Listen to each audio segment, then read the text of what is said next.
Wasn't that cute?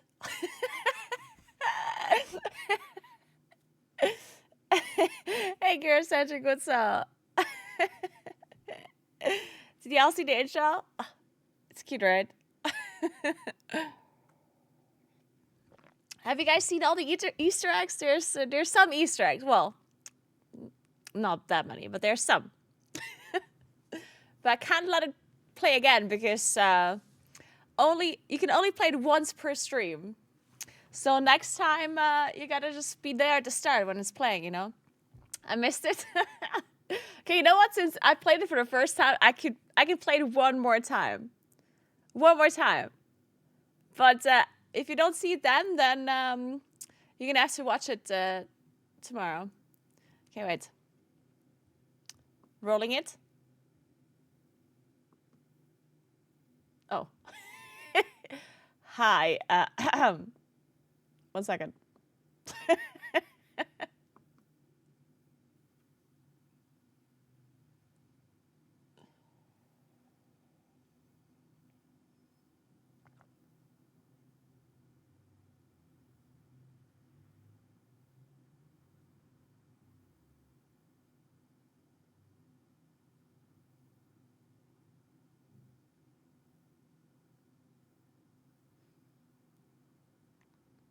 Is it too loud, by the way, or is it okay?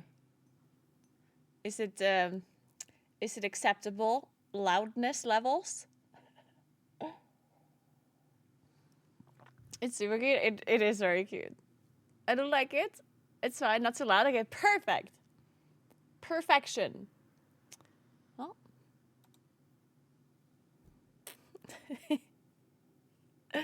I love Royce Machine. Same. This song is very nice. Big fan. Guys, I went to the dentist today and now my teeth are clean as fuck. And I feel bad for drinking coffee. I'm like, she just cleaned my teeth and I'm drinking coffee now. And I'm like, I do feel bad about it, but I do like coffee.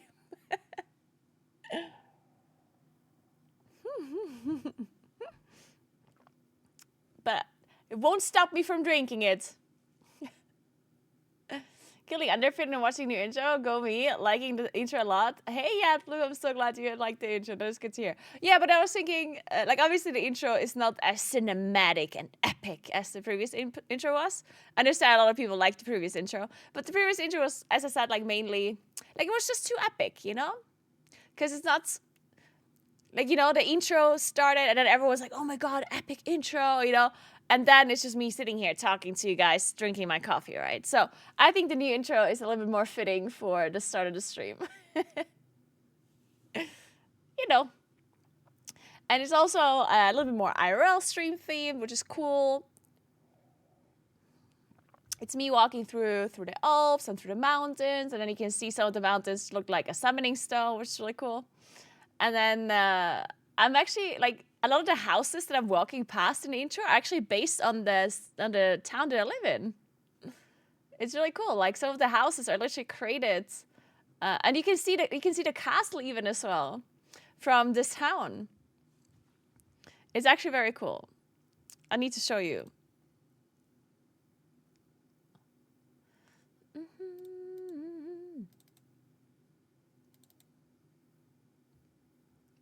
Wait.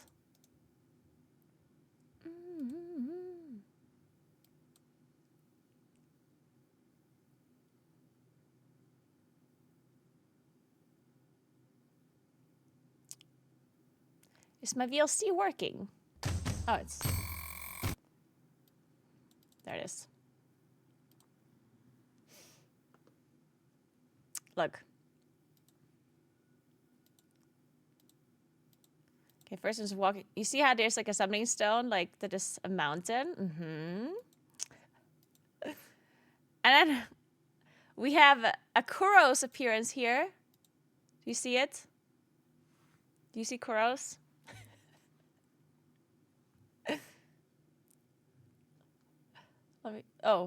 Let me... Hey, Crystal, what's up?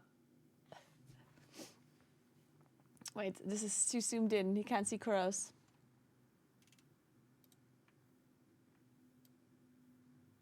Oh no, wait, you can't see it. What? Well, I'm stupid. Yeah, he's here. Look at that. And these wooden signs, they're obviously like hiking signs, which is really cool, right? And then these houses that the artist created, that Niku created, they're all based of actual houses that are in this town, like in San Tavas. And here in the background, you can see the castle as well at the back. You see this castle here? Oh, wait, you can't see it. Oh god, this is hard to see. It's kind of cut off. Yeah, so here, this thing here in the background is like the San Tavas castle. I'll show you. I'm currently playing Wordle.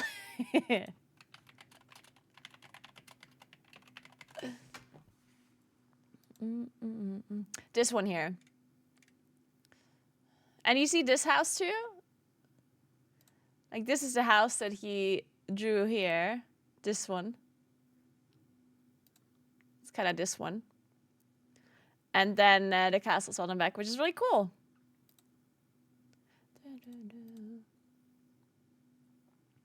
And then the gaming room, you can see the tiny moonkin over here in the corner. And the Twitch pillow that I have in the back always. And the plant that certainly did not die. Then you have the Poro here as well that I have in the background. And the heart, the YouTube heart. A bunch of books that I totally read. Another Poro over here. Very cute. I like it. I think it's cute.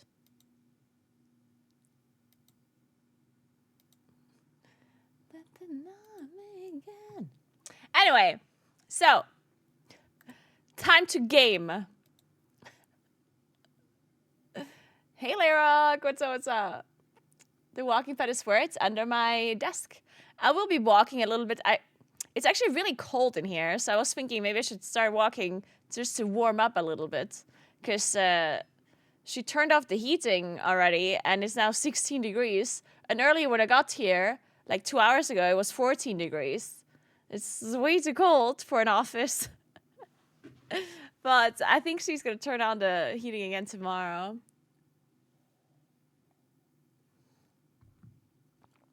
Oh, you mean the walking pad is missing from the intro? Oh, yeah. Good point, actually. Good point. Think we're making herself an Insoy? Dude, I really want to play Insoy. Maybe I do it next week. This week, I don't think I can fit it. Well, technically I could fit it in, but like today I'm playing WoW. Then on Friday I'm gonna play PoE.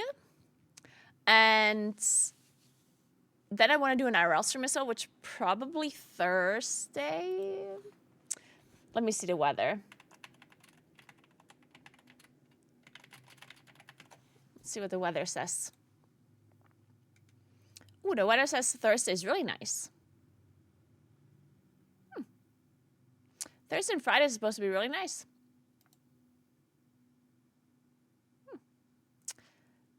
Unless they're lying to me again. It's supposed to be 20 degrees, 21 degrees on Friday. Damn. And yesterday it snowed. I see. Very interesting weather conditions lately. Hey, Moomin, what's up?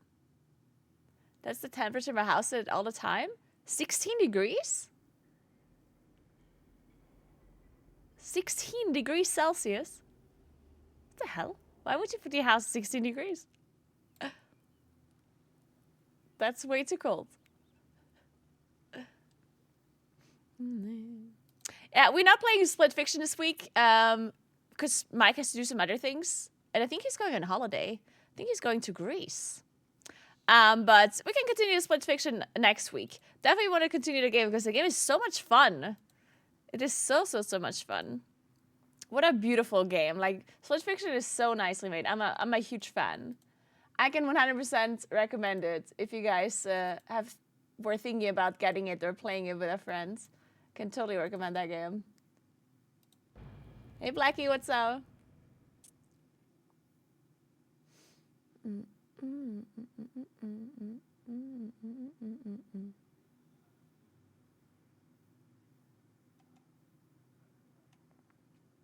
I guess you live in a warm climate though, right? Like if it's summer, like if it's hot outside, I understand that some people want it to be. Wait, I thought I used this like thingy. I guess it doesn't work.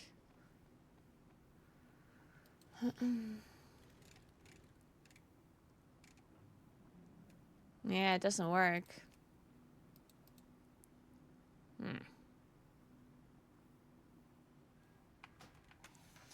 Well, anyway, so yeah, if it's summer, if it's like hot outside, then some people, I guess, want it to be cooler inside because then you're hot outside, you go inside, it's nice and cool. I'm personally not a person that would like it to be 16 degrees even in the summer. Like, that's just cold. Like, that's just uncomfortable. But you don't want your house to be 60 degrees when it's winter, right? Like, if it's cold outside, you don't also want it to be 60 degrees inside. Or do some people do that? I don't know. I think that seems messed up. Usually we have the temperature in our apartment, it's like 20 degrees, 21 degrees.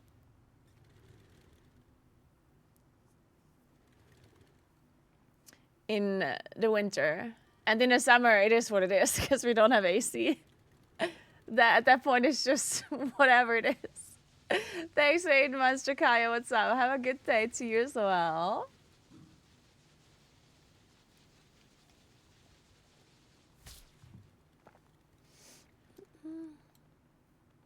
Looks like OC artifacts. No, it's DirectX 12. My graphics cards can't do DirectX 12 in World of Warcraft. And I keep changing it to DirectX 11, but it keeps changing it back to 12 without me changing it, which is very strange. I even used a script at some point so it wouldn't be changing back, but it still does it anyway. I don't know.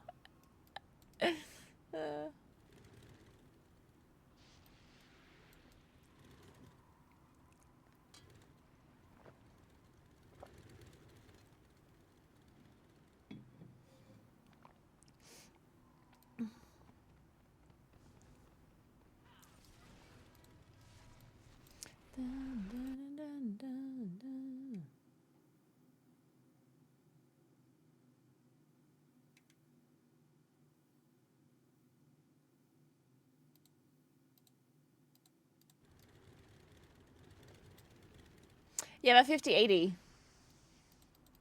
graphics card.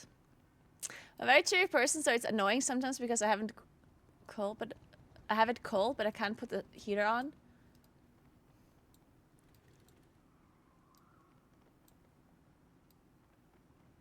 Wait, do you mean that when you say you're a chilly person, you like it chilly, or do you get chilly easily, as in you want it warmer?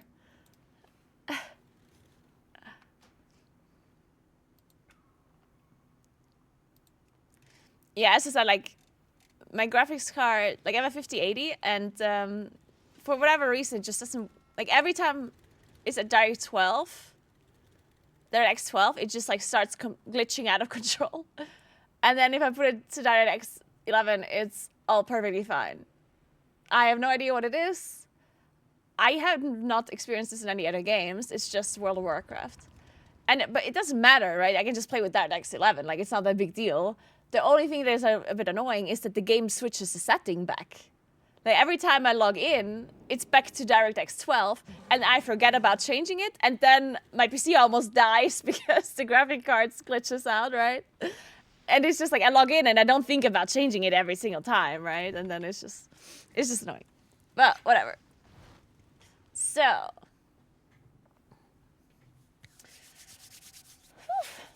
It is cold. So guys, I haven't actually played much WoW this week, which means that my vault is gonna be a bit sad. Let's take a look. All right.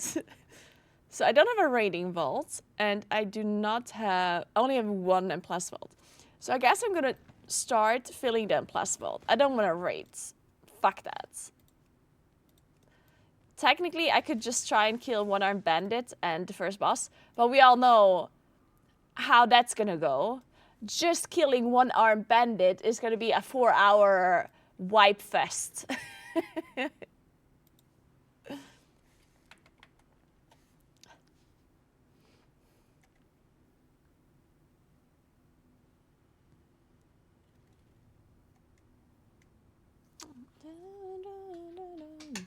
I do not have anything overclocked.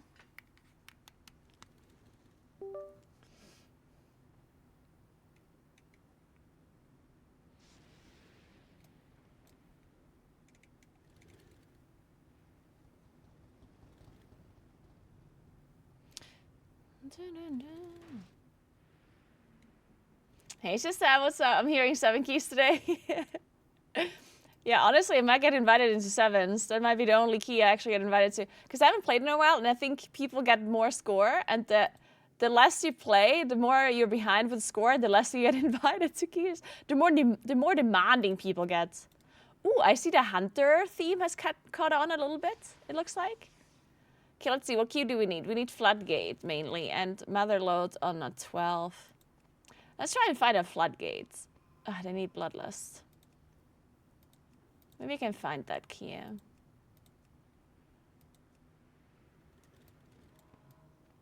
Yeah, not even 3K is kind of low these days, I guess. Why direct 11 over 12? Because 12 doesn't work. So, okay, let me explain this again. So, I have a new PC. I have a 5080 graphics card. And that graphics card seems to not work in World of Warcraft with DirectX 12. I don't have this issue in other games. It's just an issue in World of Warcraft. And basically, if I have the game on DirectX 12, at some point, my graphics card just like glitches the hell out, and then there's like a million like lines going through the screen, and the game's crashing, and my PC's crashing. And if I then put it to DirectX 11, then everything is perfectly normal and perfectly fine. The problem is that World of Warcraft changes the setting back to DirectX 12 every time I log in. And no, it's not the NVIDIA setting, it's actually the World of Warcraft settings that are doing it.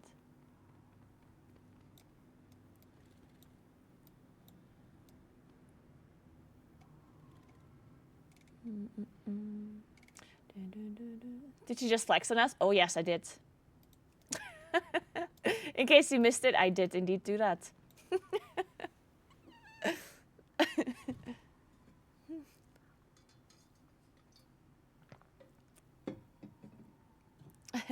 Hey Race, what's up? How you doing?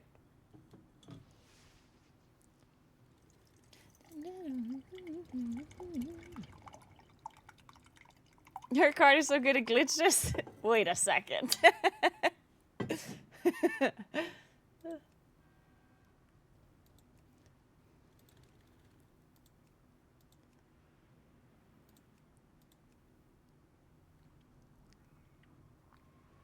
Are Moonkin still playing like the same talents?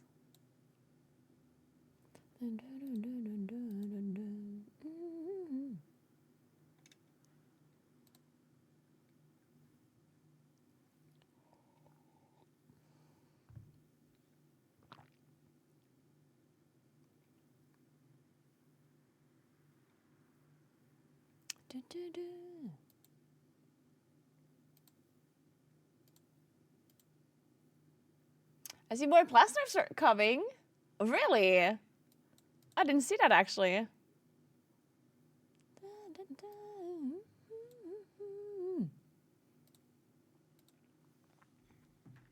Oh! Oh my god, I'm getting invited. Ah! Fast! Nice! Okay, sorry, I just need to put something in my calendar so I don't forget.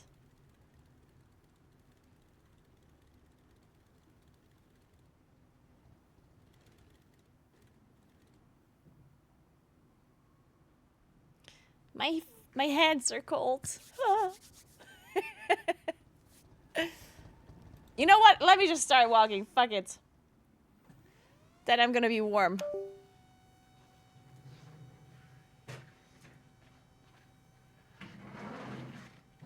On the street.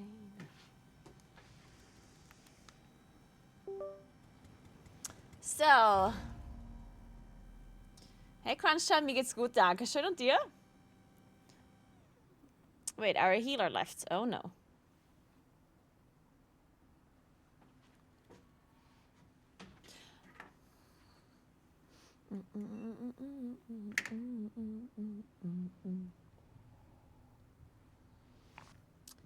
Let's see.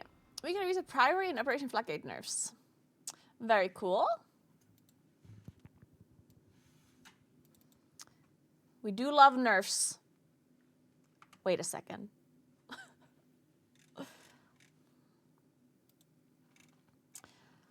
So they're nerfing Swamp Face. Then Priority Forge Master Damien nerfs.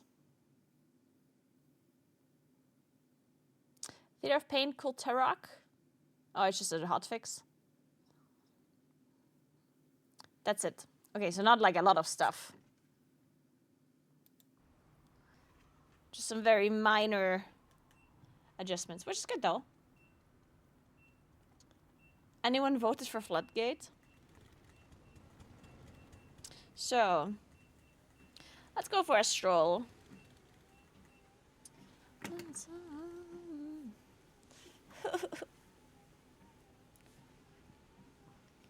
Man, I wish I would have brought a thicker sweater. Man, I don't know, like, it's so strange because the last like 2 weeks or so, or 3 weeks even, I felt like it was like exceptionally warm. Like, you know, it started to be like springy and it felt like, oh my God, it's getting warmer, it's getting spring, and we can start like cycling and hiking and going outside and sitting outside and barbecue and whatever.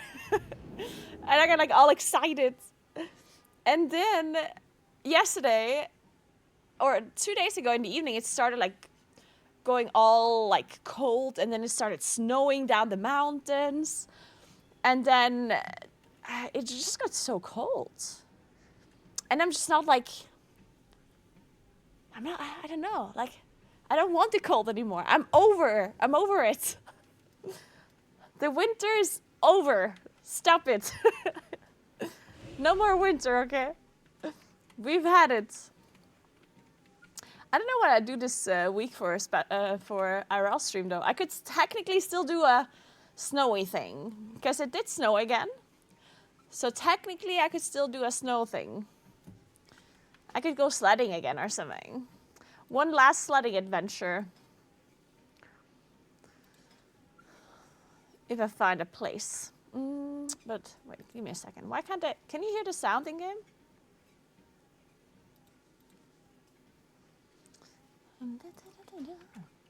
Wait, maybe my sound switched back again.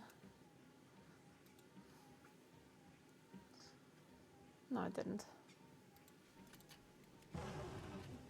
I guess I can hear it, it's just very quiet. I turn it up a little.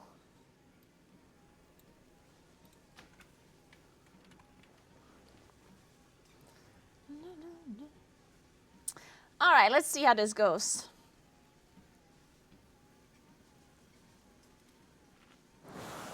Man, what is this thing again? What's new in my collection? I don't get it.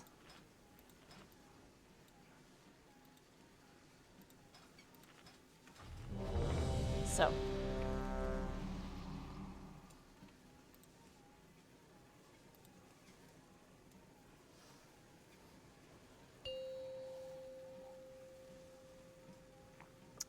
Yeah, Joji. Good point, Joji. 2, 1. Yeah, it's so strange sometimes in like March, April, this time is such a weird time when it comes to temperatures and weather. It's like all of a sudden, like first, like there's snow, and then all of a sudden it's like, oh, actually, I think it should be summer now. And then it starts snowing again out of nowhere. It is very strange.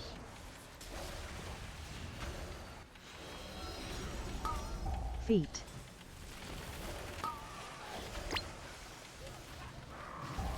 Frontal.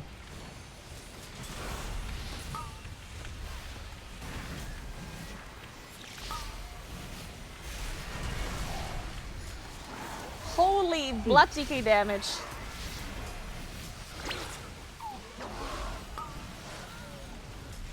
Holy Jesus!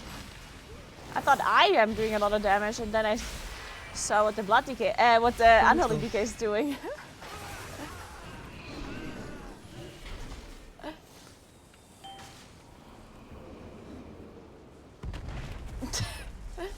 Well.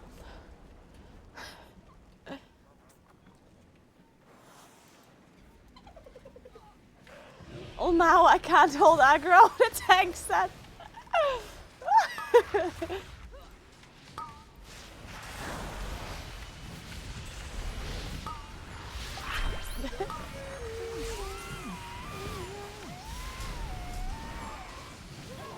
Hey, IVN Hand, thank you so much for 3 months. Thank you so much. Welcome back. Okay, apparently the DK is now stuck and is lagging. Interesting. This is it. Maybe this is just like a one-use character, you know? You know how you have these kind of like cutlery and like stuff that you can only use once and then you have to throw it away? Yeah, I think our DK might have a character like that. It only works for one single pull. And then you gotta throw it away.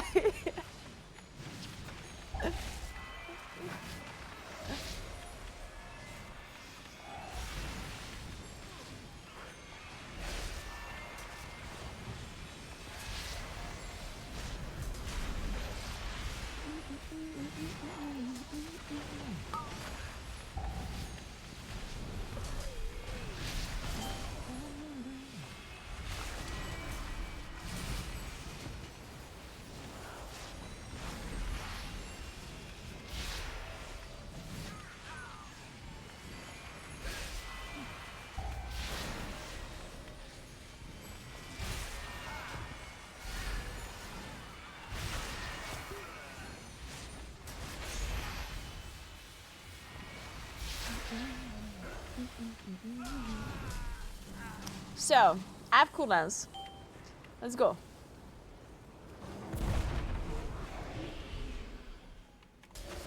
But I think the DK will have cooldowns too.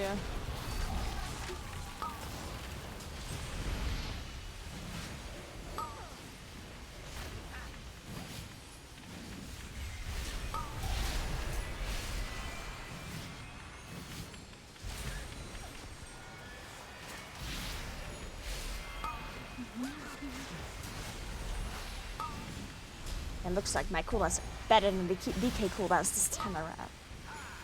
Haha.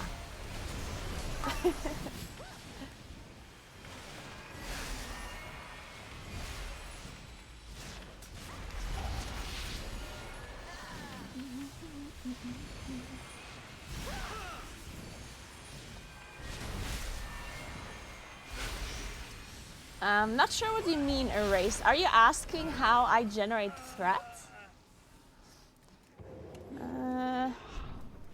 So the way threat works in World of Warcraft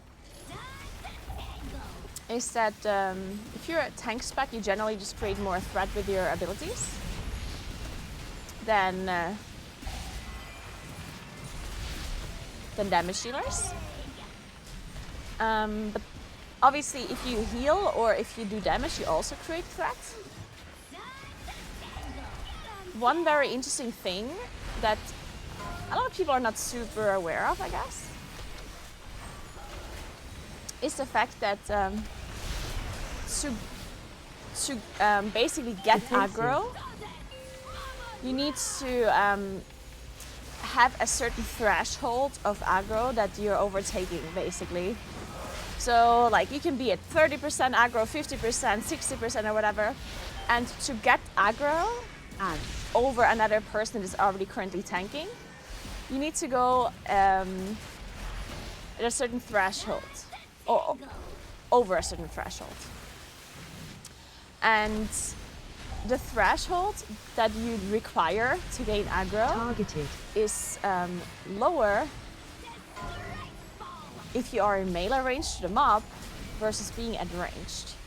So what that means is that as a range player, you would have to be at a higher threshold for the mob to actually target you compared to a melee player. Which kind of makes sense when you think about it, because this is kind of like a logic thing, right? Where a mob is like, oh my god, I'm not gonna walk all the way over to this guy just because they do X amount of damage. But if you're in melee range, the mob can be like, wow, well, this guy is bothering me, I'm gonna switch around and kill this one real quick, right? Because I'm right here. So you can think about it that way, that it kind of makes sense logically. And this also happens for, like, this has nothing to do with your spec, it just has to do with where you're standing. So as a range player, if you walk into melee, you might sometimes gain aggro. That's because once you were at range, you did not get aggro, even though you did like a lot of damage.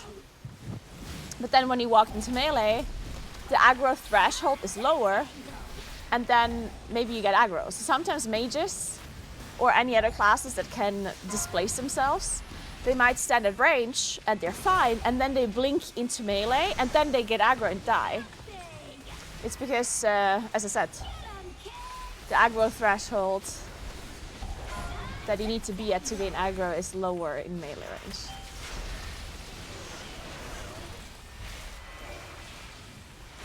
I think it's 130 and 110. Oh.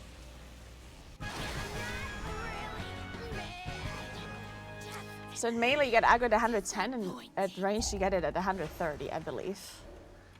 If I'm not mistaken. Defensive.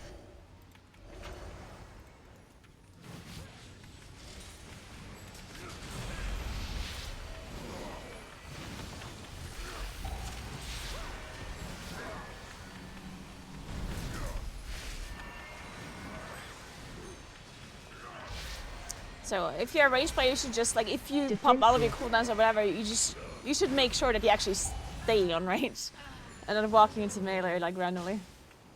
See you later, James. Have a good day at work.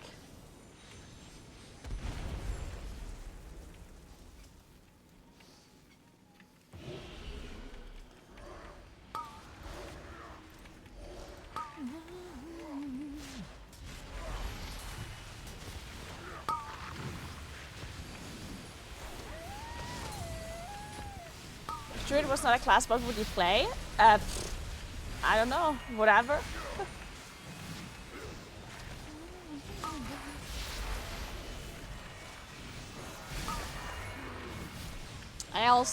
I do have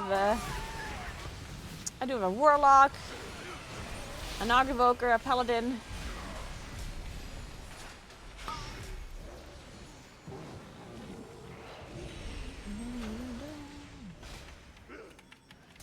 I used to play Warrior, Demon Hunter. I used to play Hunter as well.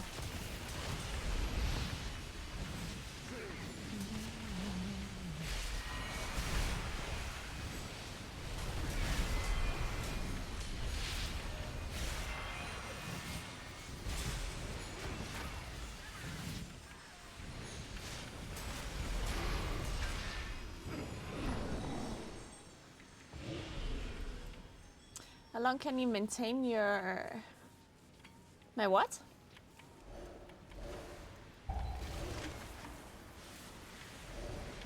Defensive.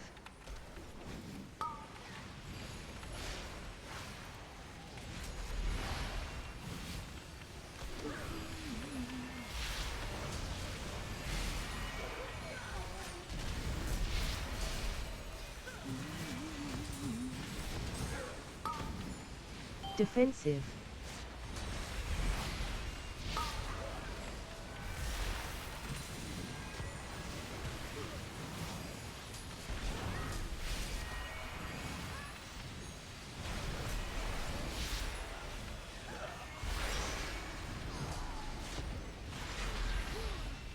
So.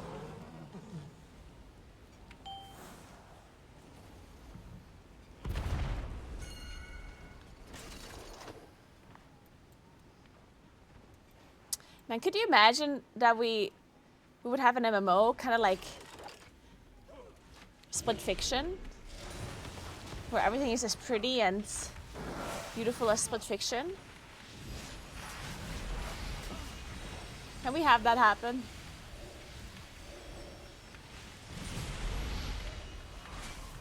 That certainly would be, it wouldn't be very expensive at all.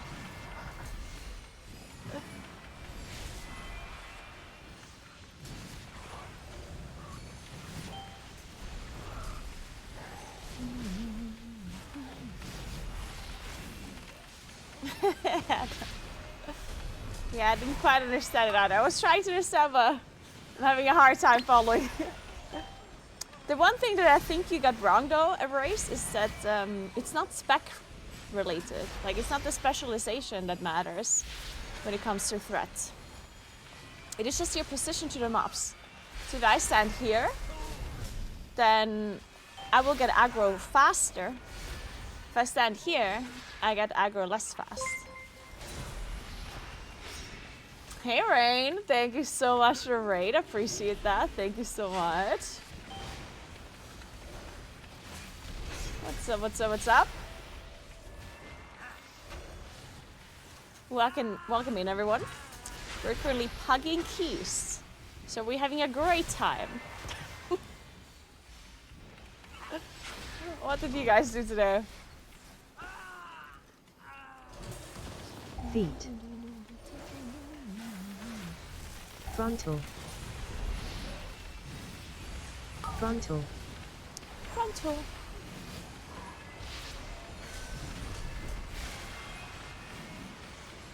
Feet. Pugging this season? Feet. You're acting as if pugging any season would be good. As if there was an actual difference. Frontal. And as if it wouldn't be the same mystery every season. Feet.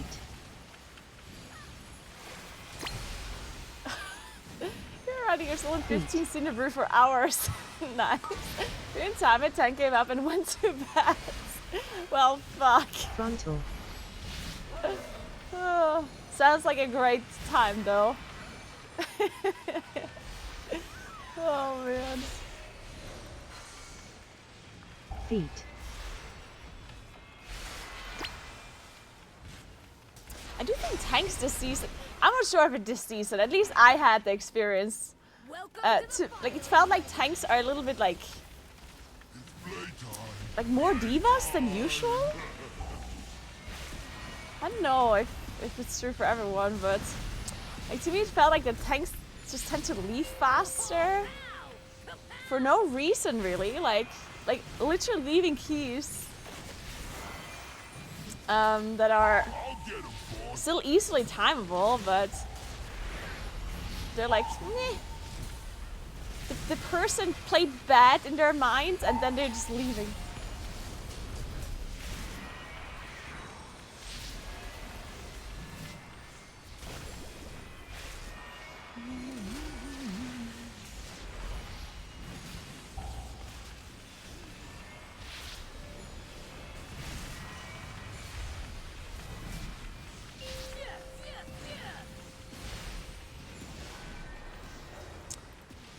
I told a tank he should skip packs instead of doing 100% meter reroute in future, and I was told to go fuck myself. Oh my god, that reminds me of this one tank. I honestly forgot. I think it was even a floodgate. It doesn't matter. So basically a tank. Oh no, actually it was last patch. True, it was a necrotic wake. Yeah. We were doing a necrotic wake. And we pulled the first boss, and we wiped pretty early on because we actually ninja pulled a pack, and it was the Havoc Demon Hunter, the ninja pulled it, and it was this like double, like it was this one pack that is standing on top of the bridge basically, and we were tanking the boss kind of close to it, so the Demon Hunter was just like fell rushing and, you know, aggroed the pack. We wiped. The Demon Hunter immediately said sorry. It was his bad. And we still had enough time to time the key, right? And then the healer suggested that the tank could be tanking the boss somewhere else. Because we had so much place. There was so much space everywhere. The whole room was free. And he, for some reason, ended up tanking the boss right next to this pack, right? But he didn't say it in like a mean way. He just said something like, we could also just tank like the boss over here to like prevent this from happening next time. And then the tank was like, you know what? Fuck you then, tank the boss yourself or something, or like do your own thing then, and he left. He said something like, well, if you're gonna blame me for this, then I'm just gonna be leaving. And I was like, huh? Like I literally like read, like I scrolled up the whole chat again to see what had happened. And it was literally just, we wiped.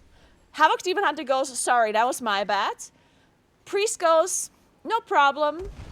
We can still time it. Maybe tank it over there. And the tank is like, you know what? If you're gonna blame me, I'm out. Like, what the fuck?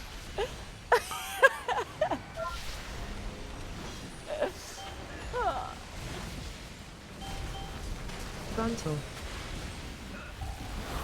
It was very, very questionable.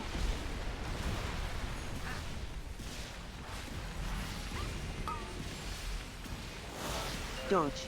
Tanks have way too much power nowadays. Dodge.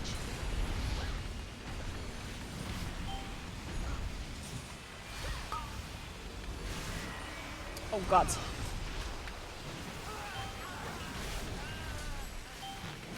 Frontal.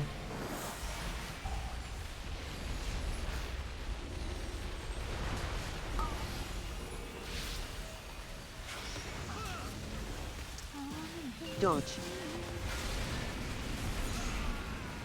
Dodge.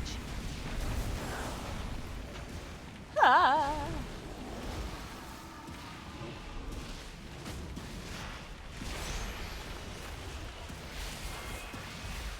Yeah, stuff like this I feel like happens all the time. Or another thing is we did we did Deep Sea, and this was some time ago. This was like pretty early in the patch, and we didn't know that like when you stand in melee, they don't throw stuff on you, right? At the start of the dungeon, and the tank like did a huge pull, and then we struggled a bit like because people just kept dying, right? And then he kept saying, come melee. He was like spamming chat, he was like, melee, melee, melee. But he didn't explain why. Like he just said, come melee. And he didn't say who, you know, so obviously because the people didn't know what the fuck he was talking about. They didn't know who he's like referring to or what the fuck is even going on. So, you know, not everyone came into melee. And then he was like dot dot dot dot Frontal. and then he like pulled the boss and I died immediately, but we had a battle rest and the tank just insta leaves. Like it was just like a plus 10 cure or something. Actually maybe it wasn't even 10, it could have been like a plus 7 or something, I don't know. Either way we had like more than enough time. And he was just so upset. Oh god. Honestly, sometimes these tanks remind me of, and not just tanks, but sometimes these like M+ groups remind me of League of Legends toxicity. Like, I understand League is much more toxic, but sometimes like the anger that some people feel in an M+ dungeon does remind me of a League ranked game.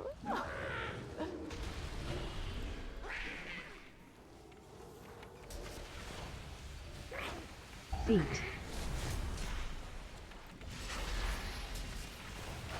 Frontal.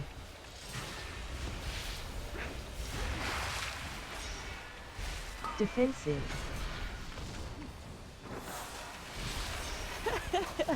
Thomas, yeah. Feet.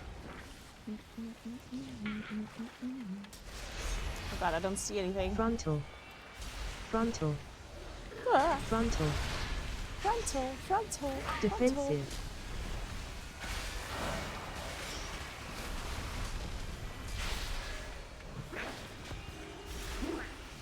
Feet.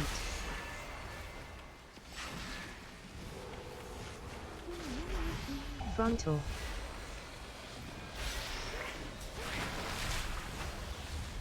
Defensive.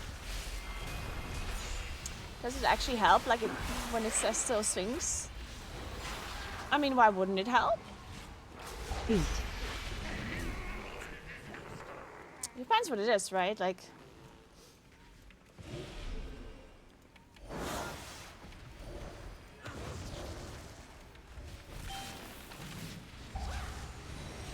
sometimes I'm looking at my screen and I see like a huge puddle on the ground, then I probably wouldn't have needed a voice prompt to tell me to look at my feet when I'm already looking at it.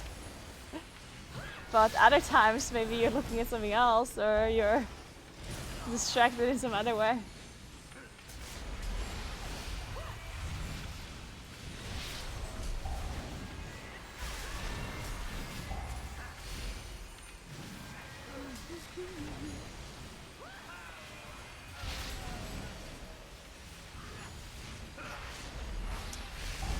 This, I mean, depends. I have different kinds of sounds, but the sound that is saying feed or defensive or whatever, that's a weaker.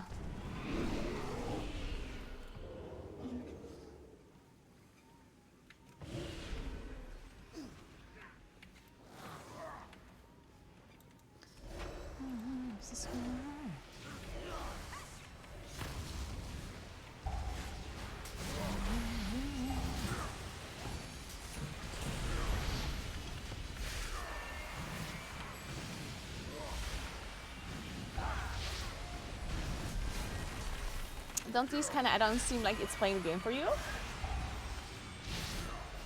I mean, I know that you don't mean it literally, but you can argue this about literally any add-on that you use that is helping you in some way, shape, or form in the game, right? You could always argue, oh, isn't that making the game easier? And yes, the answer is yes. Every add-on that helps you in combat somehow is making the game easier for you, right? Just like Big Wigs makes the game easier for me. This interrupt manager makes the game easier for me. This weaker here makes it easier for me. I don't know, even my unit frames is making the game a bit easier for me because I have a better visual on my HP and my mana rather than the official one, right? Like, my nameplates are making the game easier for me. None of the weakers that people have actually play the game for you. People always say, don't you feel like it makes the game, like, at that point it's playing the game for you. And obviously that's never true. No one's actually playing the game for you, no matter what kind of add-on we're talking about. But yeah, obviously all of these add-ons make the game easier. That's the purpose of add-ons. That's what add-ons are supposed to do, right? Supposed to help you out, make the game easier in some way.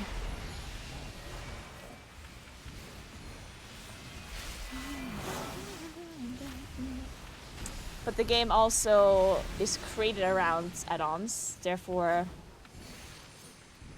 it's not like the game is less enjoyable just because you have add-ons, because the game is created with add-ons in mind. So the game is still difficult. Doesn't matter if you have add-ons or not. Defensive. Clearly.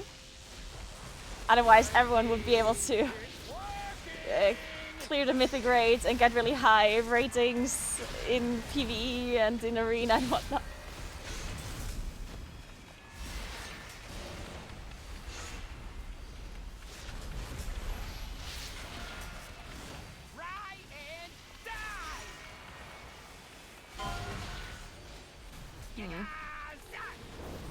This is a bit bad. What can I do though? There was no space. VODs.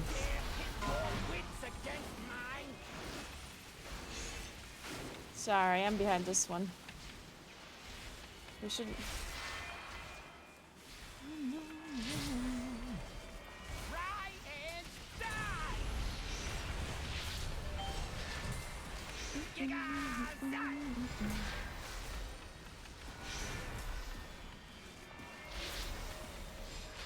Defensive.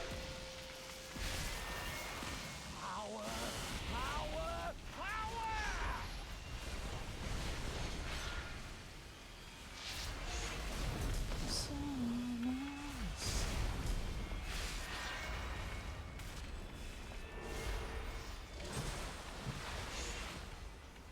Try and die!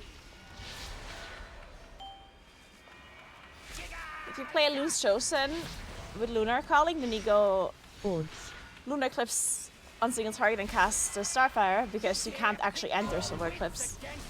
Well, and even if you could enter Solar Eclipse, you would still go Lunar Eclipse. That's just how the talents work.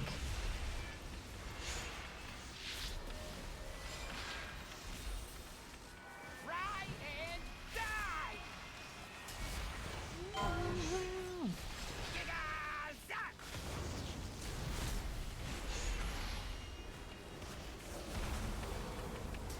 Defensive. Defensive. I ordered a bike now, guys. To all the people that contributed towards my new gravel bike on Throne, thank you very much. I did use that money and I did buy a bike now. I didn't quite buy a Rose bike in the end. I bought a BMC bike, which is from a VODs. brand from Switzerland. So we have a Swiss bike now. And last weekend we went around South Tyrol and tried different kinds of bikes from like second-hand shops and like bigger shops and like tested them out. I have a little bit of an issue because I think I'm between two sizes. I'm between XS and S, which is a little bit annoying, honestly, but you know, it is what it is. Shit, I didn't get loot. We did so well though, that was really nice.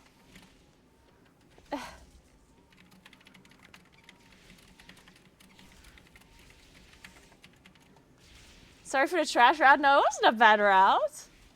I think we did really well, honestly. That was a very smooth run. Even with the DK, like, just seeing and stuff. Or, like, lagging.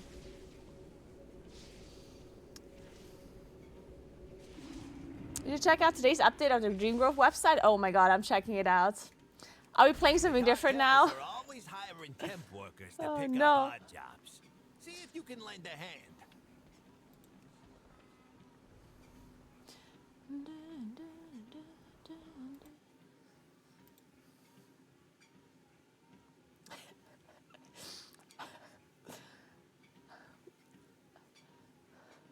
Wait, are we talking about the Tettle swing? I do need to read this too, though. Tettle's renamed himself to Buffs today for sure, so the wheels were already set in motion. Then the news dropped.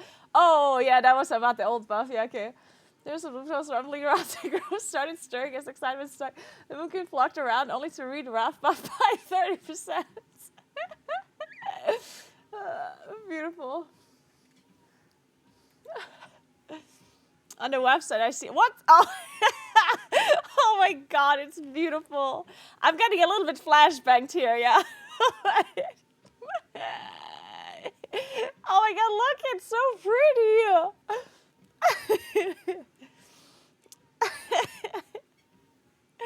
Beautiful.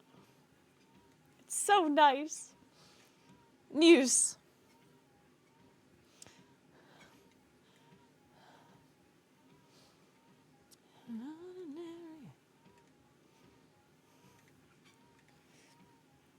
Is there any other 1st of April news that I should be reading? There's a guest book. Wait, there's a guest book. Where is it? Oh my god, a guest book. I remember when websites used to have guest books. Oh my god. The homepage is even better. Oh wait.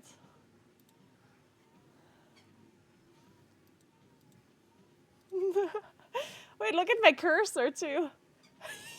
Look at your the cutest Druid side on the internet. Meowed. Hi, Naguura.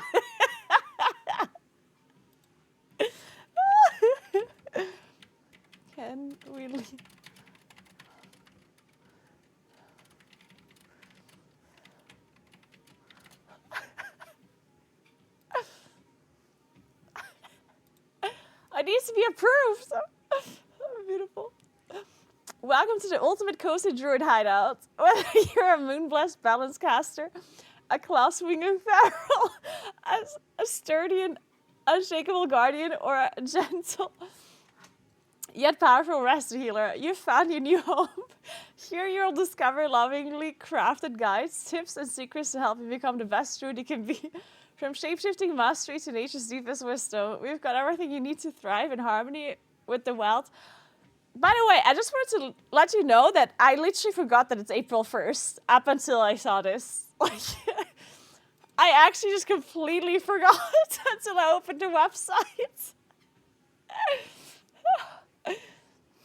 Made with love, leaves, and a little bit of fey magic by the druid community for the druid community. Stay wild, stay wise, and may the moon guide your paths. Oh, beautiful. What's the most adorable thing about druids? The little paw prints when in animal form, wiggly butt animation when shifting into cat form, mooking dance party, trees, flowers, and nature. I'm going with the paw prints. Oh, this is beautiful. This is just beautiful. Good. The website guy spent time and love on this the past few weeks. I love that so much. Visitor counter. Paid with Notepad++. Strawberry. Take a chill pill. Oh, this is just so good. Oh my god. This is beautiful.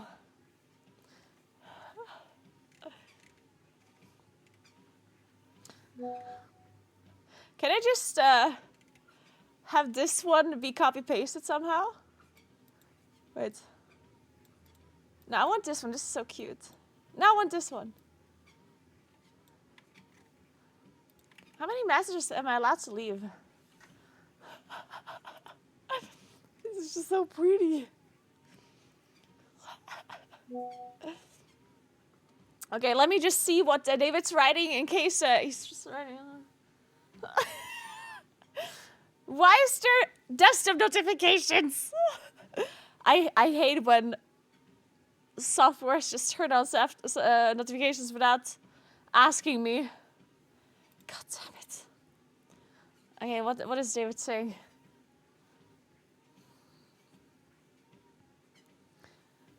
I hope he didn't share his social security number.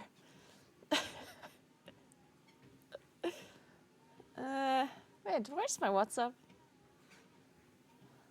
Is it even open? I'm confused.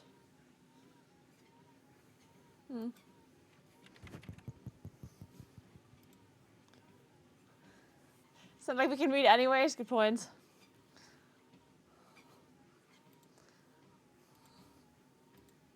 Okay.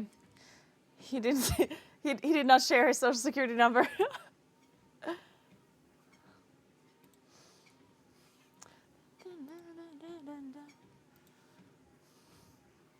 Too bad.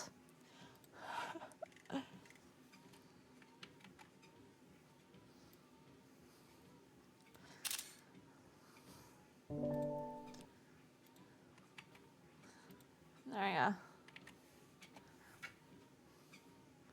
Okay, let me turn off these notifications. Settings. Notifications. Show ban notifications? Never. Show task notification batch? Never.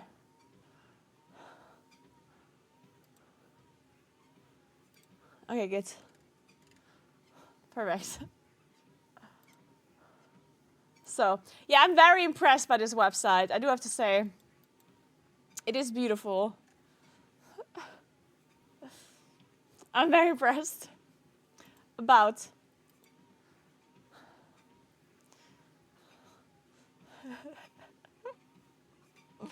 And this is just the cutest thing. Alright, guys. Make sure you write something in a guest book, yeah? Look at these.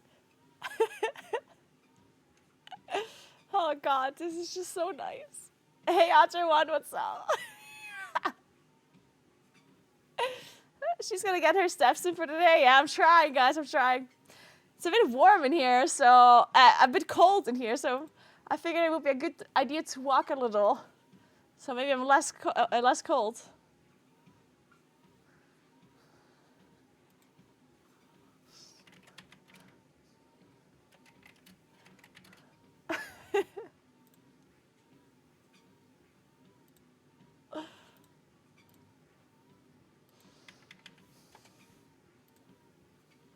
So let's see if we can get invited to another group. I think once I have 3K, I might be able to get invited again. What do you think? I think 3K is what we need. Hey Victor, I'm the website dev. Glad you liked it. Oh my god, you did such a good job. It's so good. Honestly, you should leave it like this. You should literally leave it like this. I'm not joking.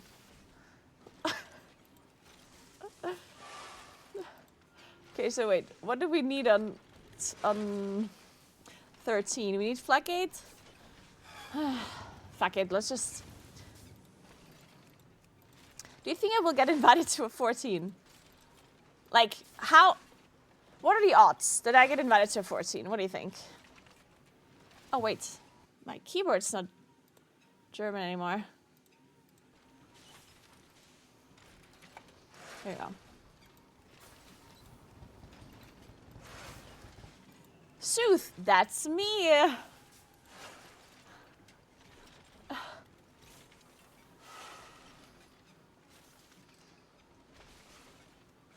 50-50, either you will or you won't. This is usually correct.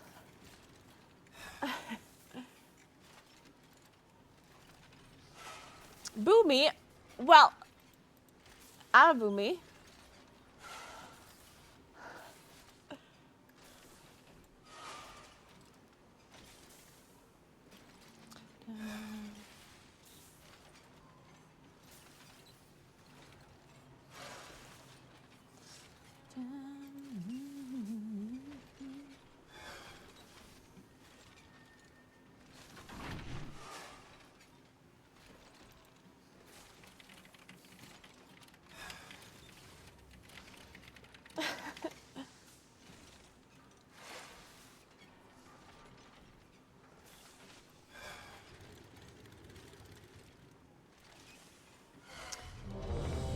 Are you asking if I have a high heart rate? I'm not sure. I don't think my heart rate is really high right now. I'm walking, which means it's certainly not resting heart rate. But I would be surprised if my heart rate is higher than 100. I think it's probably like between 90 and 100, if I would have to take a wild guess. But I can't prove it to you. So you're just gonna have to take my word for it.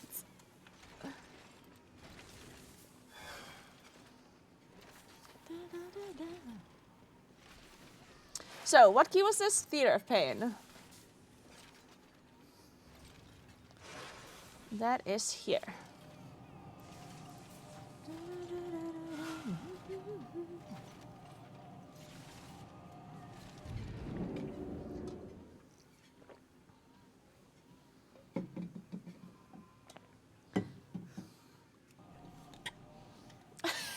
Blood melatator. The amount of people that... I'm personally also, like, I always hated blood mellets. I don't know why people just, like... Blood mellet is such a weird thing to me. I honestly, like, I never understood why people in general fall back to websites like Blood Mallets, especially if you play something like Balance Druid, and you have such a crazy amount of like really good information out there that you can fall back on. Like, I understand that some people maybe look at Blood Mallets, if you play a spec or like something that does not have a lot of people working, like if they don't have a lot of theory crafters, or they don't have websites, they don't have good guide writers or video makers or whatever, like then I maybe understand. But I do not understand, like if you're Moonkin, have you seen that beautiful website?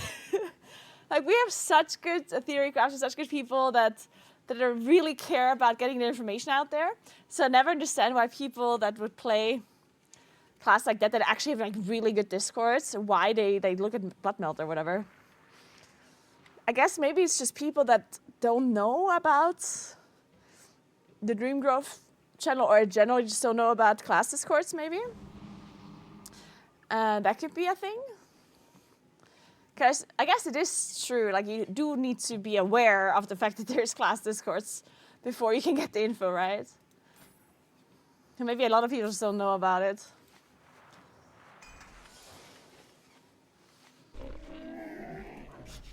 I have many, many wares. May your feet find good trail. Imagine reading guys play a game. Yeah, I know, right? Fucking tryhards. Lamau.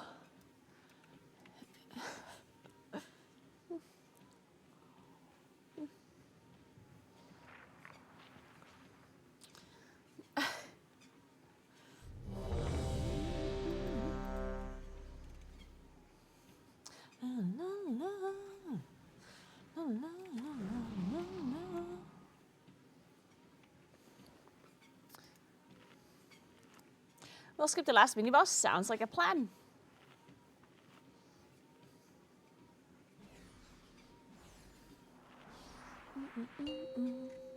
Alright guys, we're doing a 14. We'll see. We'll see how it goes. 4, 3, I believe in us 2, though, I believe in us. 1.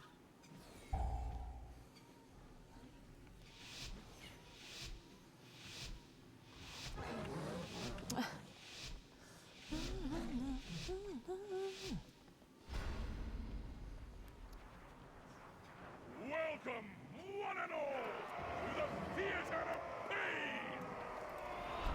It seems these upstarts think they can compete with the best combatants in the Raging. world.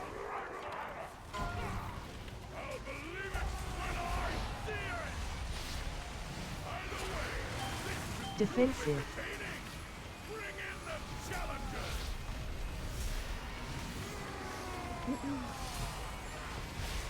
Raging.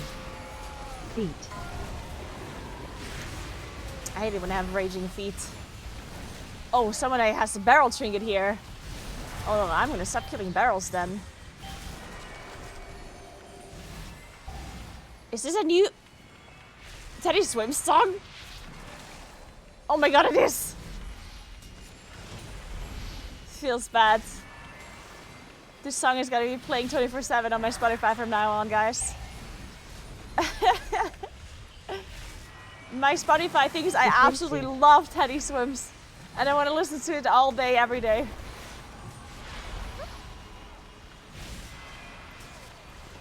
Feet.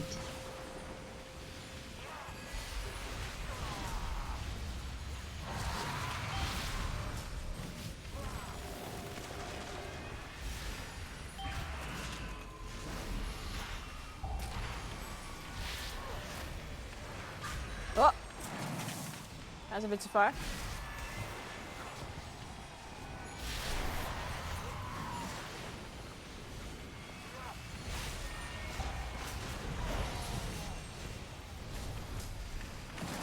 Defensive.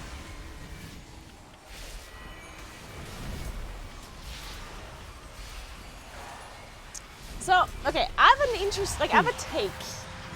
Okay? Like, I have a take. I don't know if you guys generally, like, this is more like of a theory rather than a take.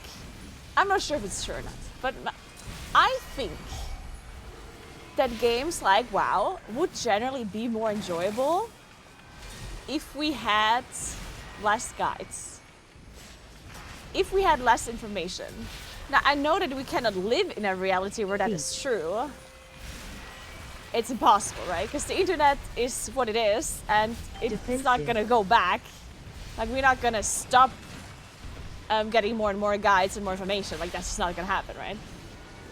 But I personally think that the social aspect of MMOs in general, and other games too, has gotten quite a lot worse over the years and a big reason for that is the availability of information out there, right? Hey Bowser, thank you so much for raid, appreciate that. Thank you so much. Welcome in. Hope you had a nice stream.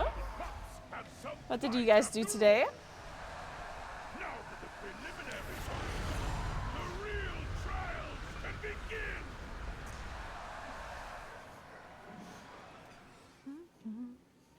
More things to try if there's less guides? Well, I think the reason why I said that, or the reason why I thought, or why I'm saying that the game would be more social if you had less guides, is like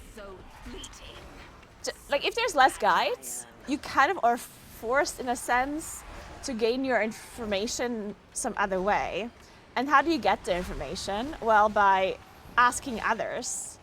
And many times in the past, you would just like hang out on voice chat more, you would hang out or type in guild chat more, you would ask other people about stuff, like if you didn't know how a certain quest went or what you had to do with a certain item. Instead of looking up a guide as the first thing you do, if there was no such thing, then you had to ask other people. You kind of like, you were pushed to interact with others. And that was kind of like, that's what made the game a little bit more social. Nowadays, if you don't know something, you Google it, right? Like there's a reason to go ahead and ask some random person about info instead of just like Googling it, right?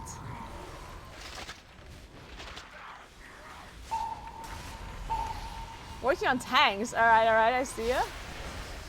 Loading all the tanks for fun, so keys and Pally and Blood, oh nice! Oh, that's really cool. Nice. Well, I hope you're enjoying your tank learning experience.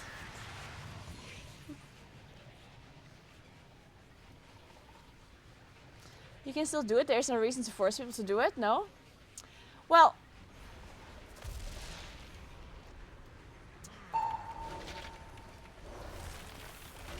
Cursed. yes and no. Defensive. Volley. It's like, I'm gonna give you a good example. Like, let's say a friend invites you to like a party in real life. Cursed. And you're sitting at home on your couch and you're like, I'm currently watching this show and it's kind of nice and I'm all comfortable and it's like, Defensive.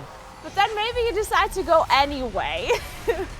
And you're having like a really fun time and you're having like a great experience, okay? Now, there's two realities, right? You could have just stayed at home and you wouldn't have known what you missed out on. Like, if you would have decided to stay at home, you probably would have had a good time too, because you're comfortable, you were watching a show, like you probably had a great time. And you will never live in a reality where you went to the party, so therefore you also don't know that you technically missed out on this fun part, right?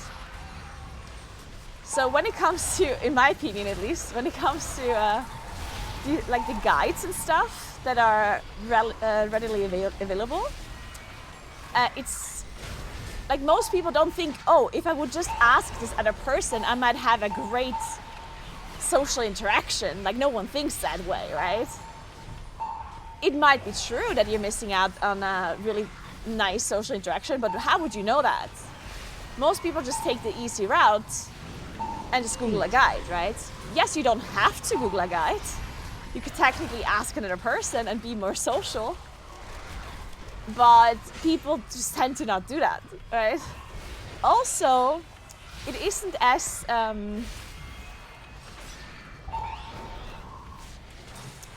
guess when guides exist, then people also don't see the question like sometimes when somebody asks you questions about something that is maybe a little bit longer to explain, then they might be thinking, what the fuck, why is this person asking me when they can just Google it, right? Like, why do I have to explain it to them when they could just Google it? You know what I mean? But when there's no guides available, then it wouldn't be strange to ask. At that point, it makes sense to ask, right? But sometimes, you know this meme where it's like, let me Google that for you, Cursed. right? Like some people think it's literally rude to ask Bully. other people when they could just get the information quickly otherwise. Cursed.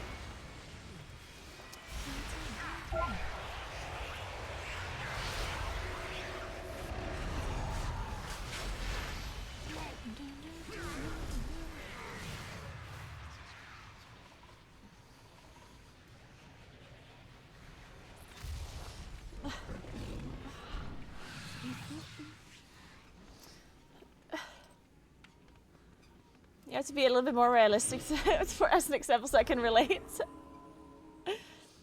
Basically, okay, the TLDR is, I personally think the social aspect of certain games has been like a little bit lost, which is kind of a shame because of the current day and age of the internet. Basically, there's lots of guides everywhere and people can get their information without having to be social. Which is of course good and bad simultaneously, because I'm not trying to say that people should stop making guides, right? Like I'm not saying that any of this is like a bad thing. I'm just saying that, I don't know, like I'm just saying that maybe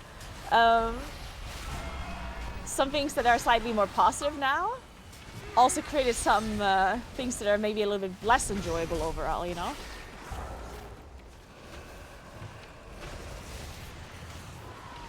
Doesn't have to be true, but it does make sense to me that it would be true.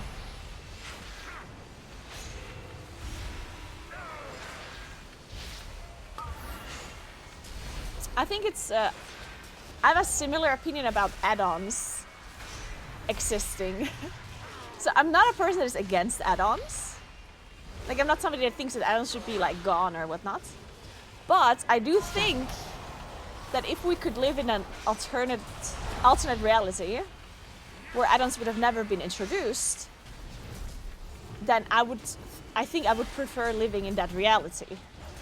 You know, like if we could like roll all the way back to like vanilla, and if there was a choice for add-ons to just not be allowed, then I think I would sign that petition, or like I would vote for that. In hindsight, I don't think it's something that can necessarily be reversed now. I think it's too difficult to like remove add-ons now because we've had them this whole time. So removing something that we already had this whole time is not as easy as never having it in the first place, right? Stack. So if somebody would ask me now, do we want to remove add-ons now? I would say no. But, you know, as I said, if it would be in the past and I could live in another parallel universe where they never existed, then I think I would rather live there.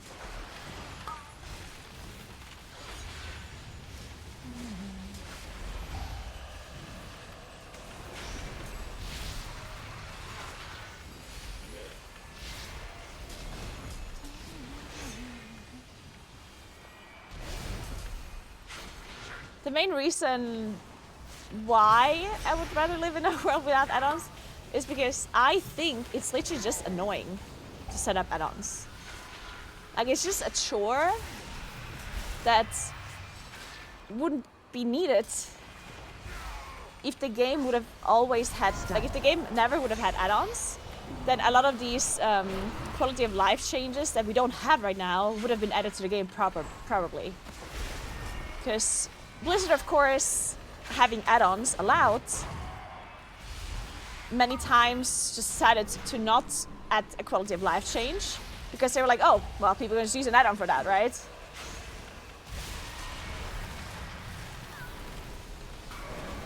But if you don't have add-ons, if they're not allowed, well then that can't be an excuse.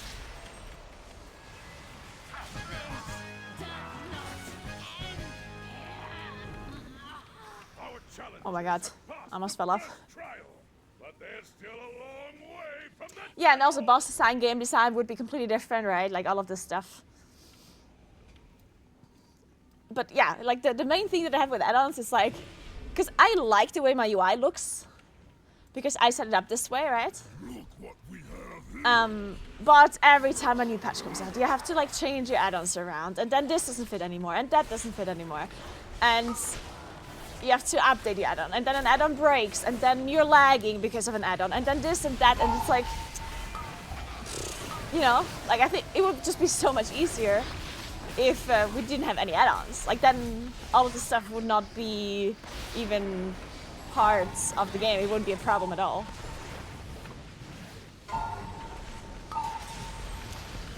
The one big downside of not having add-ons would be, of course, if there's something that you really hate about your UI and Blizzard never added an option to change it, well then you can't change it. That's the big downside of not having add-ons, right? Is if Blizzard just does not create a certain option or a certain thing that you would love to have, well then you won't have it. With add-ons, it's almost impossible to not be able to change something, right? Like there's so many add-ons and so many options that you can get your perfect UI the exact way you want, right? And that is something that, of course, you would not be able to do if we did not have add-ons. We would certainly have more customizations than we have now. That's for sure true. But maybe still not enough for some people, right?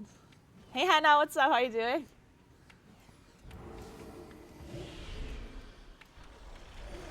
I personally don't think that's something I would really care about, though. But yeah, it depends. It's hard to tell, obviously.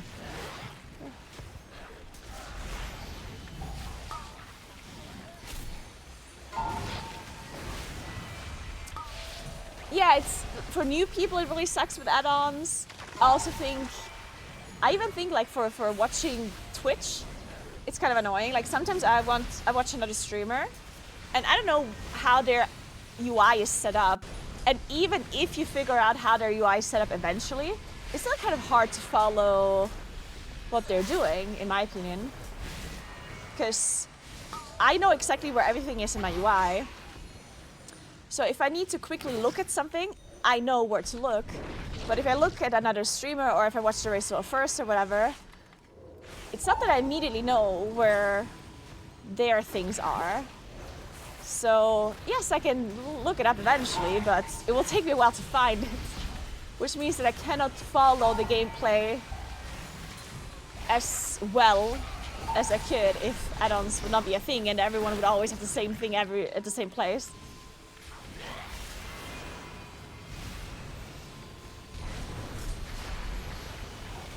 Oh god.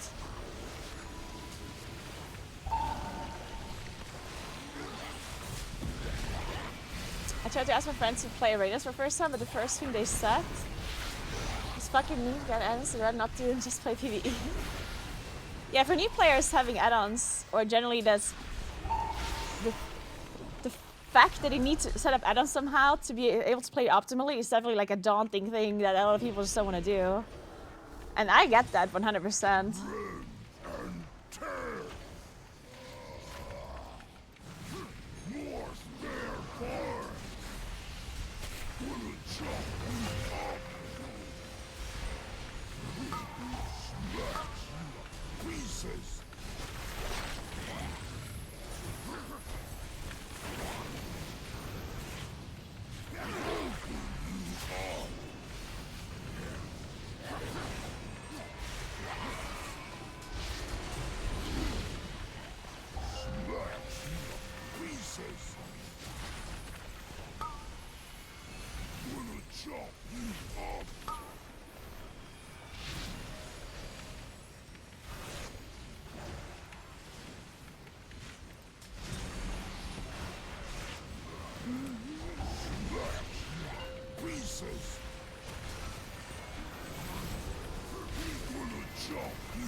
country count, yeah. Okay, yeah, that makes a lot of sense. Yeah, I very much make sure that my UI is backed up and stuff every time. Because, yeah, losing... Oh, shit. Wait. How did I just get out? How does that work? Huh? I'm confused. I didn't get bopped. Bob works, right? No, I did take damage. But I wasn't hooked. Oh, because I was already at the end. I think that's what happened. I think it carries you with it. But once you're at the end, it lets you go, right? And I guess I was already at the end. So just let me go. I still had the dot on me, but like the bleed. She's using hacks, yeah.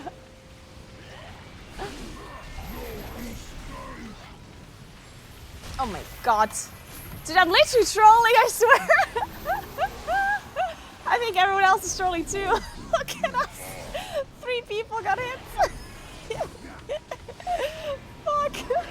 I don't know how we survived, but we did it.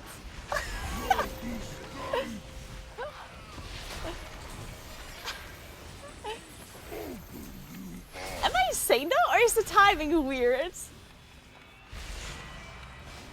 Like, did we get a pull in before these chains happened?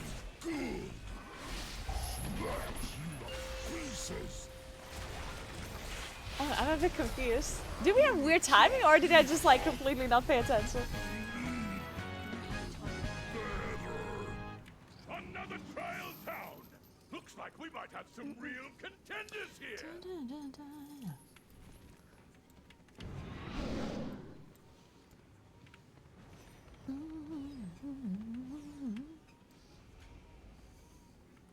Okay, we're 13:45, which should be enough.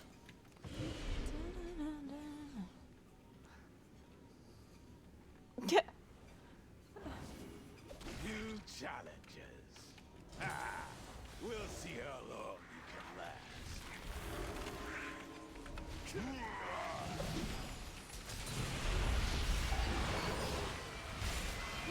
What do you think about Theater of Pain, by the way? This season. Because I personally don't hate the dungeon, I just think it's so long. Like, I hate this wing in particular. This wing, in my opinion, is just kind of eh. Defensive. Defensive. Like, all of these mini bosses, they're just a bit annoying. And also the boss, Xav, worst boss ever. I'm not sure if there's any worse boss than Xav. That boss fight is just so stupid. This whole arena thing, like the whole boss fight, honestly, is just bad. Okay, I'm gonna have to walk through this here for a sec. There we go. Defensive.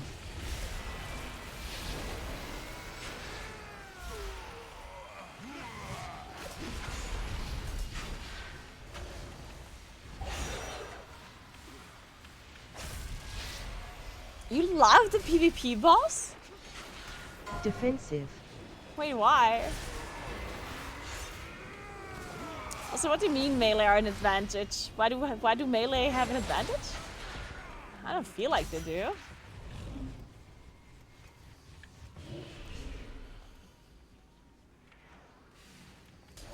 Defensive. Defensive.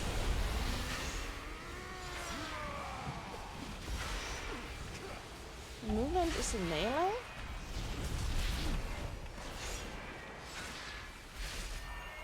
Wait, what do you mean? Defensive.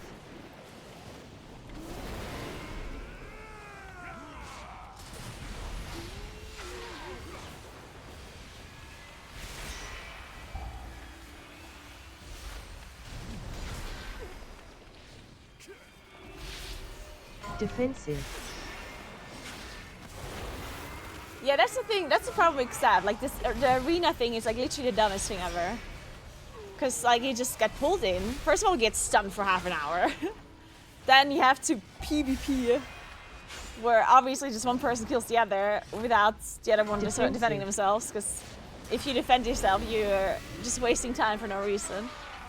And then the person gets a little bit of a buff when they come out, the one that wins, but it's not even a big buff. And the other person that loses gets a debuff? Like, I'm sorry, what?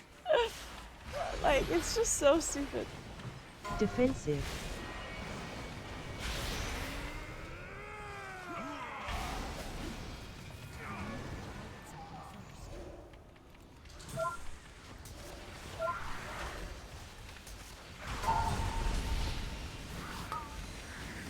Oh god.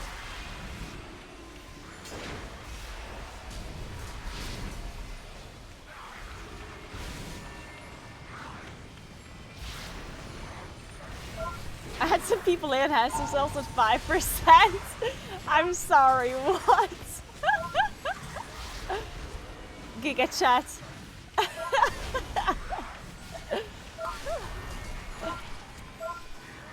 Or do they have like that, like isn't there a talent that does it like automatically? Isn't there like a class talent that uses some sort of like insta heal before you die or something? Maybe not with lay enhanced though.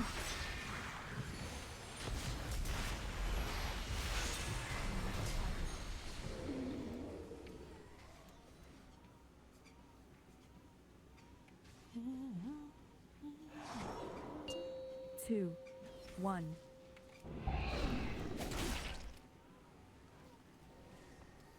Okay, we did it, I think. Nice. Oh my god, we skipped successfully. Let's go. I can't believe it. Make this interesting.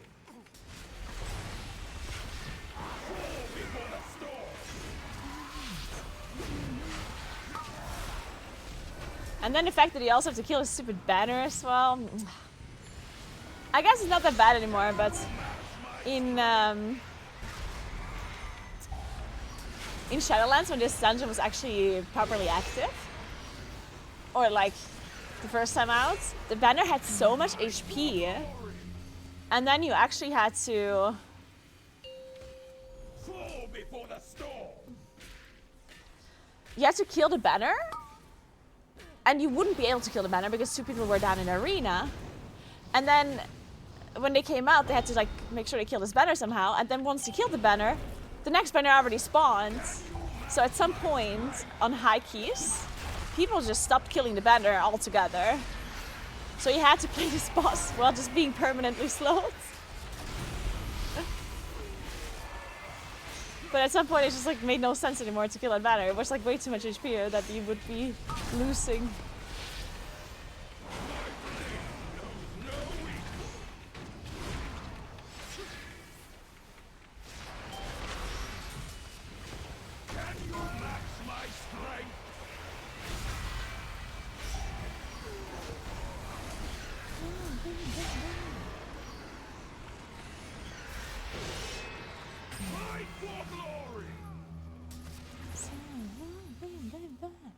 I don't have cooldowns again. My blade knows no Groups still do that in high keys? Oh, really? Doesn't seem like the banners have that much HP anymore now, though. Not sure. But I mean, might as well just not kill it if you have like super mobile classes or specs in your group comp.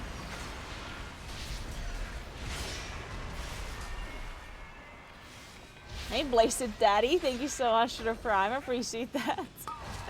Thank you very much.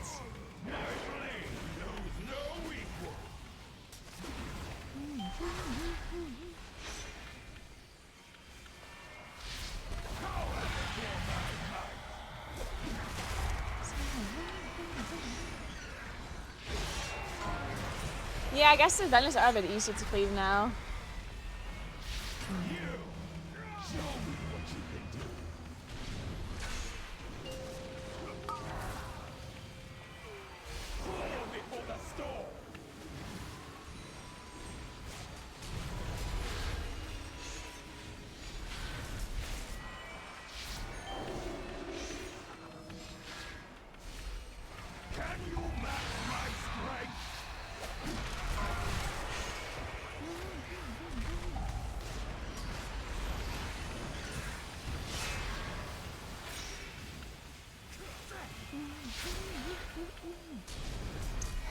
The shaman was chosen every single time so far to go down.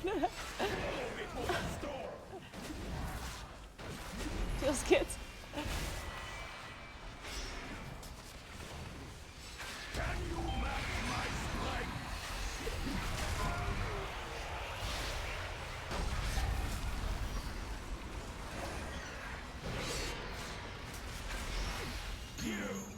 Show me what you can do.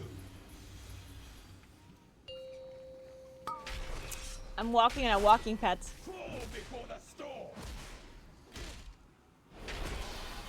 By the way, if you play Moonkin, yeah, and you get sent down to this thing, and you want to be killed, which usually the Moonkin should be the one getting killed, just because the biggest issue that I think is true as a Moonkin is, yeah, sometimes you might have cooldowns ready, which is nice for you to get the buff, but then the buff is so small, and it takes you so long to kill a player.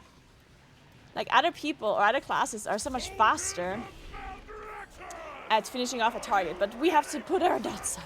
And then we have to get astral power, and then, like, it just takes forever for us to actually kill a guy.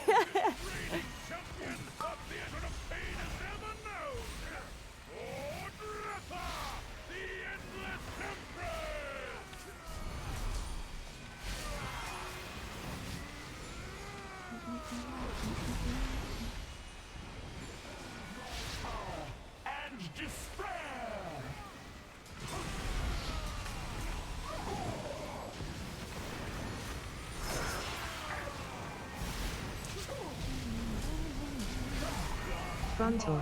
Magic reaches beyond your mortal ken.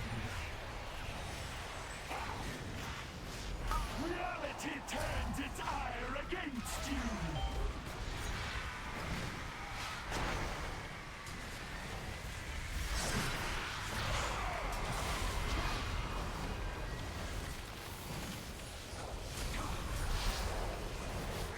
Frontal. You shall be swept into oblivion.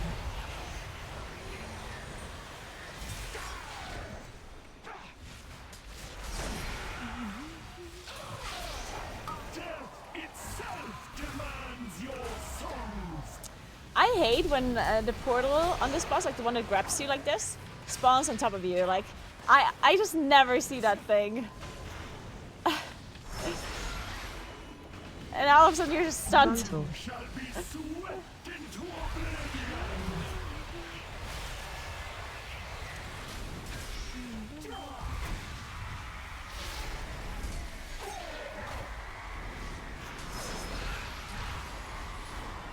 Reality turns its ire against you.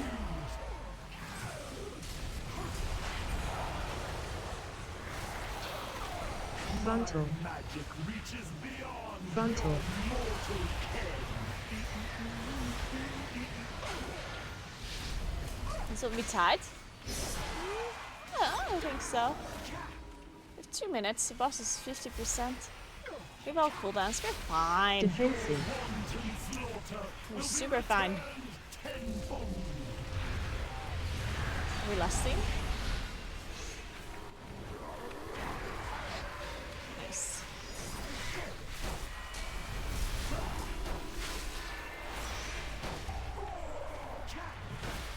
Frontal. Magic reaches beyond your mortal ken.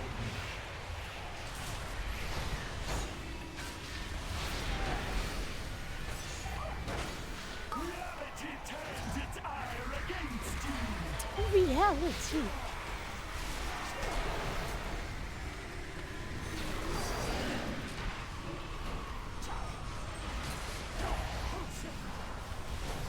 Frontal. Magic reaches beyond your mortal ken.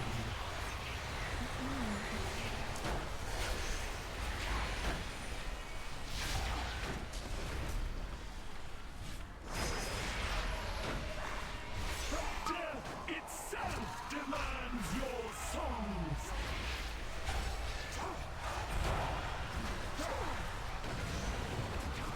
Frontal. Shall be swept God. to oblivion. Whoa. Oh God. Dude, I thought the Shannon anked into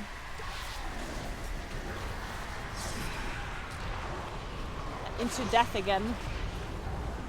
That would have been the way how we deplete the ski. Keystone Legend! Morgreppa has been defeated! Beautiful. Hardly believe it! All hail the new champions of the arena! Oh. I got a spark. Victory and glory! Hey, Five Cutter, thank you so much for 94 months. What's up? How are you doing? Thank you, thank you, thank you. More walkers!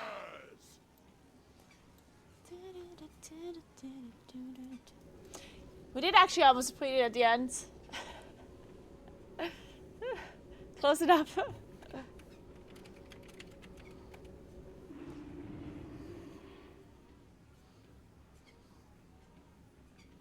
Cartels are always And the hiring barrel's just a temp trinket. workers to pick up odd jobs. It's really annoying. You can lend a hand.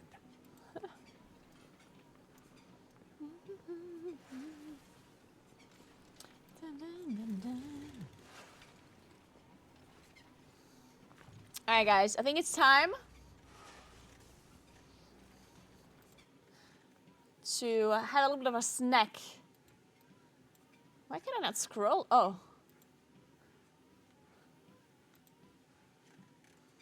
It's snack time.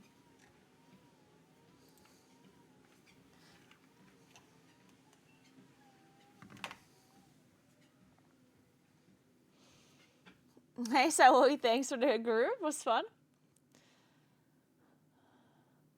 Hey Brazilla, what's up? Can't believe I'm closing in on 100 months. That's insane. I know, right? It's crazy how time flies. It's crazy. Like whenever I see people being sub for so long, it's just crazy. Like these numbers just, I don't know.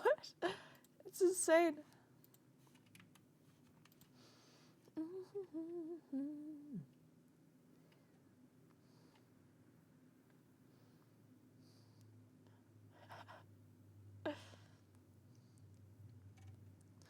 Alright, give me a second.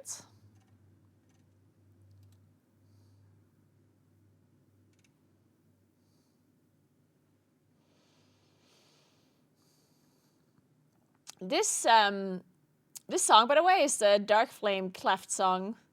It's about the Candle King. It's beautiful.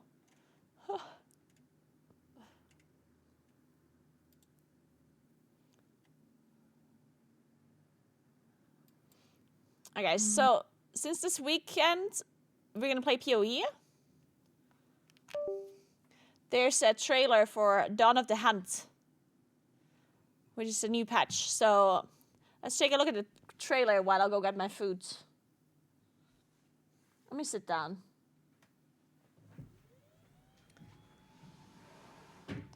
Okay, we're back.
So, I have some sort of pancake mixture. Next time I have to add some honey to it. It doesn't taste like much.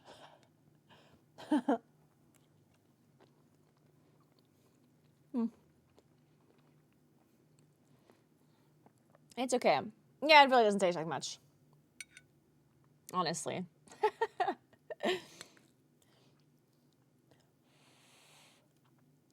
It's definitely lacking some honey or maple syrup or something like that. Sugar. Any kind of flavor. I put a little bit of vanilla extract in it, and I thought it might be enough with the berries, because there's like berries on top, but it's not. Next time I know, though. Next time I know. All right, so while I'm eating, let's check out the PoE2 like patch trailer. See what it's all about. We as Mary are guided by the Spirit. It provides prey, shelter, even love. But for me, one day, all that were changed. The Spirit, it showed me something. Something forbidden. No. And to defend all I loved, I Fuck. used it. I was distracted. I lost everything that day. She had a lightning built. Weren't finished with me yet.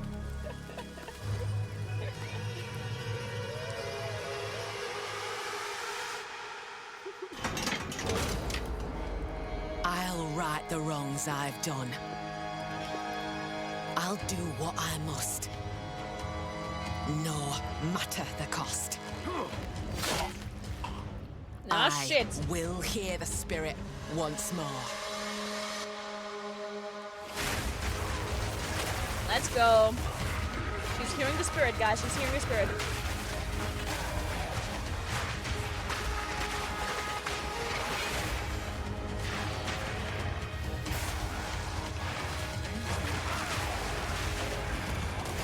Nice.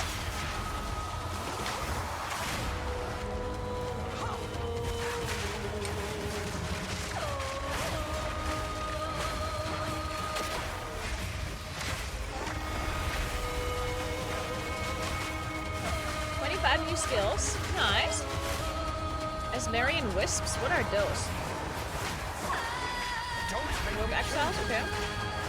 I shall bathe in your blood. 100 plus new support gems. Damn. New Ascension classes? Oh, sick.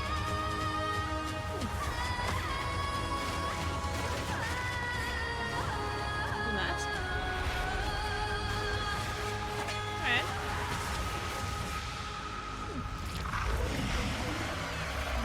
Cool, cool.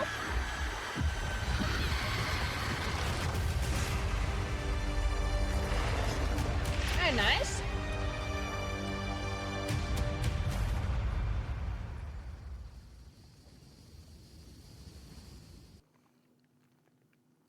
All right, well, sounds like fun. There's another trailer, apparently.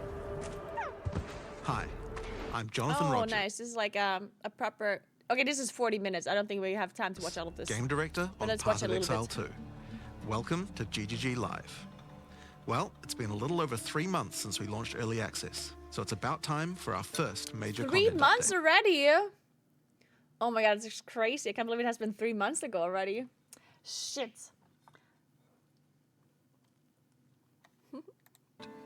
Today, we're going to show you an exclusive reveal of Path of Exile 2, Dawn of the Hunt, which launches on April 4th.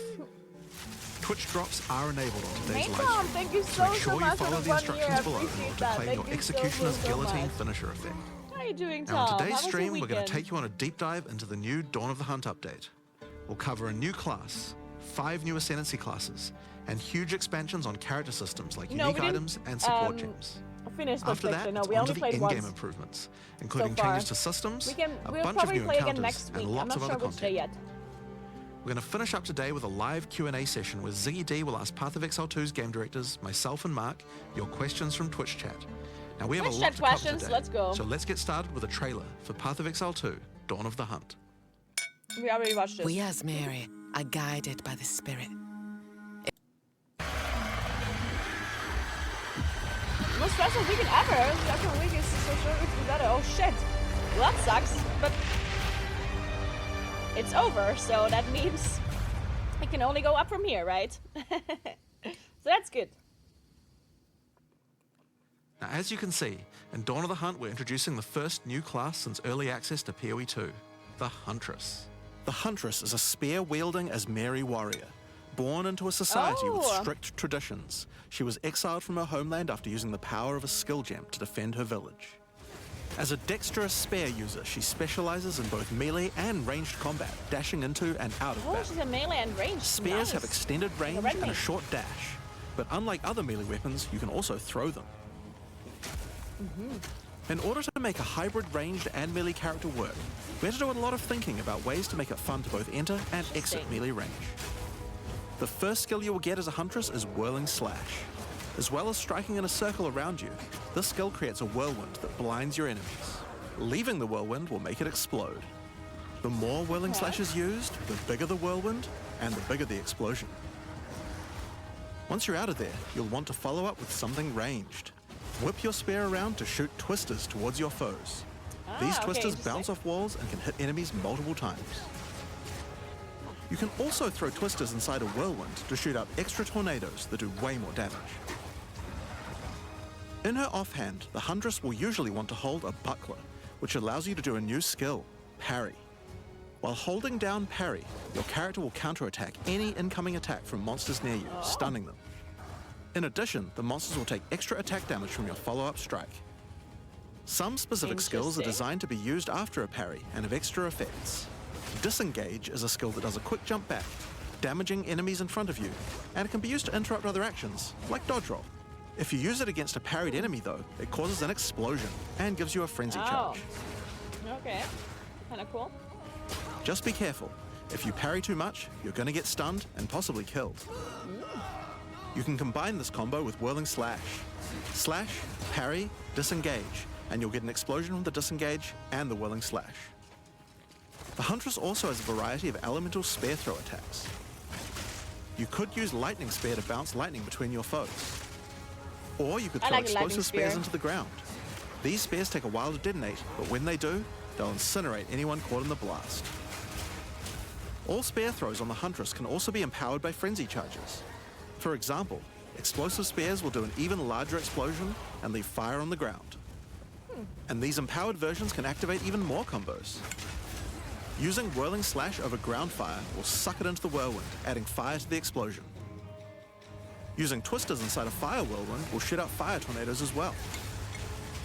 And you can do similar combos with ice and lightning too. Now, a key aspect of hunting is exhausting your foes by causing blood loss. This skill is Rake, which dashes towards your target and unleashes a deadly slash, opening up wounds on your enemies. Follow up with Disengage and watch them bleed out as they run towards you. On the health bar of monsters, you can see how much blood loss the enemy has experienced, and the Huntress has skills to take advantage of this. For example, using Blood Hunt will thrust forward and cause a bloody explosion. The more blood loss, the bigger the explosion. If you want to cause bigger bleeds, Interesting. try out Rapid Assault. The final hit of this multi-hit combo will stick a spear into your enemy for a big bleed. Now, And this Explosive sounds kinda Spear cool, and but at Rapid the same Assault time it both seems a result in little bit leaving spears difficult. behind, either in the ground or I'm in not sure if I enemies. should play this. But there are other skills that leave spears I around kinda too, should- like should Storm check it Lance, out. that leaves an electrical spear that arcs towards enemies. I should at least But give it what a can try. you do with all these spears? Detonate them, of course. Thunderous Leap will allow you to jump onto and explode. What? A flying Brutosaurus got me in 11.1. Oh no, wait. You got fooled by the April 1st fool sim, I'm pretty sure. I don't think that's actually happening, right? I think you fell for the April 1st thing. All right, well, we can watch this. We can watch the rest of it a bit later. But I'm excited for the PoE patch.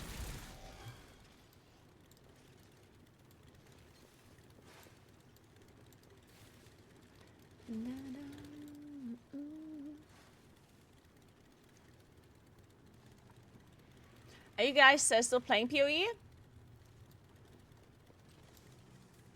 Or have you even played PoE 2 at all? Well, now that I have 3K score, what are we doing?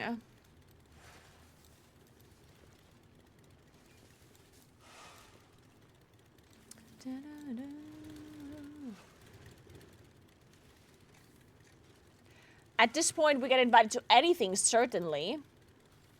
Right? Clearly, we'll be able to get invited to all key levels.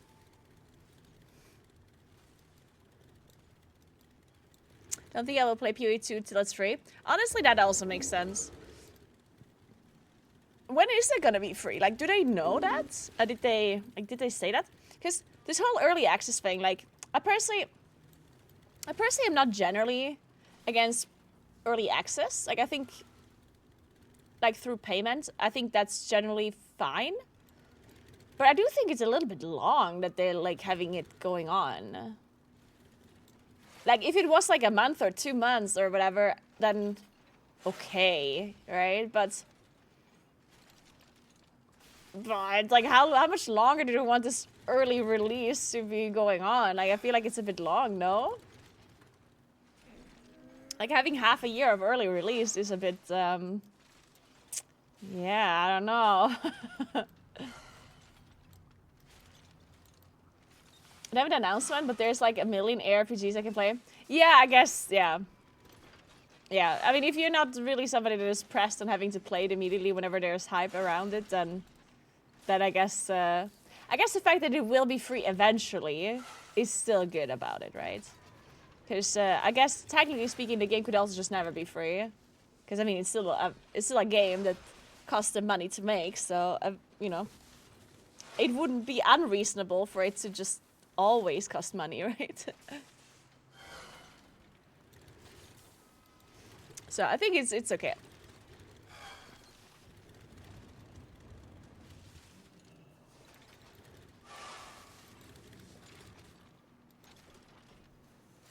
So let me see if I can do another 14.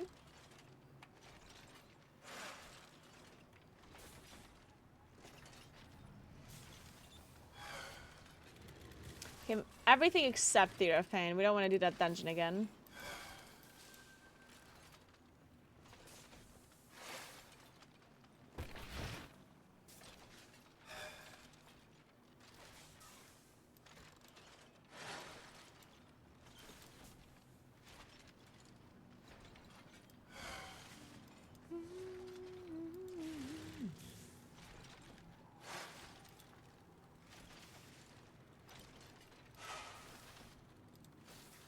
Let's just queue up for a bunch of things. See if we get invited to some of those.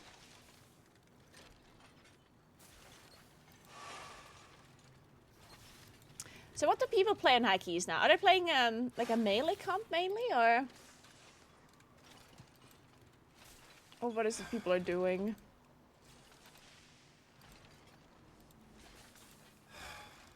I can check that actually.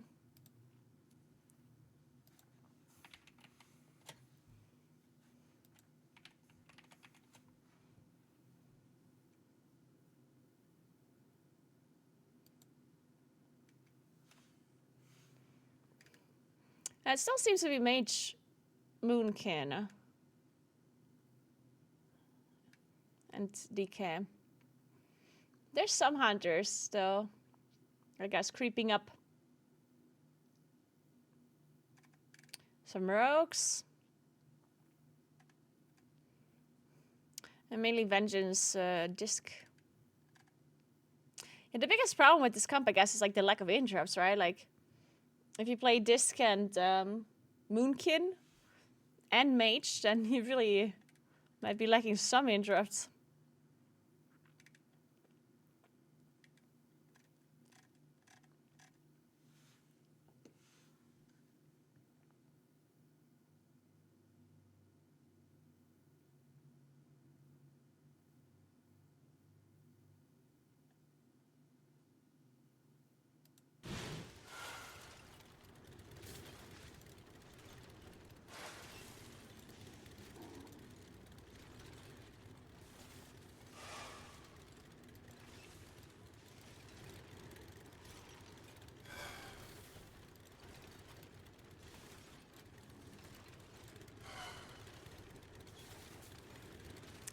That's very sexist of you, Thomas. Maybe think about that before you say that next time.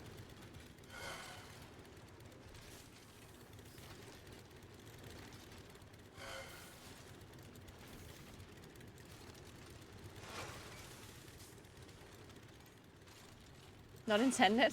Are you sure that was intended? That seemed very intended to me.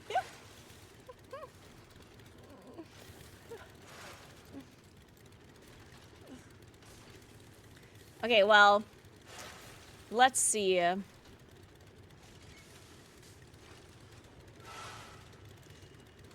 Okay, this song's too sad. We're skipping it. It is a nice song, though.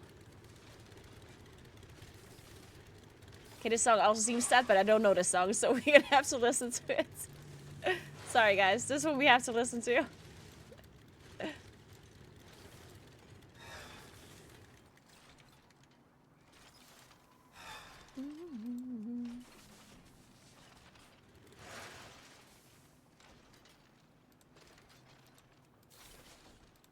What's the easiest key?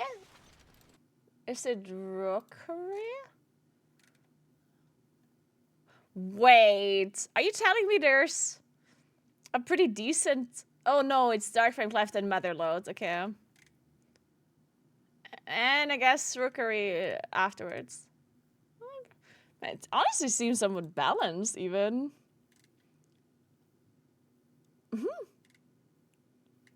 Dude, that looks decently balanced. It looks like all keys are down at a 17. Is that true? Wow. Wow. Wait, I'm so impressed right now. Are you telling me plus keys are balanced? I mean, it does look like Motherlodes. And,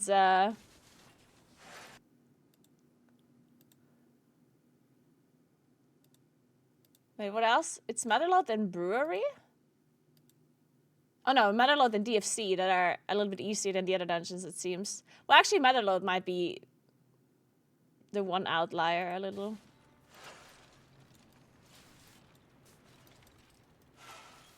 But yeah, it seems pretty decently balanced. Like, doesn't seem to be like one key that's much easier than the others. Yeah, Motherlode and DFC were done on 18, and all the other ones were 17. And even DFC was only done once on 18, so it's not necessarily... Motherlode was done 3 times, so I assume that Motherlode maybe is a little bit on the east, like... Maybe Motherlode is a little bit easier than the rest, but... Just because a key was done once on 18 doesn't necessarily mean that it's, like, infinitely easier than the other keys, right? Interesting.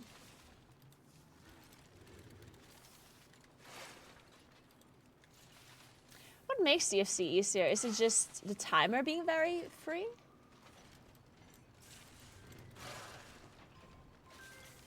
One second.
So, sorry, I had to talk to someone about insurance stuff.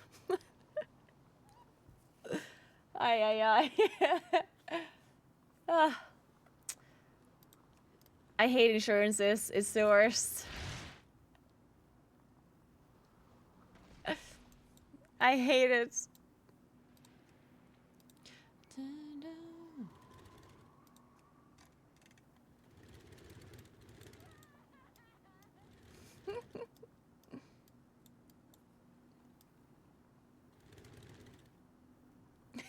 Yeah, she was talking about how stupid chat is. That was exactly what I was saying. Can't believe you can lip read so well.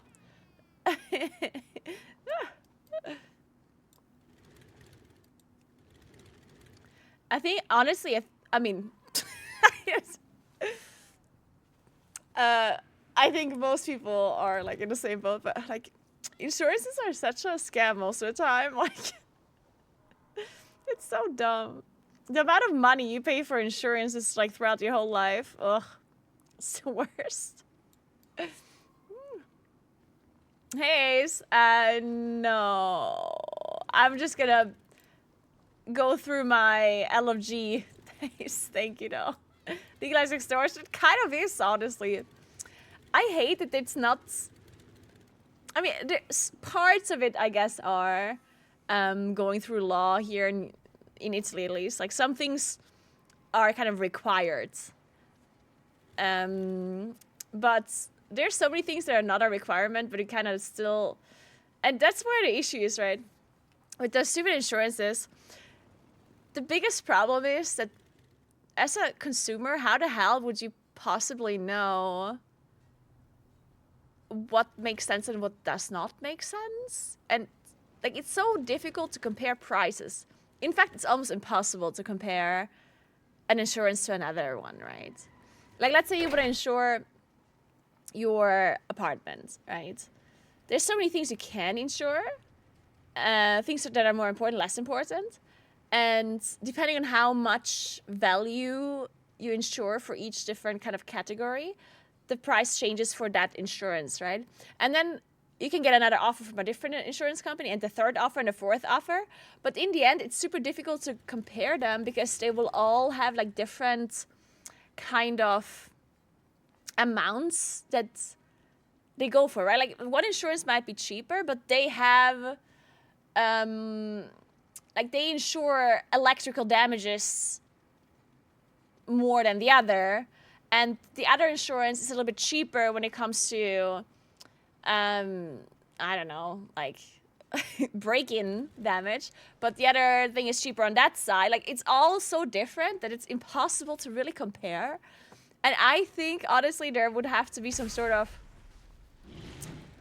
I feel like we need to have some sort of kind of, like, a rating that combines the whole thing, or I don't know, like, it's, I understand it's difficult, but it's just, I feel like a consumer needs some way to be able to tell the difference, right? Like, it's so hard.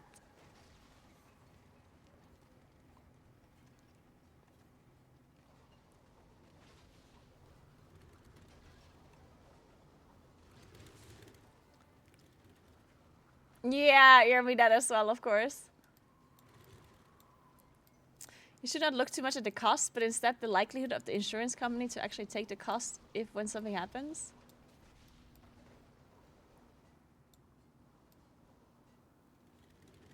I mean, I hope that if I would insure something, I would actually get the money too, if I did insure it, right? But I'm not sure what you mean.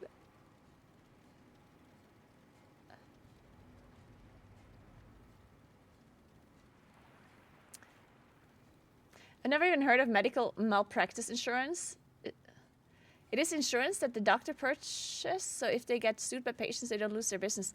Oh, I see. Medical malpractice insurance is so high priced that it affects the cost of medical care. Ah. Yeah, actually, I don't know how that works here. Like, I don't know. Yeah, I don't know how that works. Because we have private clinics as well and private doctors, right? And I don't really know if they are insured against, like, medical malpractice stuff. I mean, I kind of assume they are. But then maybe not. Like, maybe there's some sort of law. I don't know. Like, I don't know. I'm not knowledgeable enough about this one.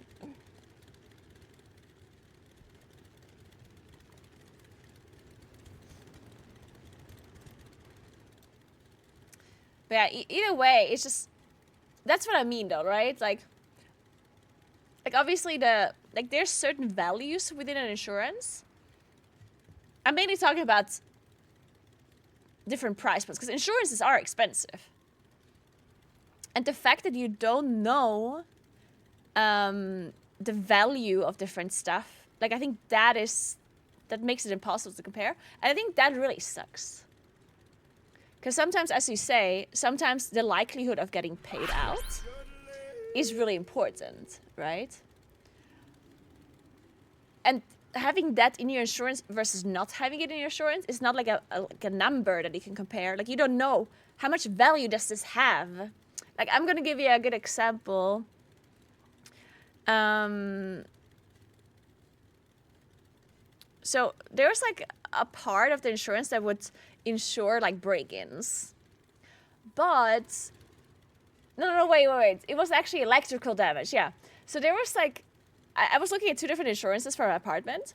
Also, thank you so much for 9 months, Paradox. What's up? How you doing? How is life? So I was trying to insure my apartment, right? And then there's one part of the insurance that would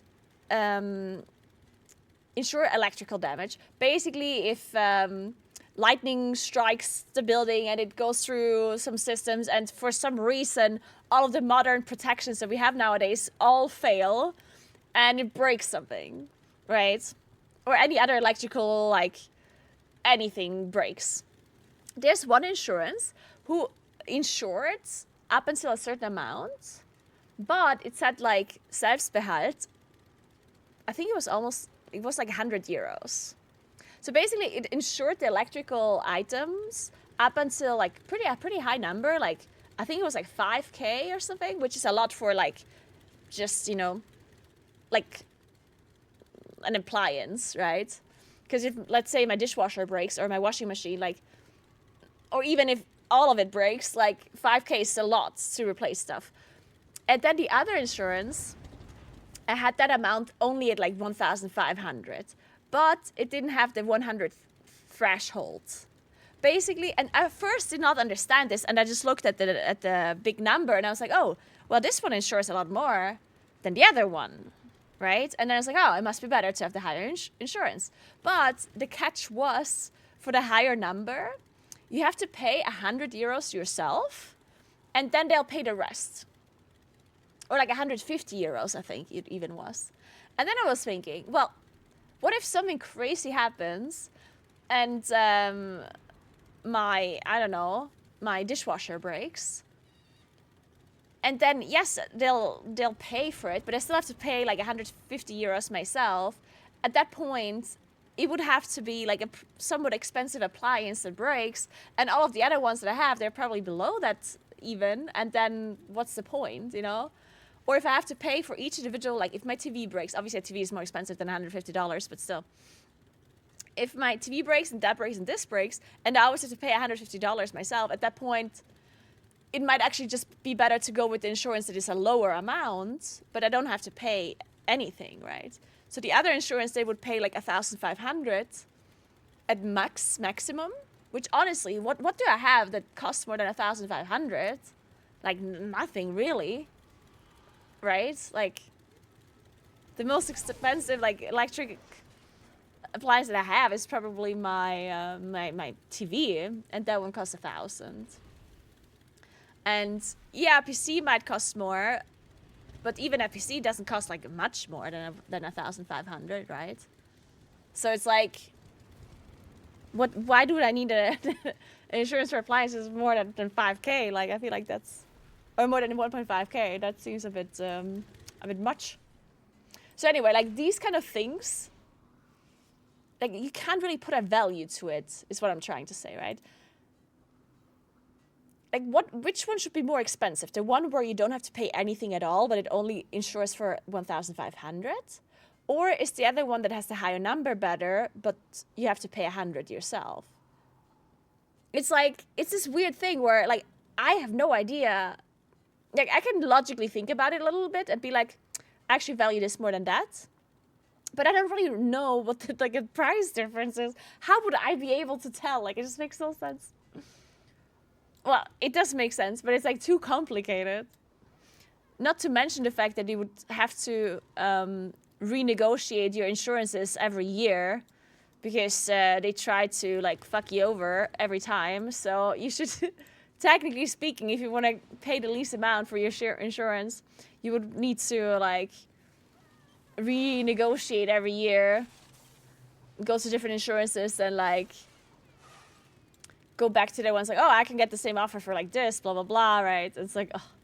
Same with your phone provider. You technically should like renegotiate your contract like every year or so, which the amount of time and effort that takes, but in the end you will be paying a lot less, probably.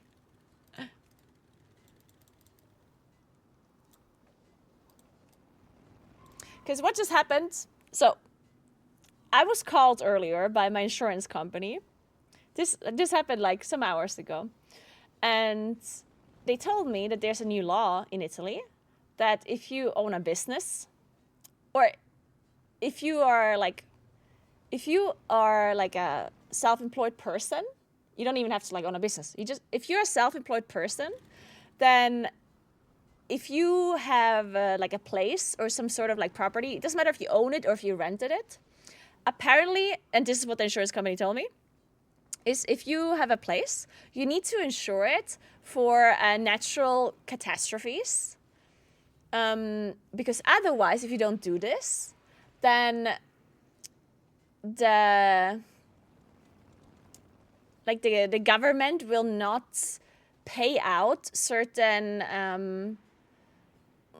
don't know what the word is, but like let's say, for example, you know, during COVID times when a lot of companies had to close down, the government was helping out some of these companies, right?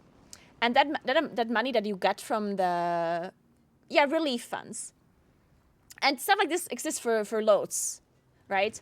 Like you get relief funds for stuff like COVID, but you also get relief funds in case you need to renovate the place. Sometimes they help you with that one. If you want to if you want to make your place bigger, and because you want to make it bigger, there's like, I don't know, like something that you make prettier that is part of like nature or whatnot, you get help from the government. Like there's a bunch of stuff where the government kind of helps you out as a company, but also as a private citizen. And to receive that money, you apparently need this insurance, right? This natural catastrophe insurance, which isn't very expensive, but you need it, right? And to me, I was like, okay, well, that makes sense because I'm not getting any funds right now for anything, right? But in case something does happen and I want to get funds from the government for whatever, then it would make sense that I have this insurance, right? Because if I can't get the funds otherwise, then that really sucks, right? So I told my insurance guys, like, yeah, okay, I guess just add the insurance then, I guess, right? I was thinking, okay, if I have to do it, I have to do it, right? Like if this is the law, right? And then afterwards, I talked to like a friend that owns like a shop, and I told her about it, and she was like, oh, nobody told me about this. I'm gonna call my insurance guy. And then she called the insurance company, and they said, oh no, you don't need this until December. And in December, they might still move it up, or they might even remove it completely. It might not exist anymore. Like, it basically just didn't happen. Like, this is actually just not true. Because it happens all the time that the government, like, decides on certain things, but then they move it up, and then maybe they completely scrap it. Maybe it doesn't happen, right? So I felt really scammed, and that's why the insurance guy called me now. And I was like, well, so I don't need this. And then he kept saying, oh, but if there's a natural catastrophe and you need to get funds, then you won't get them if you have it. And I'm like, I kept asking, but if something happens tomorrow, would I still get the funds without having the insurance? And he just didn't answer, right? So I was like, okay. And then, and then I basically said, well, then I don't want this insurance, because why would I get an insurance that I don't need just in case it's required in December? And then he said to me, well, they're going through the insurances now, because if the law actually comes out in December, then all of the companies would come to them and ask for this policy, like for this insurance then, and they would not be able to handle them all at once. So the only reason why I was supposed to get it now was because they don't want to handle it all in December. So technically, like, so I would be paying for a quote unquote useless insurance for like almost a whole year just because they don't want to do it all at once. And I'm like, what the fuck? Like, so I was like, no, like, no, I'm not gonna do that.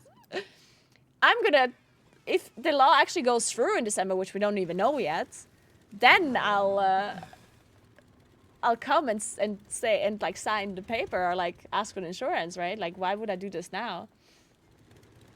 Like, and then they said, oh, but it might be more expensive then because everyone needs it then. And I mean, I guess, yeah, I guess that's also true, but also maybe not. Usually there's enough like competition between the insurance companies that they have to do it for a certain amount of, like, for a price that makes sense. They can't just like all of a sudden be double the amount, right? Like, that'd be weird. But yeah, anyway, like, stuff like this annoys me because why don't you just tell me the facts, you know? I hate it when people just like have these like half-truths.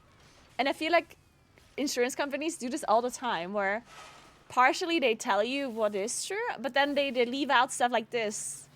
Because he didn't like completely lie, right? He did say that this is a law that is being like, that is true, but it's not there yet. And what if it's not actually, what is going to be scrapped completely? Like, just tell me about it. Oh, man. Hey, Haki, what's up? Red Mage? We start 14 homework into 15, 16.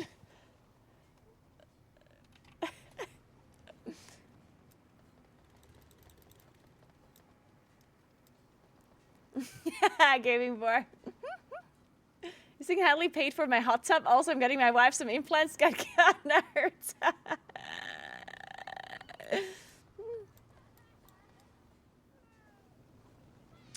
It's so annoying having to worry about stuff like this. Yeah, I fucking hate this. I hate when you can't like trust people like that, you know? Like, it's so annoying. I feel like it makes me like a cynical person. I don't want to be cynical. Like, I want to believe in the best of people, you know? Like, I want to trust people. I want to believe in the good that people, you know, the people largely, like on average, are good people. Like, I want to believe that. But then when you constantly have to like double check if they're like not like trying to fuck you over, then it's like, what the fuck? At some point, it's no wonder that people get more cynical nowadays, right? When you have to be like questioning everything and like double checking stuff like that. Ugh, it's super fucking annoying.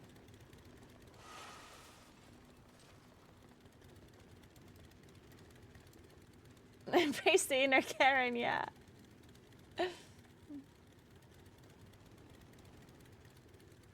WoW became just chatting. It's really so bad. Recently I stopped playing a few months ago. Okay, so you're still not playing anymore. Alright. Honestly, good for you. Good for you. Why do we play this game at all? We should just we should just work on insurances. Wait, what? Check mother loads. Ah.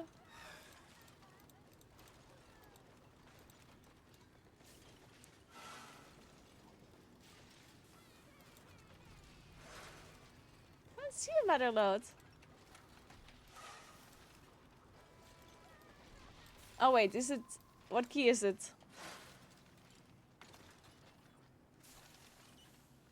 Its name can't. Oh, there it is.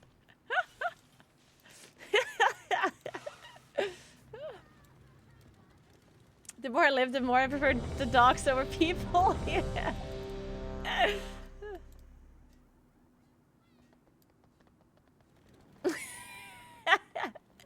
The more I adult, the more I realize the world is just filled with gray parsers. Yeah, it's true. It's the worst.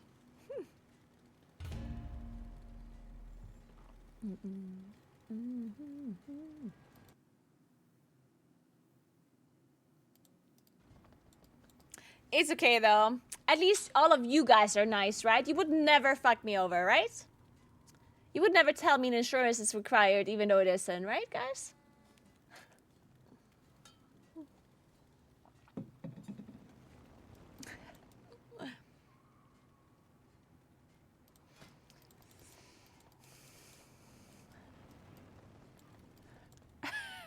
Do you have your Twitch insurance? No, I actually don't. Tell me more, Tom, tell me more.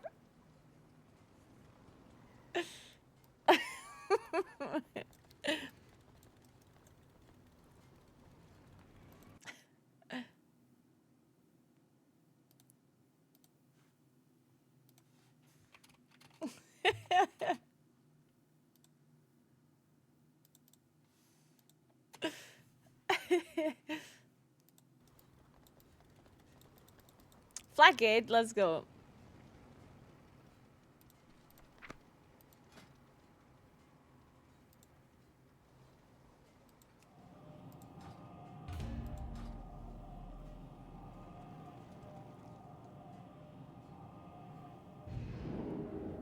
Well, if someone was gonna give me a very large amount of money, I definitely would, which is why the insurance companies do it.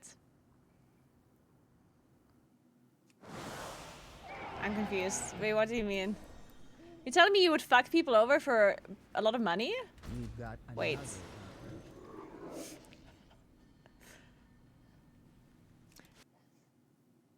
Wait a second.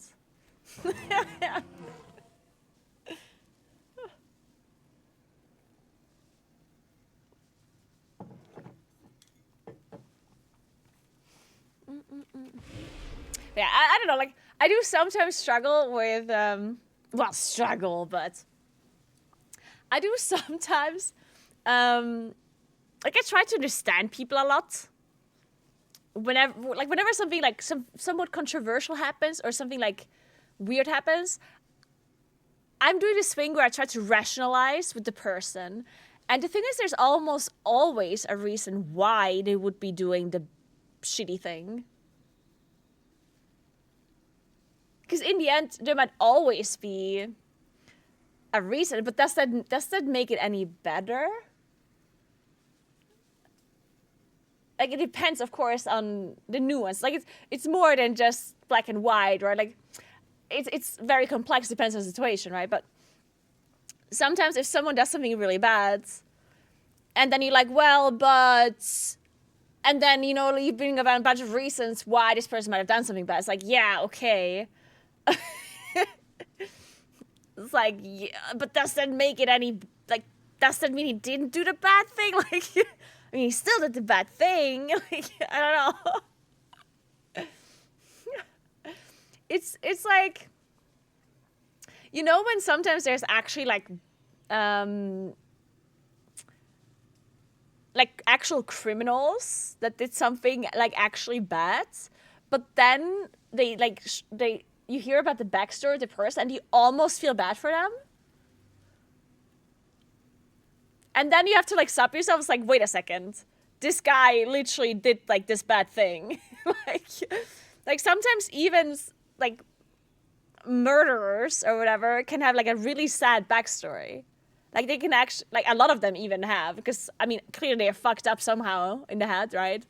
Most of them aren't really born this way. Most of them were fucked up somehow by something bad, right? But that doesn't mean that they're not murderers, right? Like, they're murdering other people.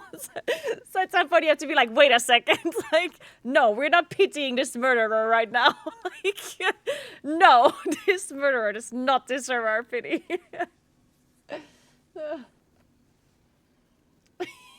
Yeah, paradox. Yeah. Villain or...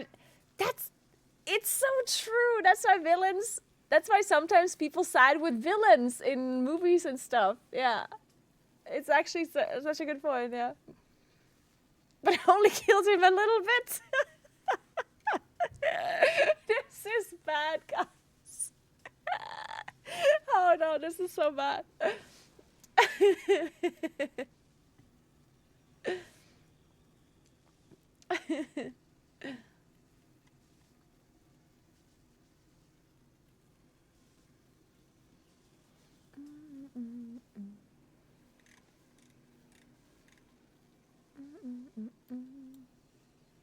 It is true though, Silco's Bay.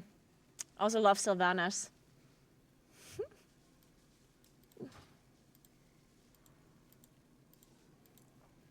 And it's so interesting because people are so easily like manipulated or influenced by just being slightly more knowledgeable about a person. Like, let me try to explain what I mean. Like, let's say there's two people and something happened between those two people and you know person A, but you do not know person B. It's so easy for you to like side with person A, even if that person did something like bad to person B, but your brain tries so hard to like justify it for this person because you like the person. You know them, you know? Like I mean, obviously if you don't like the person, then just because you know a person generally doesn't mean you side with them. But if you like the person in some shape, way, or form, like let's say they're a friend of yours or you've known them for a long time or whatever, but you don't know person B, right? Then your brain just tries to do all sorts of like weird gymnastics to justify why this person did that. And in your mind, you also kind of like talk down the other person, even if you don't know them. Like, person B must have done something bad, or person B is probably just like a shitty person, or I'm sure there's something they did too. Like, you're just trying so hard to like justify it in your brain. Feet. I'm getting mega I killed someone vibes from Kara right now. Well, who hasn't? I mean, let's be real. We can be truthful to each other, guys. Hey, come on. Feet. We all know that that's a pretty common thing. It's I didn't see nothing. Oh shit. Gotta love Fargo. Frontal.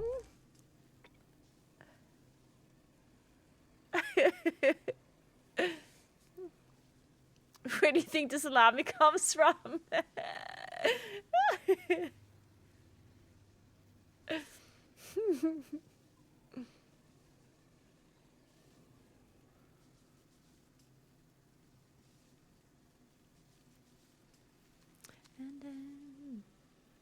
Naguura killed David the Doe. That is true. I did.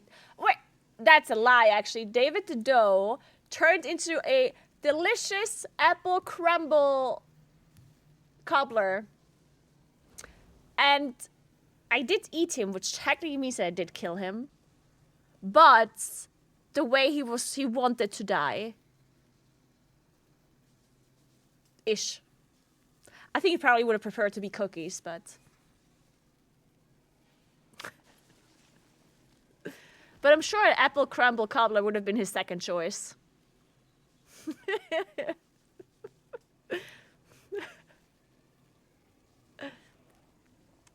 So killing is justified only if it's made in delicious baked goods.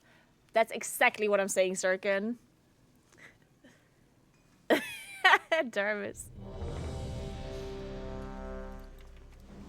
There was a time... Just because you're saying that you're the villain. There's a time where I seriously thought, like, I was gaslit by a person. Yeah. And there's a time where I actually like seriously believed I'm just like a really bad person. And I felt so bad about it. And I was like, oh my God, but I am just this way. I have Like, many lucky I was things gaslit to by do, this love. guy. And at some point I thought I'm just like a really bad person. And I was like, what the fuck? Like, I'm like, what do I do about this? 5, Like, 4, I tried to think of 3, all of these like 2, things 1. that I should do differently in the future. Just like, oh my God, I am just like horrible. God.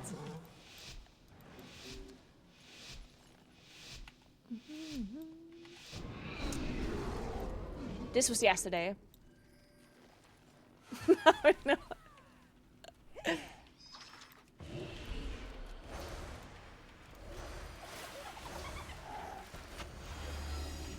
Feet.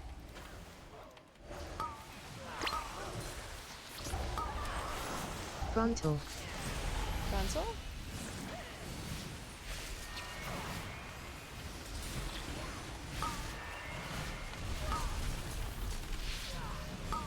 Feet.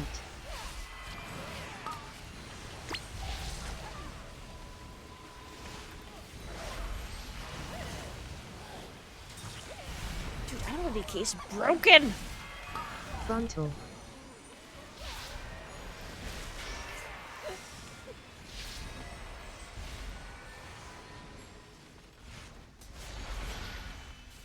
So we can discuss sandbagging. Sandbagging what? Why?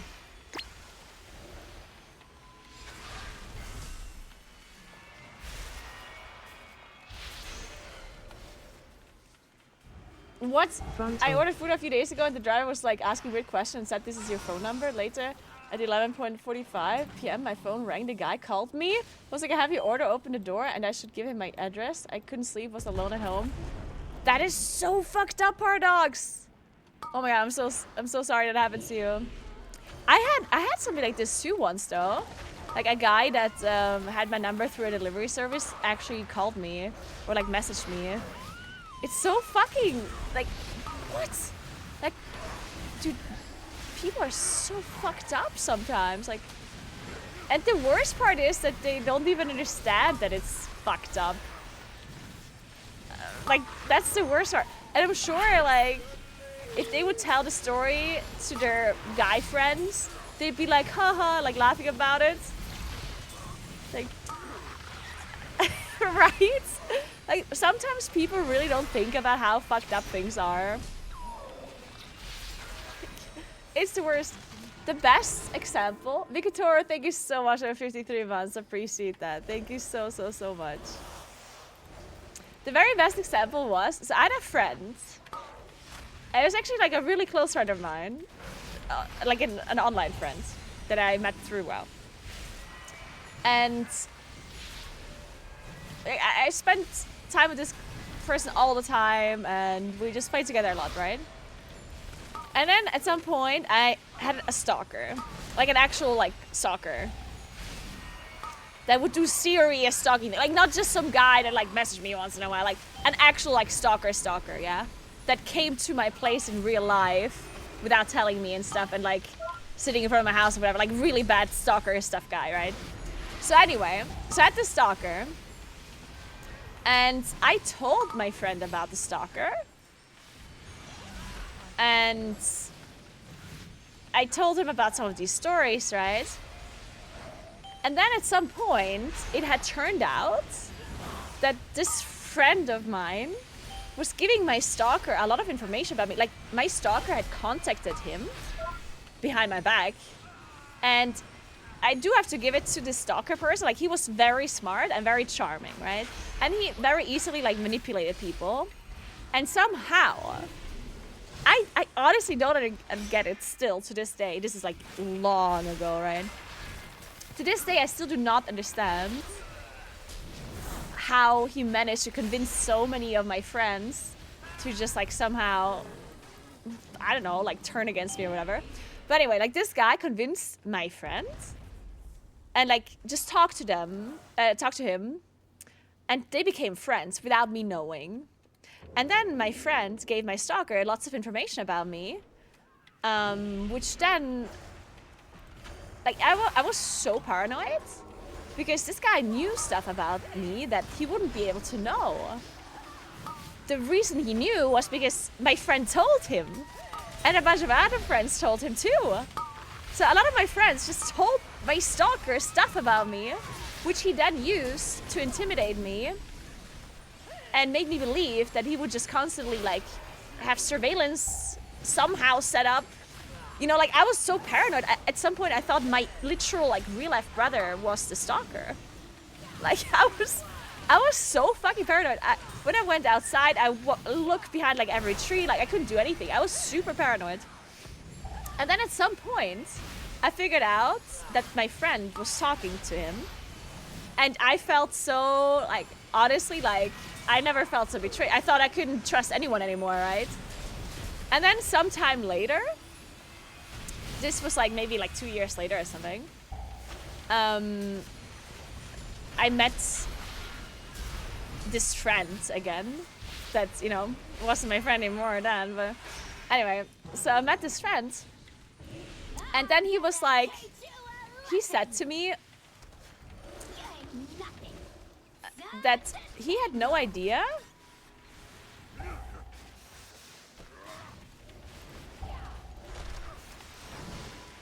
or basically, like, when we were sitting there, he basically said, like, he apologized, and he said that back then he had actually, like, he didn't think that whatever happened was weird. Like, he didn't think that the guy was actually, like, stalking me. Like, he thought it's just, like, that guy's, like, into me, and he's, like, he just didn't get it, basically. Even though I told him all of this stuff, he was under the impression that it's not that bad, you know? Like, he had no idea that, or at least in his mind, it didn't seem that bad. And I guess because this other guy, like, manipulated him a little bit, and when I say a little bit, a lot, I guess, in his mind, whatever I said to him about the stalking, like, in his mind, that was just, like, not very severe, I guess. And finally, after he had, like, reflected on it, and after I had told him what, like, I literally, like, pointed out all the things that he had done, the stalker, right? And then he was like, it clicked, and it was like, wait a second, so he really was, like, stalking you. But just because he, like, never physically had hurt me, like the stalker, and he, like, never did, like, anything that could actually just be, like, sued properly. Like, he basically never did anything that the police could do something about. Oh. Holy fuck.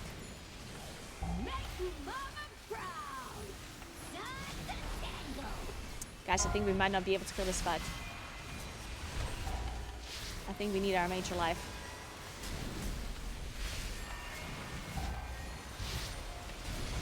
But anyway, sorry, that was a fucked up story. The only reason why I explained it was because I wanted to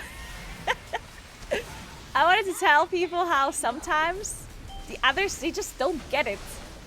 Like, sometimes something is really fucked up and another person can just think like, like, it's whatever. Like, especially, like, I feel like especially if it's like a problem that is more of like a woman thing. Like, sometimes guys don't understand how intimidating they are to a woman. Like just the fact that you were, like, physically just stronger, like, that can be just, like, just that alone can be intimidating. Even if you don't mean to do anything with that strength, right? Or that's, like, superior thing. Like, that it's in itself can just make you feel that way, right? Targeted. And I guess a lot of people just don't understand that. Which, you know, I get it, but at the same time, it's like, like, maybe try to understand.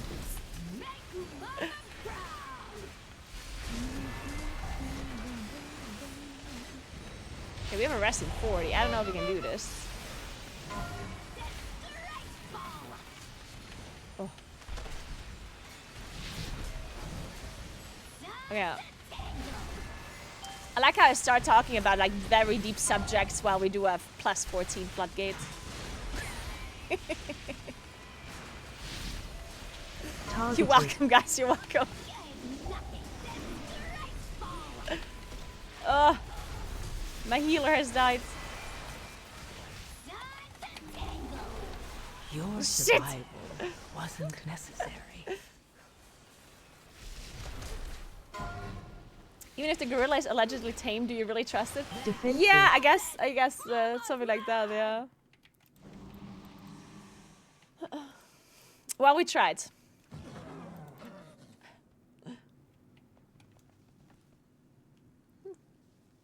Hi, Civic example too, so yeah. I do love the name too. Bros don't realize how important it is to stop your other bros, to stop being criminals. Yeah, that's another thing, right? Yeah. A lot of people don't understand how important that is either, yeah.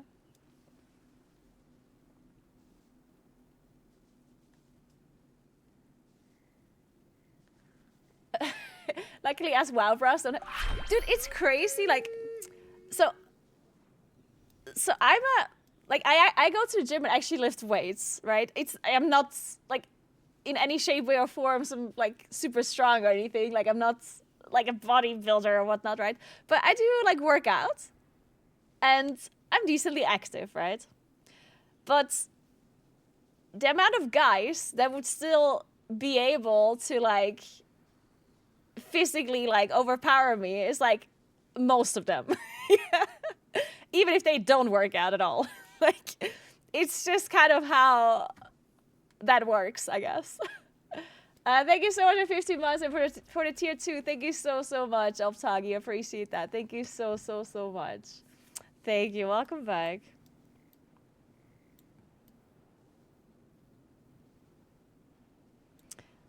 I did Glaive taunt, but I guess Glaive bugged out because I wanted to grab something else. Well,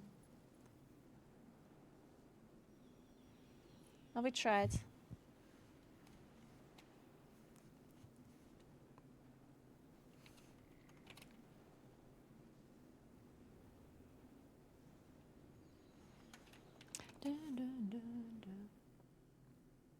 Naguura, what the hell is this mindset? That's not a mindset, that's the truth. What do you mean? This is not a mindset, this is an actual thing. Like I'm not like it's literally how it is.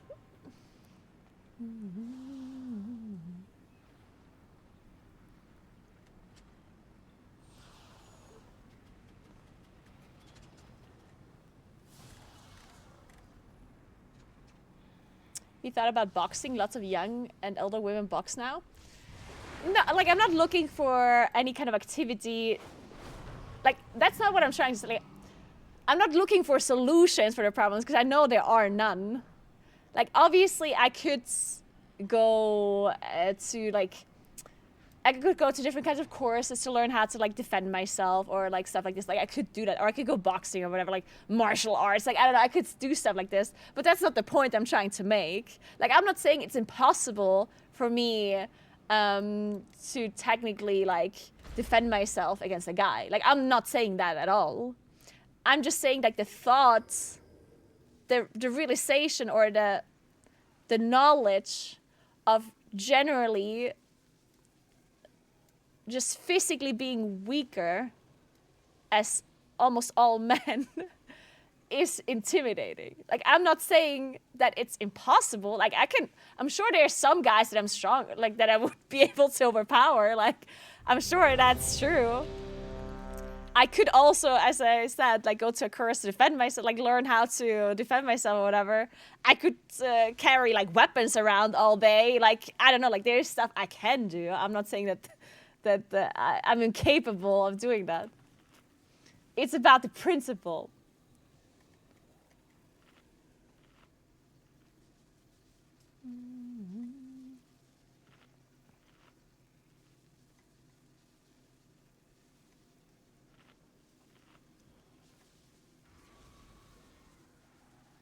It's like thinking that every person in the US owning a gun can kill you.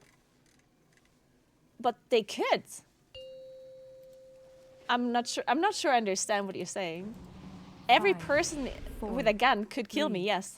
2, 1. Like, that is a true statement. Every person that owns a gun that shoots me can kill me. Yes, this is factually correct. It doesn't mean they will, but that's also not what I'm saying. I'm not saying that I'm scared of all men, because I think they would all want to hurt me. But that's like, see, like, you're not understanding what I'm saying. Frontal. And that's the whole point of the story, actually. You're proving my point right now.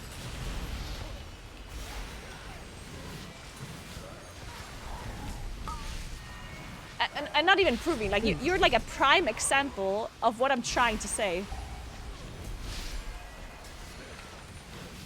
You know this guy that I thought was my friend that didn't understand that I was being properly stalked? Frontal.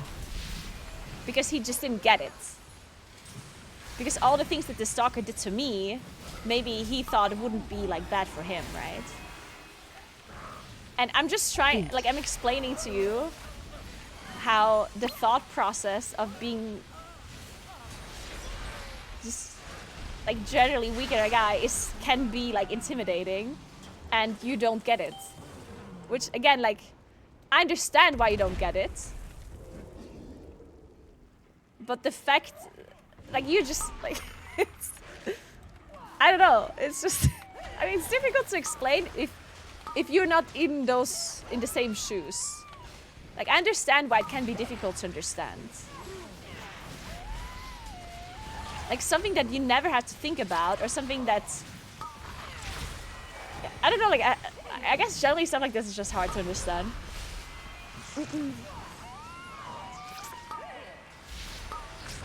I honestly don't really know how to explain it to you. You would have to...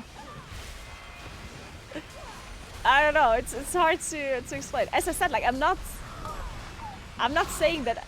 I'm not against men. Like, I'm not scared of men. And I also don't think men want to hurt me. Like, that's not at all what I'm thinking. Same as I'm not afraid of every person that owns a gun. I don't think every person that owns a gun wants to kill me. Like, that doesn't mean that they couldn't if they wanted to. And that's the point I'm trying to make. Maybe I'm just explaining myself badly as well.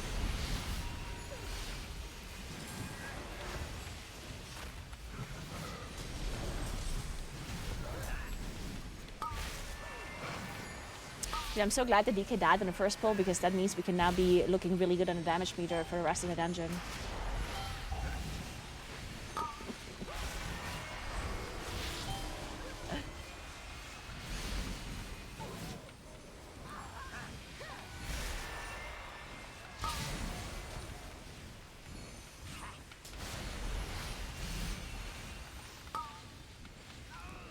I'm doing well, all your fun facts. Unfortunately, I can't read chat right now. Like, I wish I could read chat because it's an interesting conversation to have. but I have to look at my dungeon, unfortunately. So I would like to read all of your stuff, though.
Okay, let's see if we can do it this time.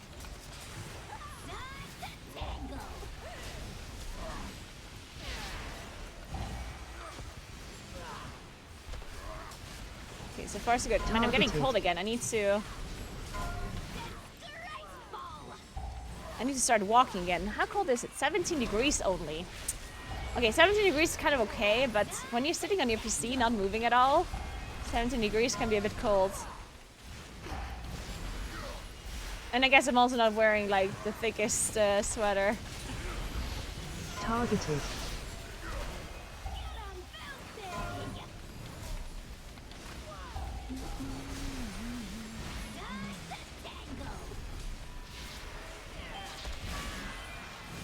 It is interesting, like how a little bit of movement is like warming you up so much. Defensive.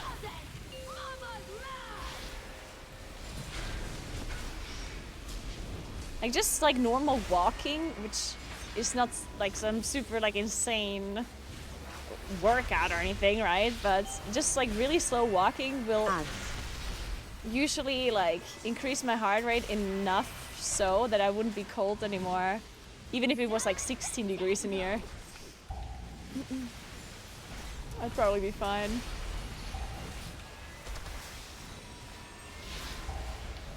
Simple solution, guys. If you want to save money in the winter, just constantly curl a dumbbell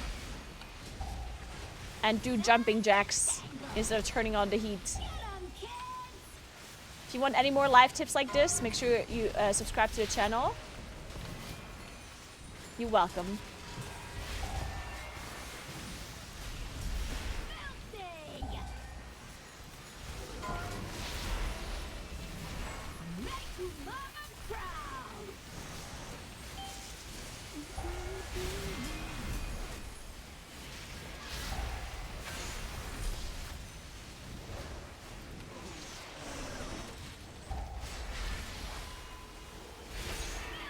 Defensive.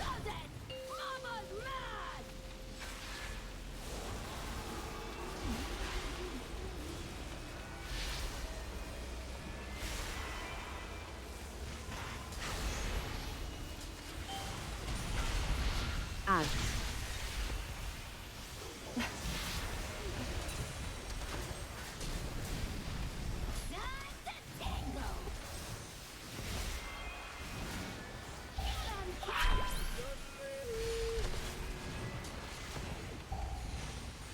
Landria, thank you so much for the 3 months. Appreciate that so much. Thank you, thank you, thank you.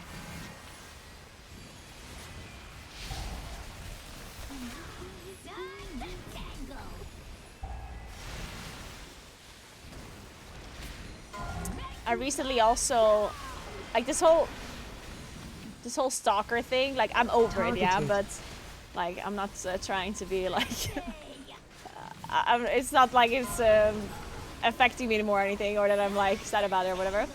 But something that I didn't notice that I randomly figured out, and when I say randomly, it's because I talked to a therapist for something completely like not related some time ago, and at some point, you know, we were talking about like other stuff. And my therapist was like, is there something else like that happened that you want to talk about, like some like moments or whatever, like in your life? And I'm like, nah, not really, like nothing really. And then like the therapist like kept asking about stuff, and I'm like, at some point I was like, well, there was like the stalker, but like that's like long time ago. Like I don't care about that anymore. And then my therapist was like, wait a second. You had a stalker? And I was like, yeah, but like I'm over it and whatever. And then she was like, wait, this literally explains everything. And I was like, what do you mean?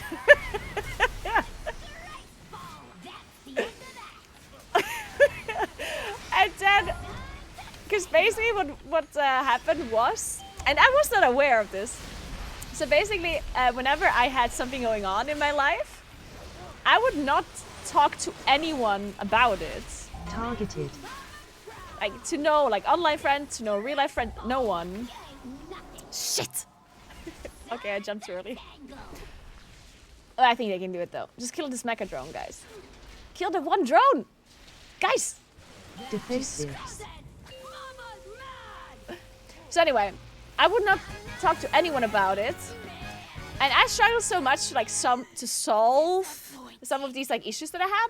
And I always was thinking like why would I talk to anyone about it? Like, huh? And then this like therapist was like, dudes, like dudes, clearly the reason why you're not talking to anyone is because when you had the stalker guy, all the other people that you talked to told the stalker about it. So now you don't trust anyone anymore. And I'm like, wait, that does make sense.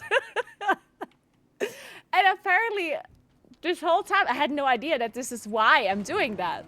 Defensive. Or why I'm not like telling anyone. To me, I was like, well, obviously I'm not telling anyone. Why would other people care about this issue? Like, and how would they be able to help me? Like, in my mind, I was always like, well, why would they be able to help me? Like, I can think about this by myself. I don't need to tell other people about this, huh? And then the therapist explained to me, well, sometimes it's not about the other people actually like giving you, like helping you. Sometimes it's just about saying the thing out loud to like another person. Because then you'll see it in like a different way. So sometimes it's not even about like another person trying to help, but sometimes it's just like saying the thing, right? And I was like, that seems wrong. It's like, no, I don't believe you.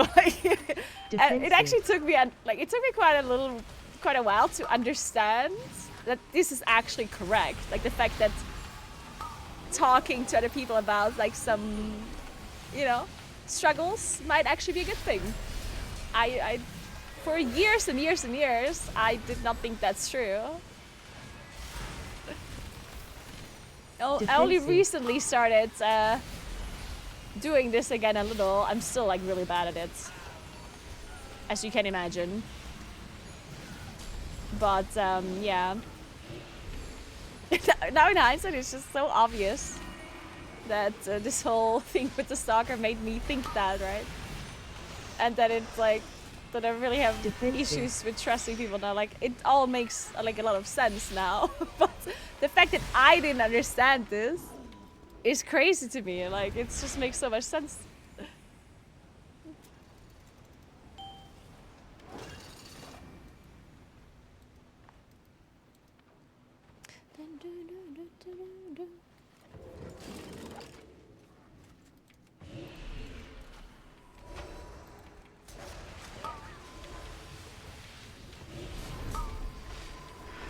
God.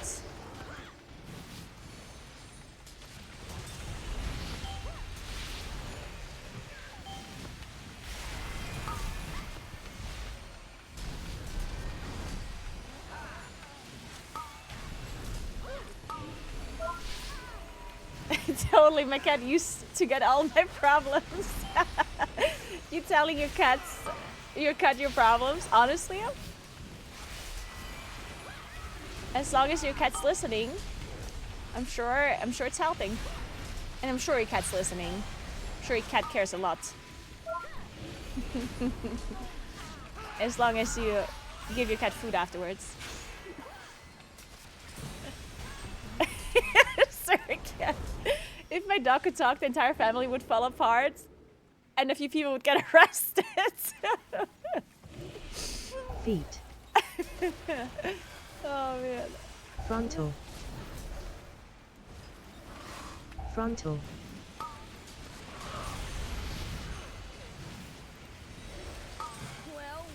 But yeah, just a face of like my therapist when I talked about the stalker thing. And obviously we had talked about like the other problems before, where I was just like not understanding where it's coming from, like all this stuff like that I didn't personally understand. Like I just didn't understand my feelings basically, which, you know, usually is the issue for most people. But anyway, when I just like glossed over like the stalker stuff, and she's like, wait a second, like that stalker thing, what? Like just her face. I was like, and I'm like, nah, it's nothing. It's like, and she's like, dude, you're an idiot. That's probably what she was thinking afterwards. Frontal.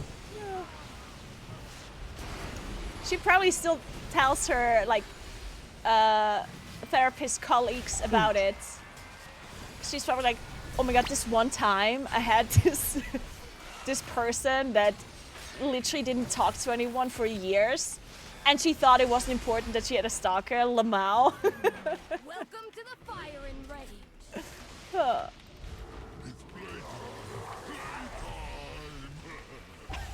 Hey Meridio, what's up? I'm glad you enjoyed the stream yesterday. Split Fiction is so much fun. We're gonna continue playing Split Fiction probably next week at some point, someday. We haven't figured out a day and time yet. Don't take it. No.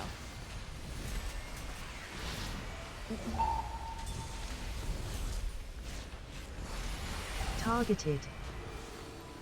Dot. So yeah, in case you didn't know, I'm slightly fucked up in the head. But I guess most people are, so. I guess that's normal.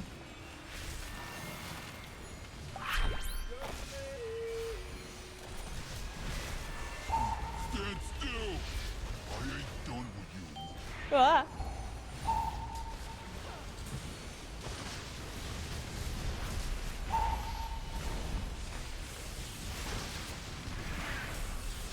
Hey Tenstrike, thank you so much for 26 months. Appreciate that so much. Welcome back. Thank you, thank you, thank you.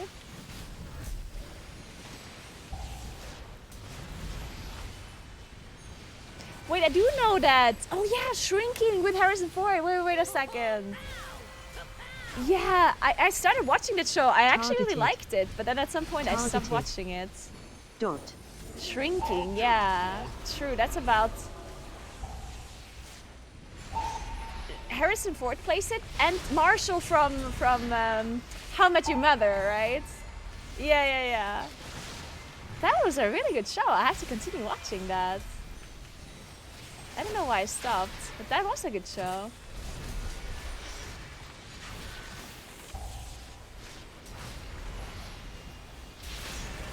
Yeah, it's a good show. It seems so easy to play Moonkin, yet so confusing. Yeah, I think that would be describing Moonkin pretty well. I ain't done with you. That would be a very good description of Moonkin.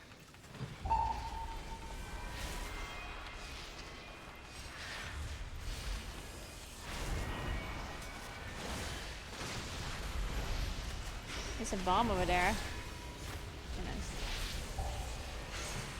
Oh, what do we do about this?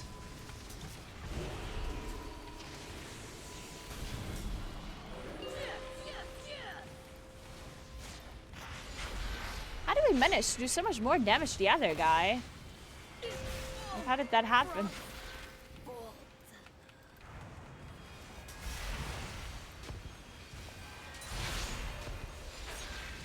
Is Omega over? Yeah, I think so as well.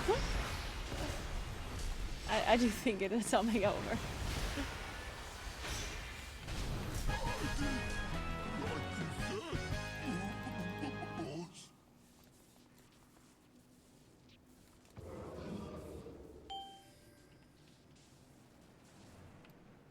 What the hell is this song?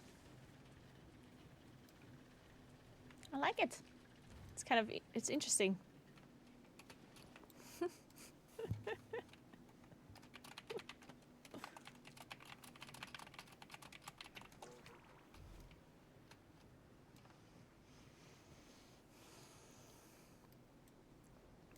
I was watching a video of a guy teaching people how to moonkin, and he was talking about snapshotting his dots. Oh my god, really? There's people that think dots still snapshot? Or was it like an old guide or like a classic guide or something?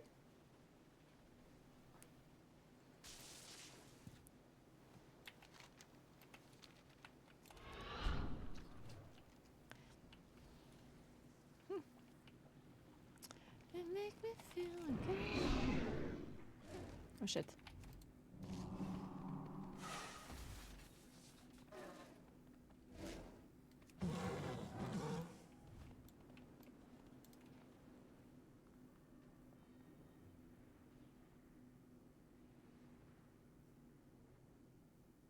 It's always nice to open up and pour your heart out to someone. See, I disagree. Heavily. I very much disagree. I know it's supposed to help, but it fucking sucks. But did I actually want to continue? Oh, I think we are. Okay, let's do this.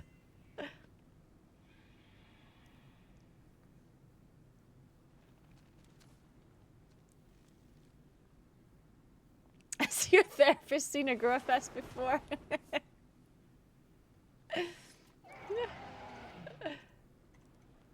Maybe that would explain more than the stalker thing.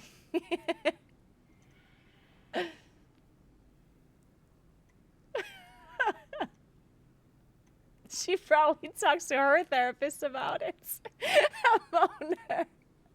That is a good question. Like, if you're a therapist, can you talk to your therapist about your patients? Would that fall into... Probably not, right? What if you're a therapist and something that a patient said to you is affecting you so much that you would want to talk about it? Can you talk about it to your therapist? That's a violation? Well, shit, then what are you going to do about it then? If it affects you so much mentally, but you can't tell anyone? Oh my goodness, what are you doing then?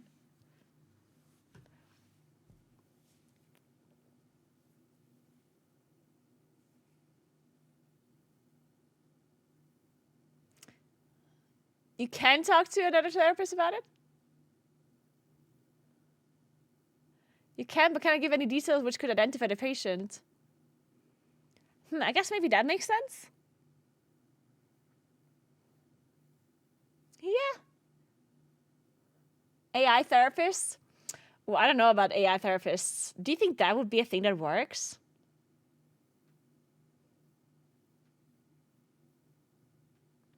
Do you think an AI therapist? Nah, there's no way that works, right? That would be the last thing AI can do, probably.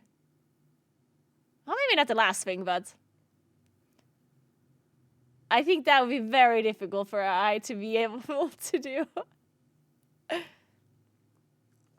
I mean, it probably does work. Let's give this a try. What's our problem, guys?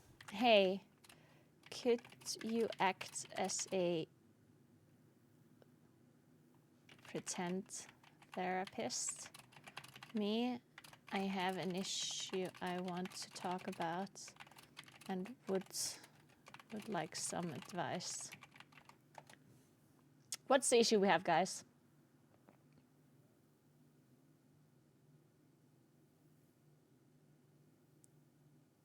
Oh my god, the AI is still thinking, guys. They're thinking for a long time. Oh my god, they're thinking for so long before they answer here. Oh god.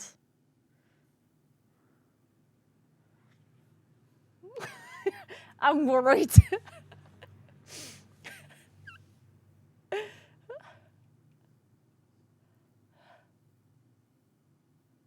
Dude, I'm actually worried. Still not answered. Failed to get your settings.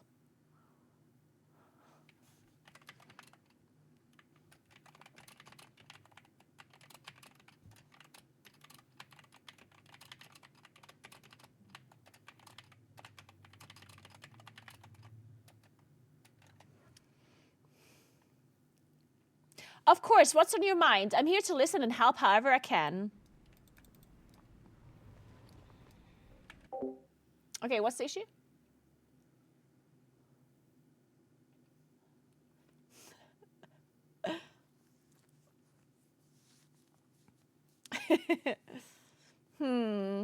What are we asking? Okay, so let's say...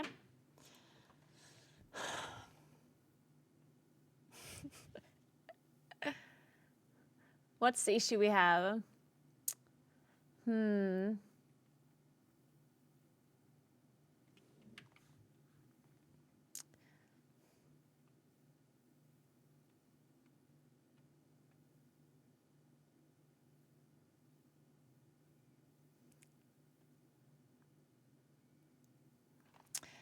So there is a coworker that makes me a little uncomfortable.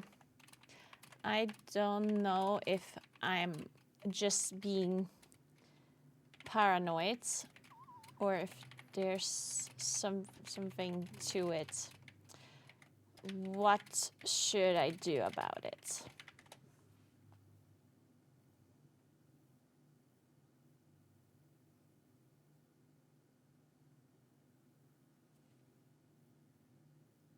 Dude, I think I broke the AI with my mental issues. Are we the colleagues? Dude, there's something wrong with him.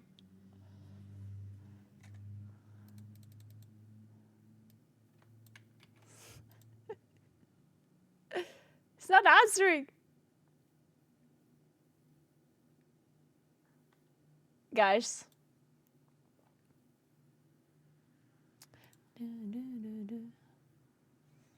Are we the colleague?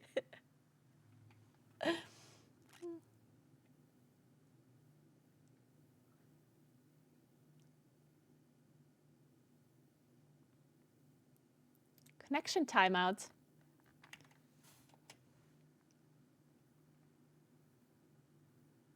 Dude, I actually broke ChatGPT. It's not working.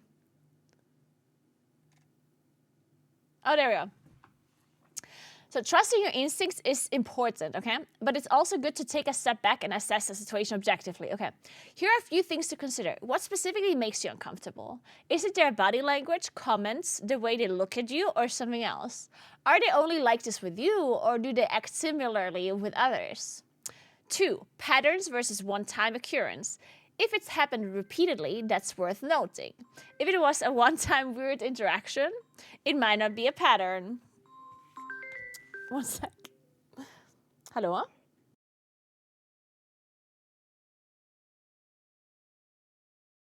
Dude, I'm getting so many like spam calls lately. Fuck. And it's like always normal numbers too. Damn it. So anyway.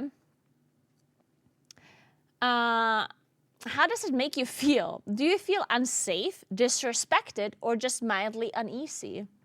If you feel physically unsafe, take it seriously. Okay, well, that makes sense. Steps you can take. Set boundaries. If they do or say things that cross a line, be clear about your discomfort. Document incidents. If there's a pattern, write down dates and details. Talk to someone. If it escalates, consider speaking to HR or a trusted coworker. Trust your gut. If something feels off, you don't have to ignore it. Would you be comfortable sharing a little more detail about what's been happening? That might help figure out the best course of action. Dude, this is kind of nice. Dude, maybe I should talk to ChatGPT more often about my problems. Guys, why pay a therapist when you could just ask the bot?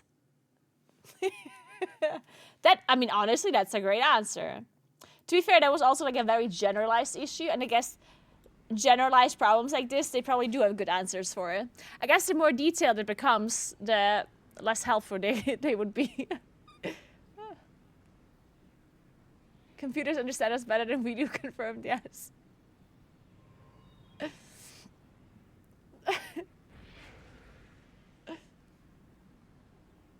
Talk to ChatGPT or Meta about your love life. Honestly, might be helpful.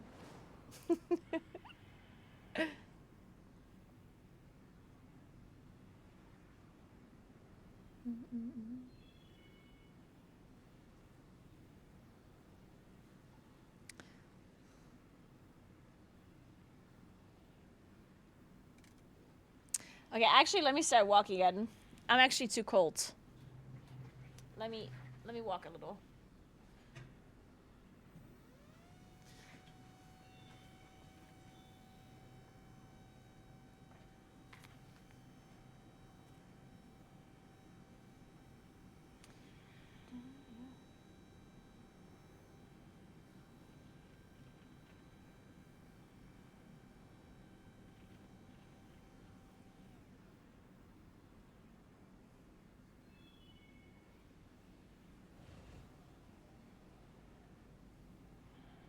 So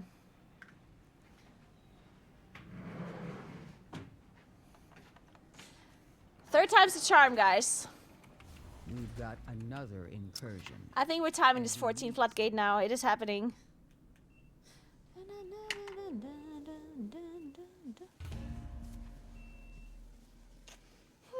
Better to do it in a vid who was saying to snapshot your dots.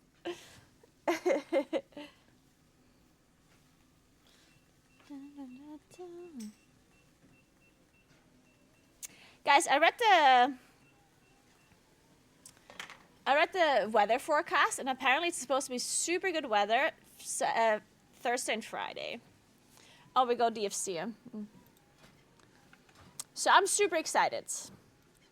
Oh shit. We go DFC instead.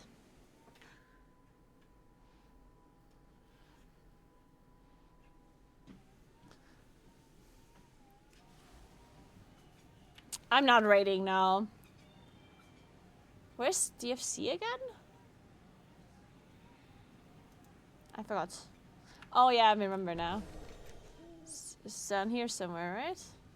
No, wait. Where's DFC again? Oh, it's there.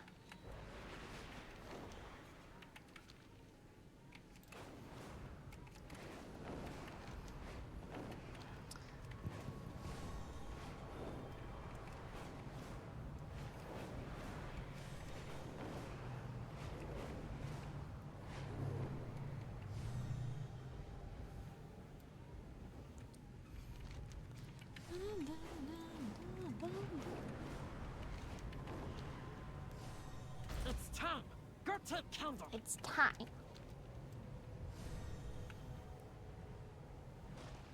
So.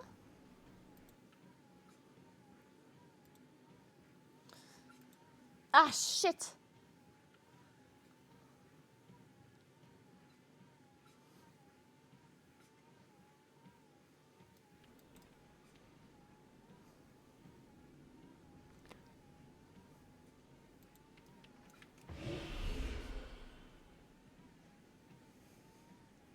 Hey, Soph. When are you going to understand you can't walk away from your problems, Naguura? Especially when you're on a stationary treadmill. That's what drugs are for. Be sensible. Oh my god, I do love drugs. Drugs are great.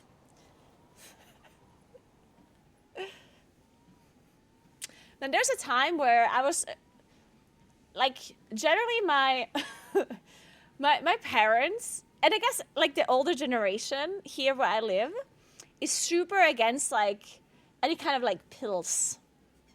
Because I don't know why, honestly, but I think there's a time where people were told that pills are just like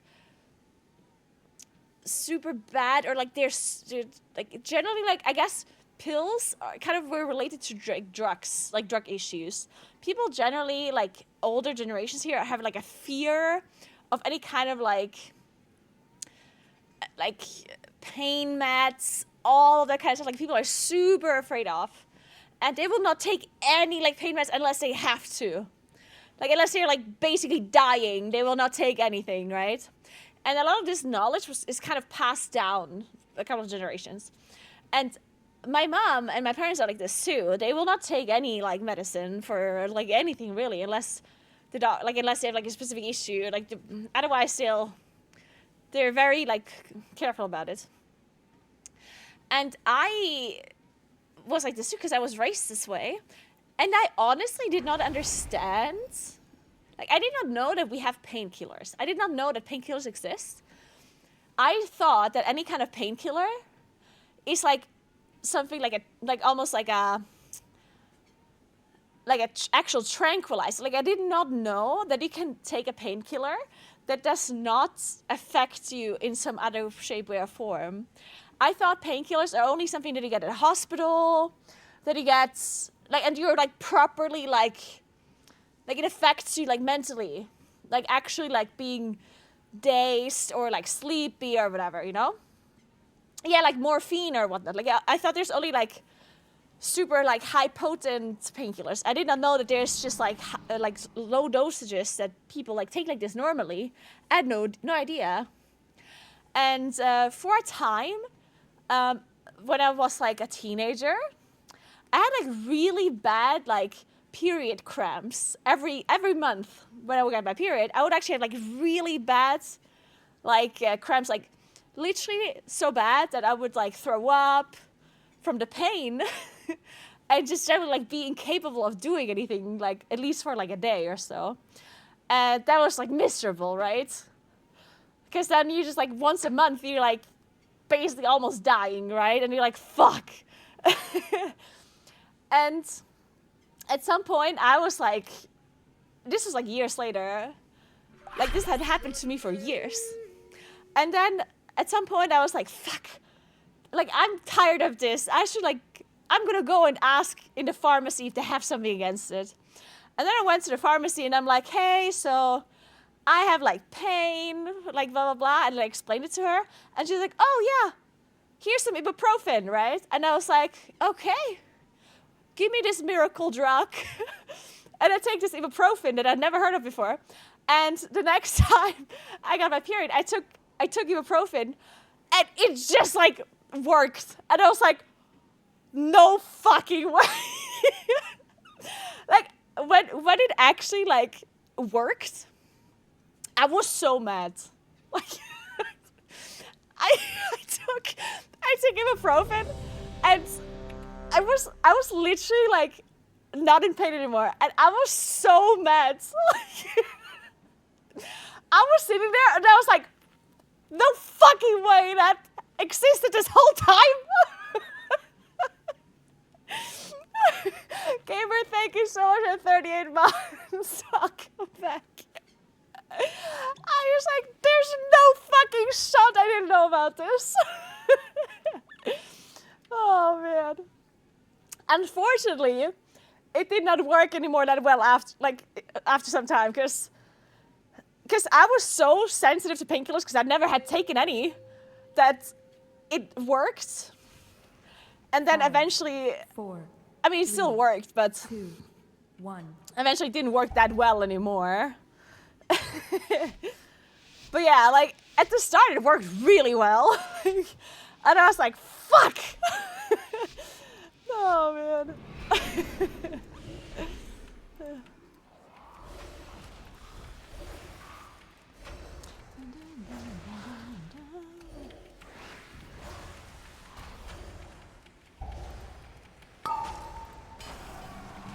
AoE.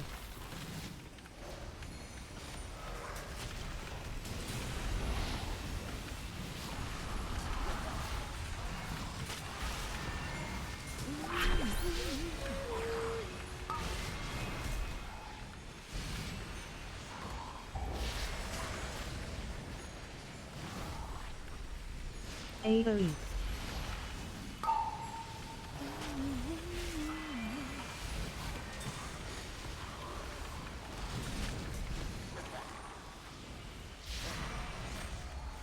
Hey Calandra, thanks for 54 months. What's up? How you doing?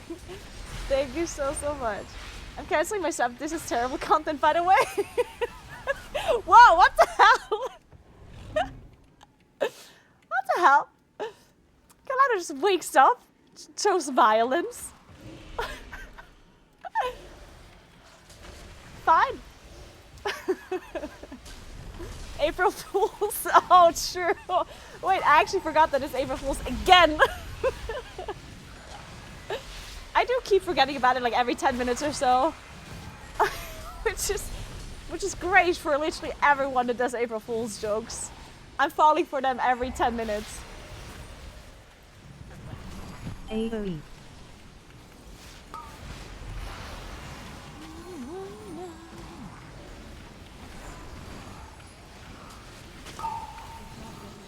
Wee.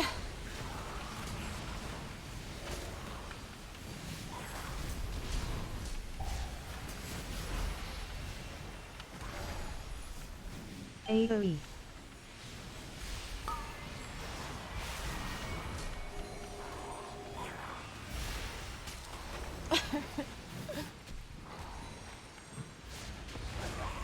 And that's when I started my ibuprofen addiction. No, I'm actually... I mean, there was actually a time, like, after I had this, like... realization that, you know, painkillers exist, I did actually end up taking ibuprofen even when I just had like, when I had a feeling that I would start getting like pain, I would take it quickly because what had happened was that eventually, if I did not take it fast enough, it wouldn't work anymore. So like if I didn't catch this like initial part of when I like started getting like pain, then when it was too late, it just like, it was useless basically. So there was a time where I did take it pretty quickly. I wasn't like addicted to it at all, I swear. But I did sometimes like take it when I didn't actually need it. Cart incoming. But eventually Assigning this fixate. these like period pains kind of went away. Like I don't have them anymore really, which is great because holy shit, they fucking suck.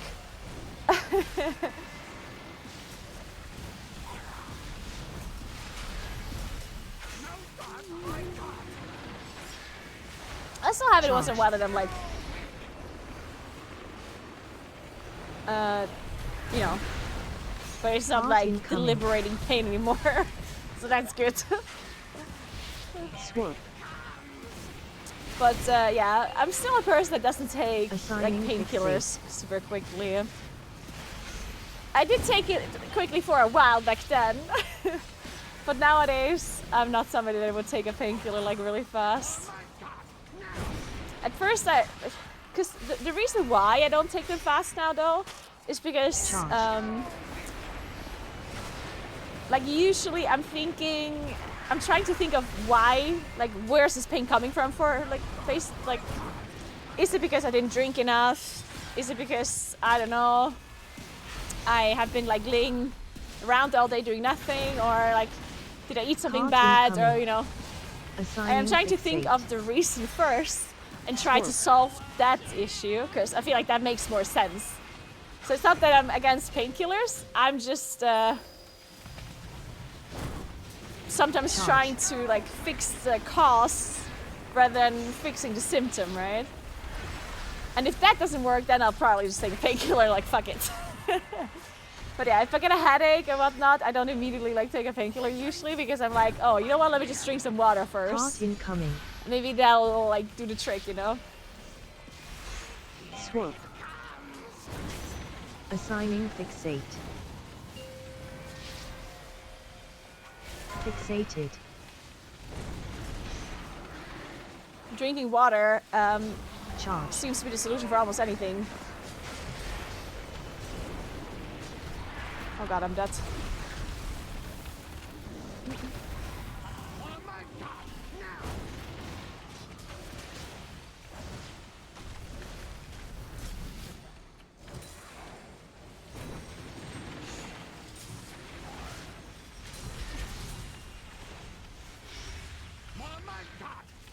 Assigning fixate.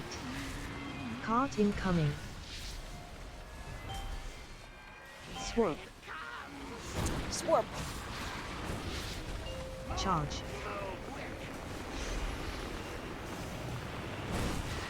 Water's the pee. No, when you think about it, water really kind of sucks. Like, why do we need so much of it? It's fucked up when you think about it. Same with oxygen, like, jeez. It's been here forever. So there's nobody. Like, what the fuck?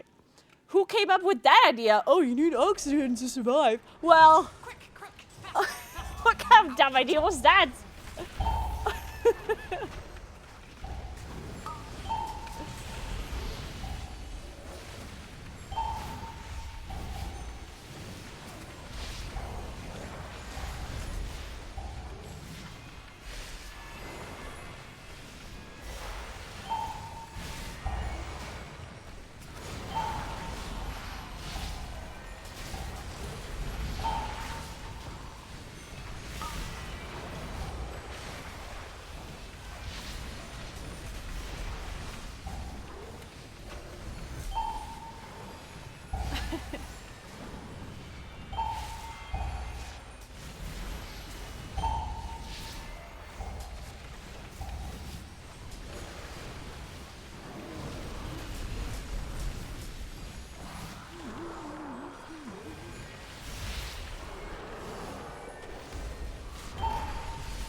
needing sleep is the dumbest. Like, yeah, I'm just gonna turn off for 1/3 of my life.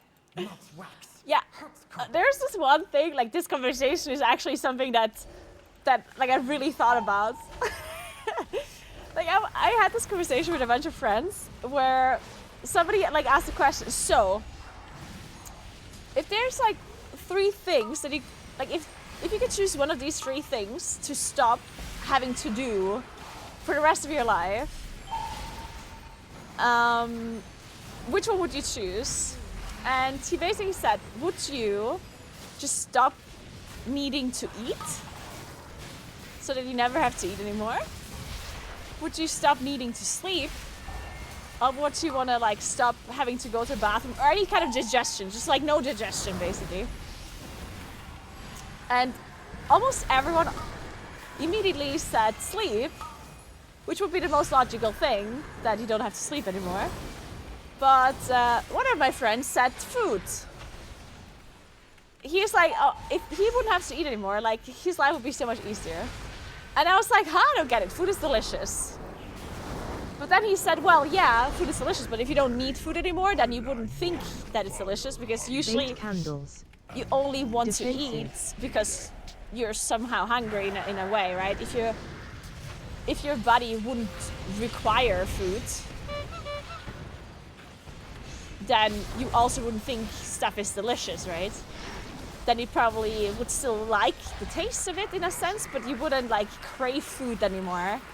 Because if you don't need the energy from food, then you wouldn't crave it, right? And then I was like, I mean, yeah, I guess, but like, why would you not want to eat anymore? Like all social gatherings and whatever. And he's like, when you think about it, food is so time consuming and expensive. And I was like, I really thought about it, and it's so true. Like the amount of time you think about food in some way. Like first you think about what it is you have to buy. You need to figure out what to buy. You need to figure out what to eat. You need to cook. You need to do the dishes. You need to pay the food. You need to carry the food home. You need to store the food. You need to throw away like the leftovers from the food. Like the amount of time it actually takes just to like eat and everything around it is actually kind of insane. So the amount of time you would save in the day if you don't have to eat would actually be a lot. Similar to sleeping, probably.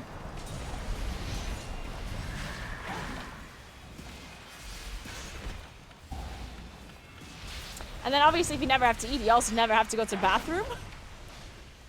You probably wouldn't have digestion issues, considering that you're not eating anything and you don't require food.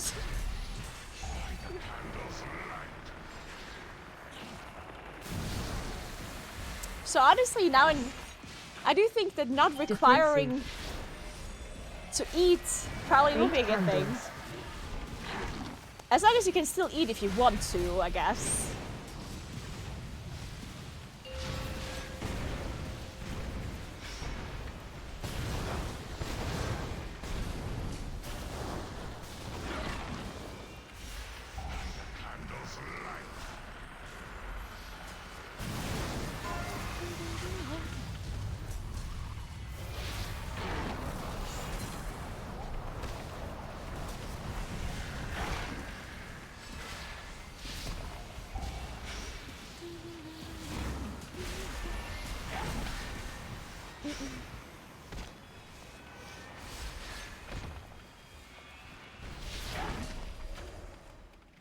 So now that I gave you this information, would you still go for not having to sleep? Or would you go for not having to eat? Because I think I would go for not having to eat. Baked candles. What do you say? Still sleep? Yeah, I mean, sleep also makes sense, yeah. You gain a lot of time in a day. And just like not being tired and stuff as well. Because obviously if you don't have to sleep, you also just automatically just wouldn't be tired ever.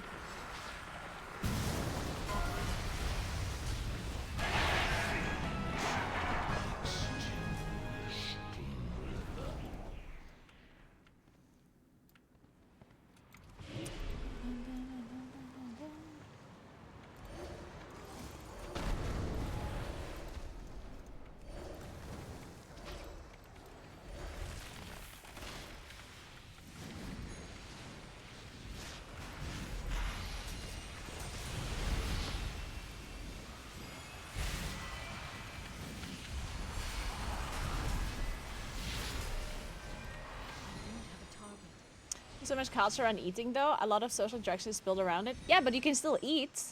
Just because you don't have to eat doesn't mean you can't just do it anyway. Frontal. Defensive. Like, you just don't feel hungry, and you just don't need the food.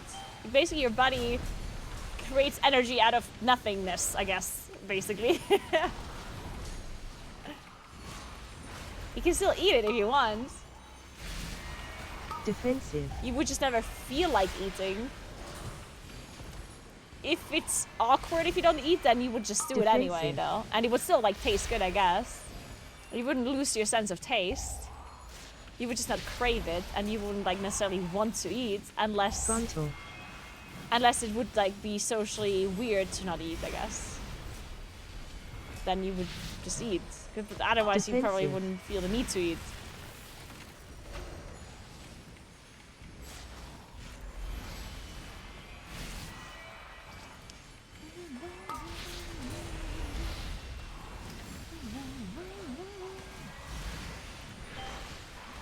Defensive.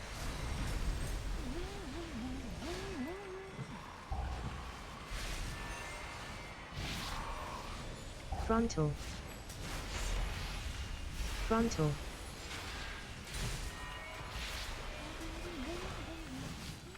Defensive.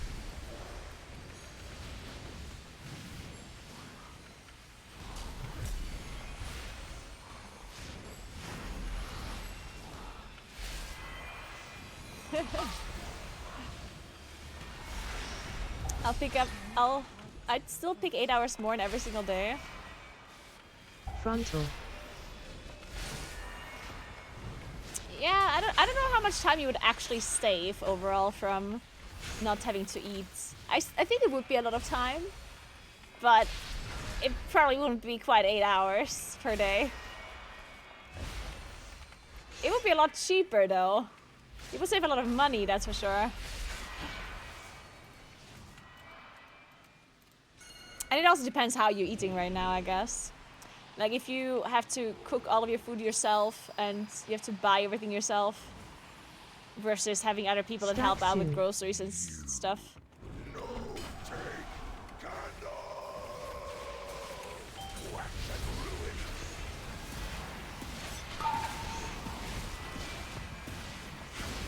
Hit statue.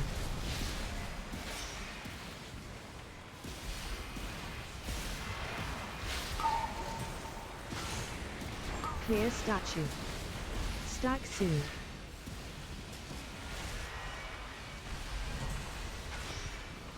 Wax and ruin.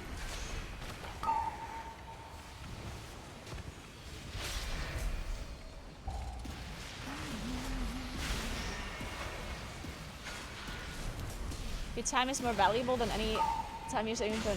Yeah, but you're saving a lot of time not eating as well, is what I'm trying to say. Like it actually is a lot of time that food takes up. It's just not as noticeable because it's all like broken up, right? Like sleep is clearly like 8 hours per day, or like however many hours you're sleeping. Like that's pretty obvious, right? But stack soon. Food, on the other hand, is also a lot of time. Again, it depends. Like, obviously, if you live at home and your mom does groceries and cooks food, then it wouldn't be that much time for you. But if you personally have to do all the grocery shopping, if you personally have to think about what to make every time, and if you have to cook everything and you have to take away the trash, if you have to clean the dishes, like, all of that takes a lot of time overall.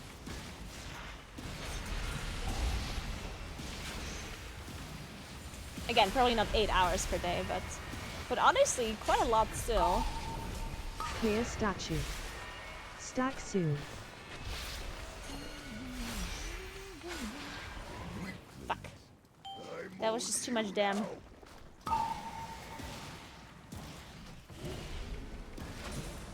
Hit statue. Okay, I guess I can take this one. Clear statue. Stack soon. Well, I wish I could come over, but yeah, okay. Shit! It's just too much.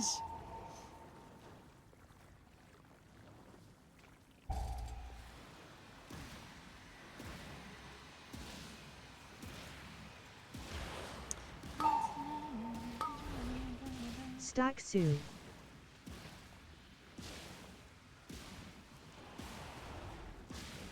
I make you candle.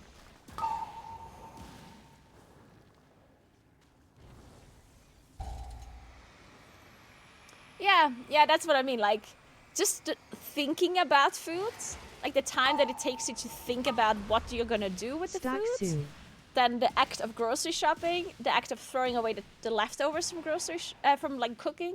I make Because you candle. most trash that people like create at home that you have to throw away, it's almost always just like food related stuff, right? Unless you like order like obviously like clothing and whatnot, like the boxes from that. But usually like most of the trash that happens, Stack like everyday soon. kind of stuff, that's almost all like food related. Not to mention, you know, like cleaning everything and washing the dishes and blah blah blah.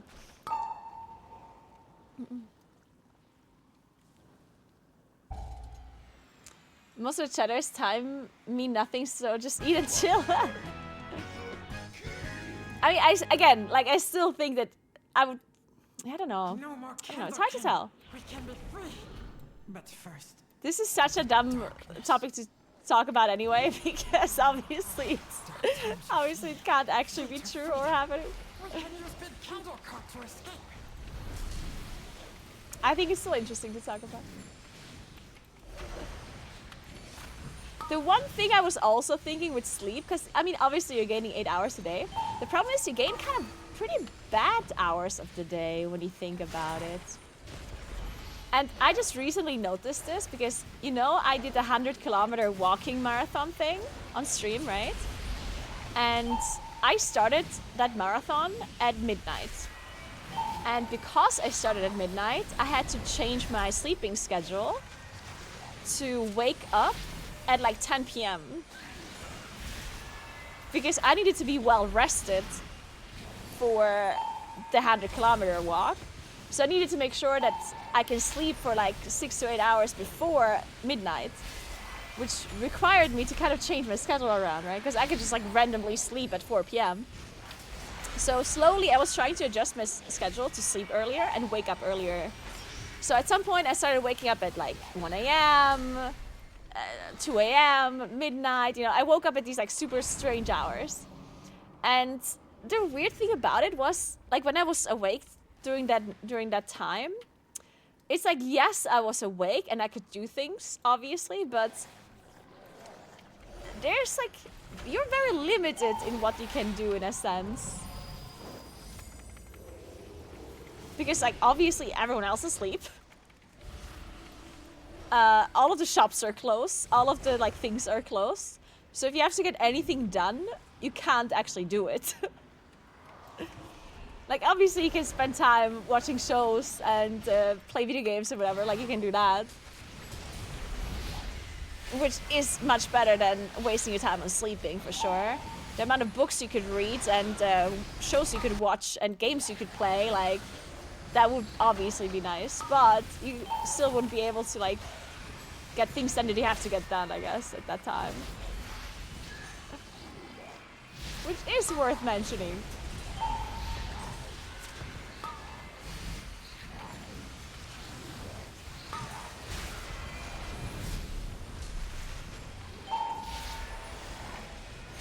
And that's a big creeper.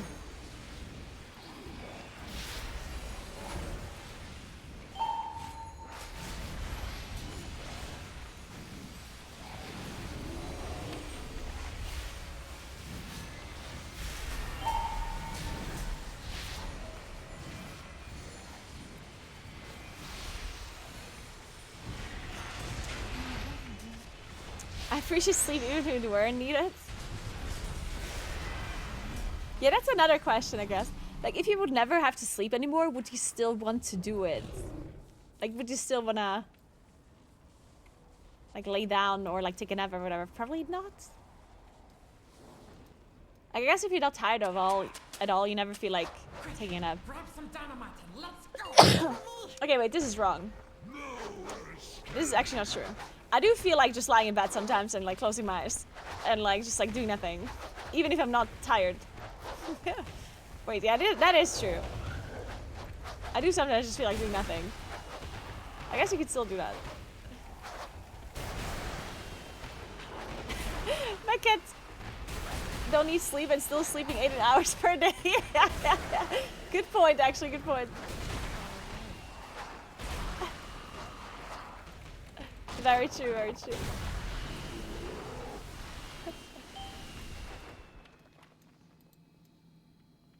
Oh, my head.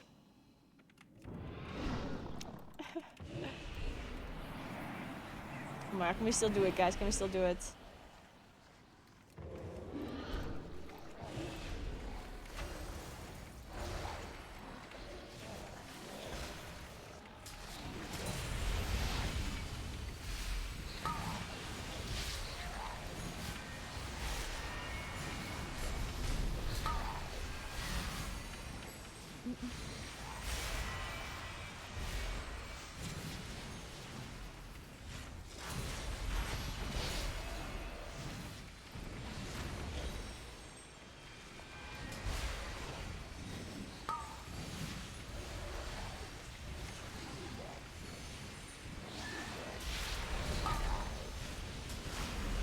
True. Well, dreaming, I actually don't know. Like, I have this thing sometimes where, like, if I remember a dream, it's almost always just like somehow like a bad thing.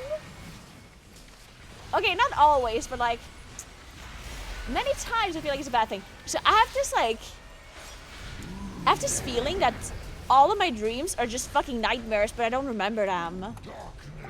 Like, I feel like I'm just getting tortured every night.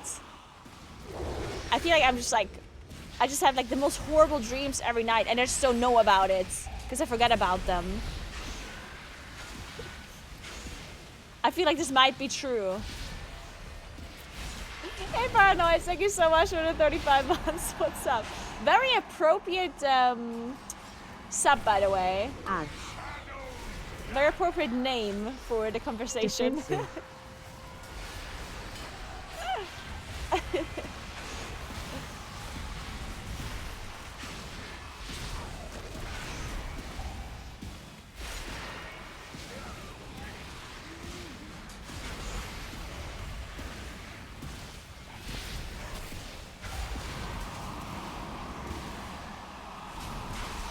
I'm not paranoid you are.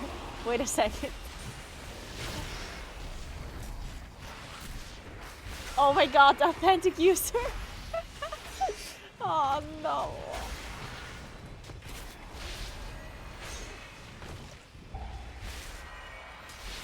I used to have these like weird dreams, shit, what were they called?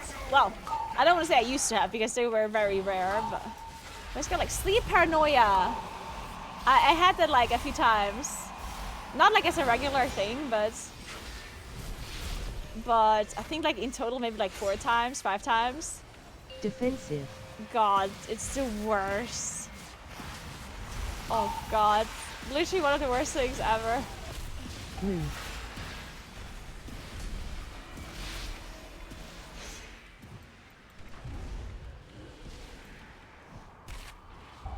Oh yeah, sleep paralysis, not paranoia, yeah, sorry. Yeah, sleep paralysis, yeah. That's what it's called. Ads.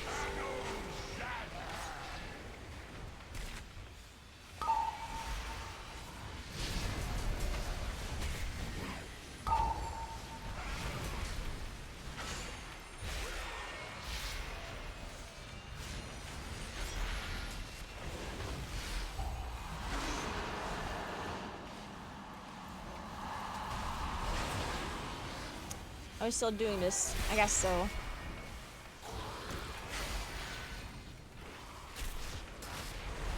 Defensive.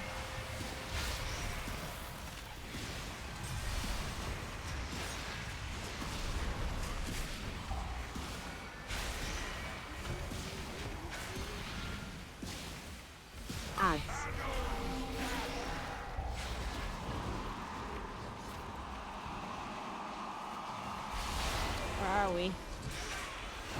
we are.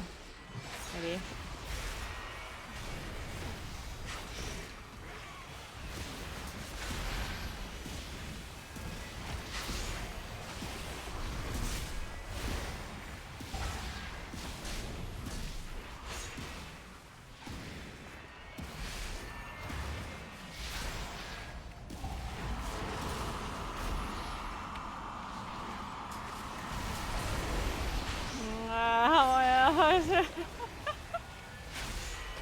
Shit!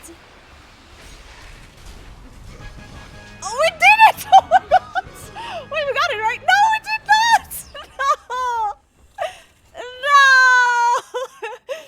No! Fuck! I actually thought we did it at the end. No!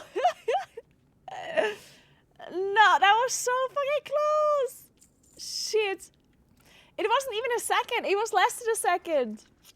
Because if the second doesn't go over, then it still counts. I'm pretty sure. Fuck. It was like a millisecond or whatever. Fuck, that was so close.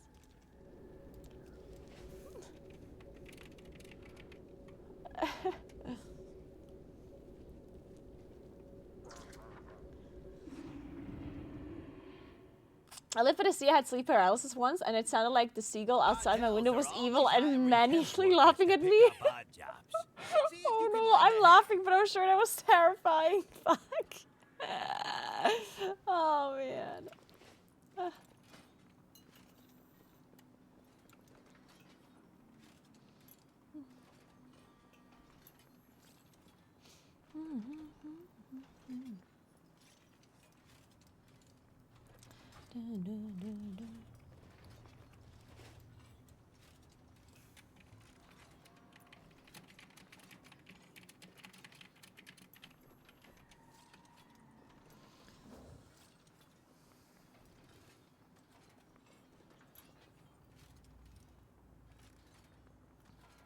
When I was working night shift, I was very sleep deprived and I started having these crazy hallucinations. At work, it would be snowing out one window and not the other.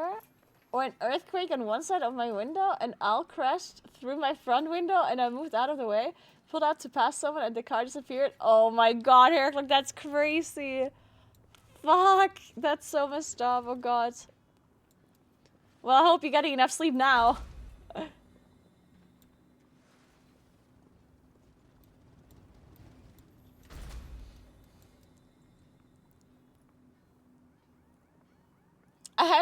Wait, I've had sleep paralysis too. I had a cardboard slamming on me, so it was hilarious. I usually get sleep paralysis if I've messed up my sleep schedule or when I'm stressed. I don't know what I got it from. I didn't have it for a long time. I usually just have this like really typical thing where like you can see yourself in like I can always see myself in my own room. So basically I can always see my room that I'm sleeping in my bed and everything.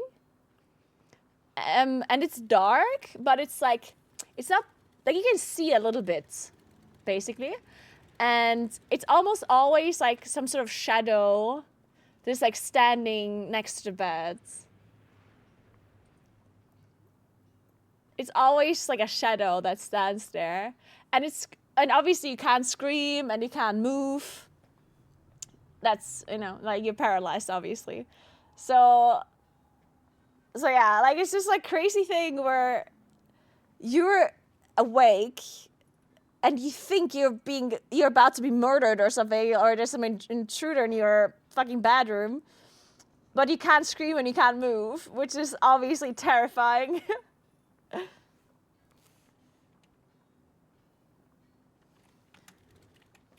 What's the plan?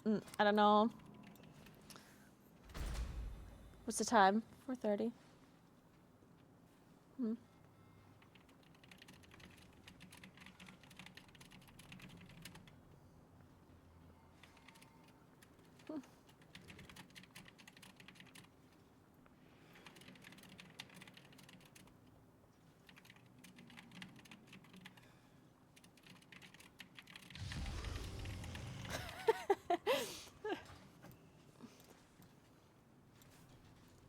Does Naguura look like a person with a plan? Absolutely not, ever.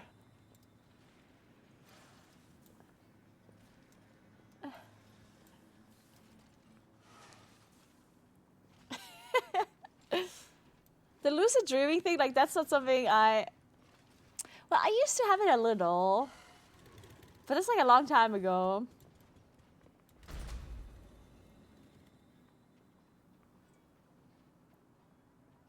Video says he missed it by 0.006 seconds? Really? Fuck. 0.006? Well, that sounds great.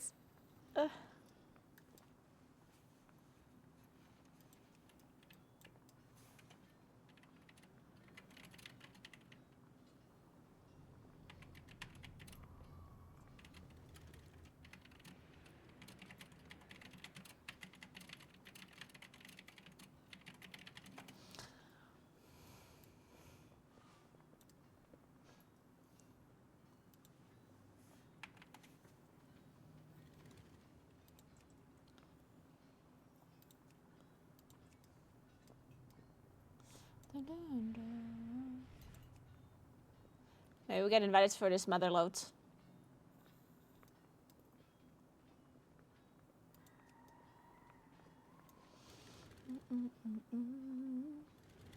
Good night, Otter. Good night. Thanks for hanging out.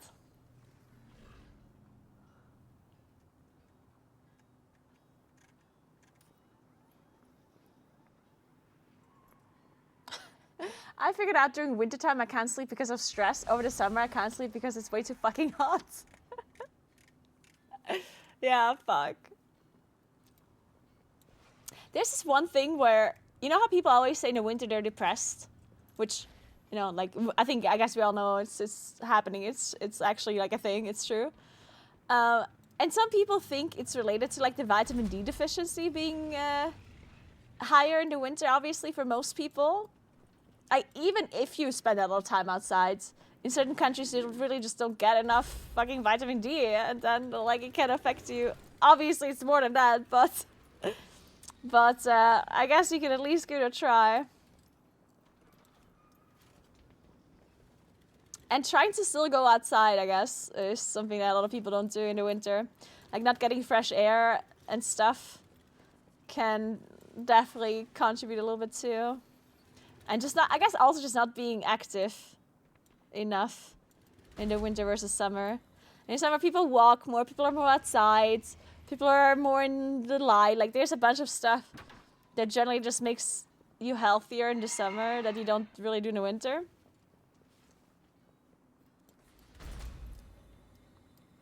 Why is everybody in England so happy then? Are they, Alex? Are they?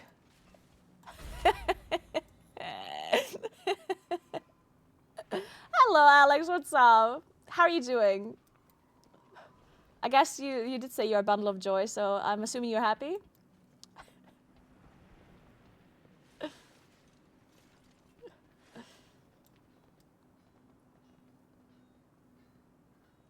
Imagine living above the Arctic Circle and there's like a week or two when the sun never rises. It's the worst.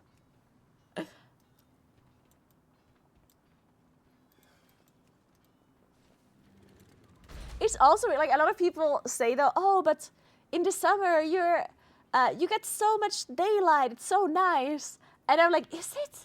Like, is it actually nice to have like 20 hours of daylight? Like, I don't know. I feel like it's nice when it gets dark eventually.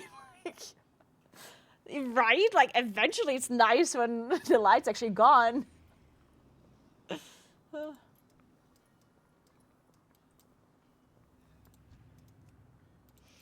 This is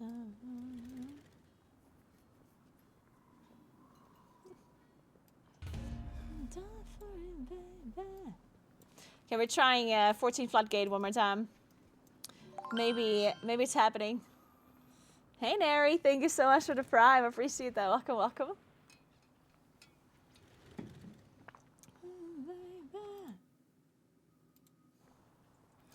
No more.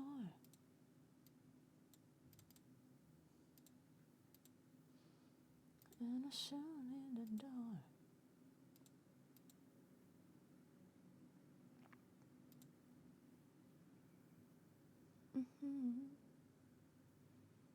I like playing games when it's dark. Well, just close your windows then. Just close your shutters. It's not that hard.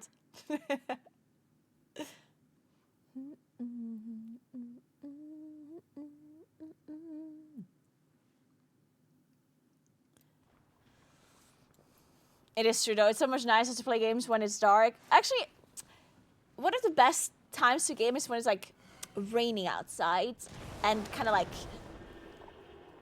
snowy. That's even better. Being inside when it's snowing outside, it's so comfy.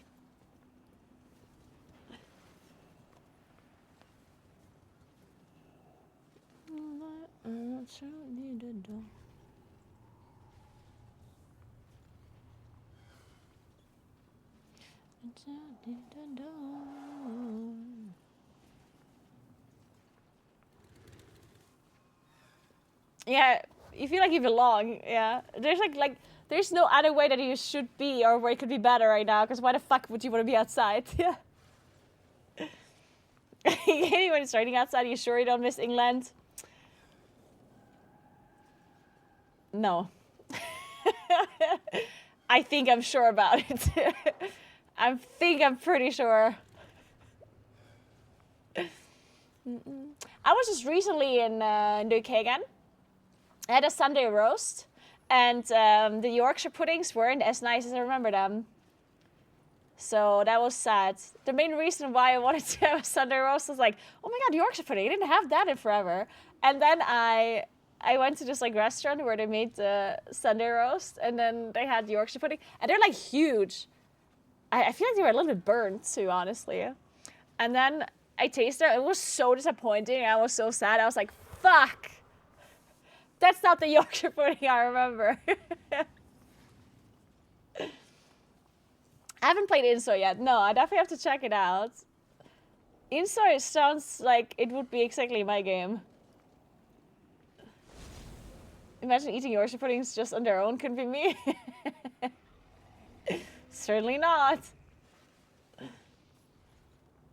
Alright, bear back 1 second while we are trying to fill this group, and then we're going to do some floodgate. Hopefully we are timing it and not depleting it by 0.0000 seconds again. Bear back.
So, what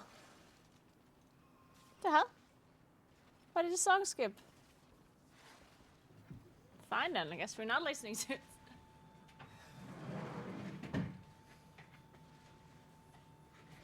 Man, it's cold. I'm gonna put on my jacket. Fuck it. I'm gaming in a jacket now. Do you have a blanket here? Oh, I have this one. Shit, I don't have a proper blanket, I don't think. Whatever. I'm gonna wear my coat. I love the cold. I don't love the cold, but I like it when it's cold enough to be comfortable with a blanket. Because blankets are cozy and nice.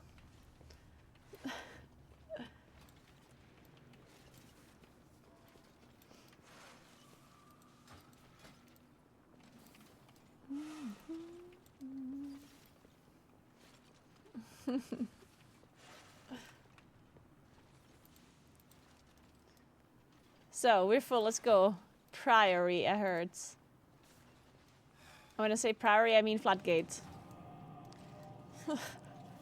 So, let's listen to some... Not this one. Shut up, Benson Boone. We're not listening to your song anymore. What about...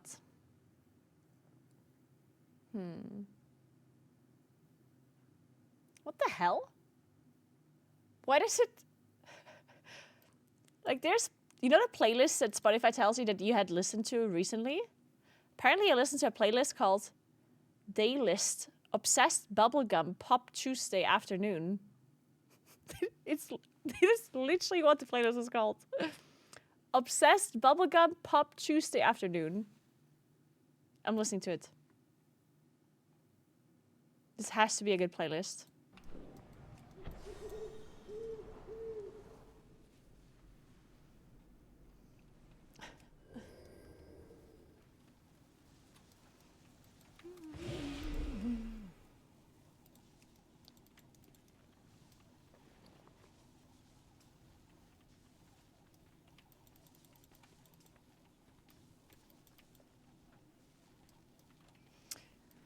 Guys, we can do it this time. This time I'm fully focused.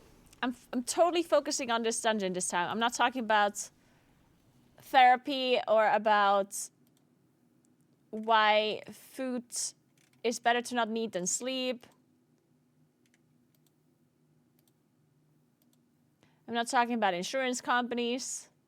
We're fully focusing on this.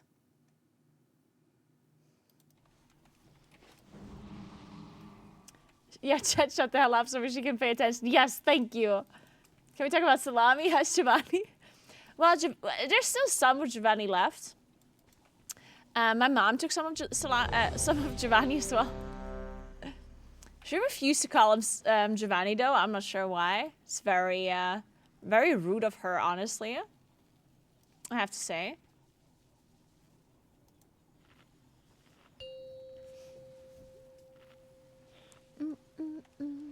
5, 4, 3, 2, 1.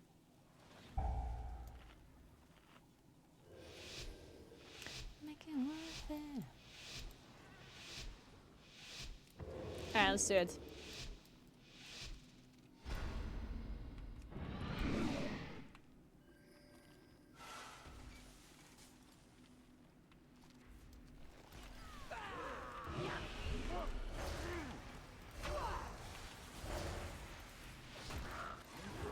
Feet. Feet. Yes. Frontal.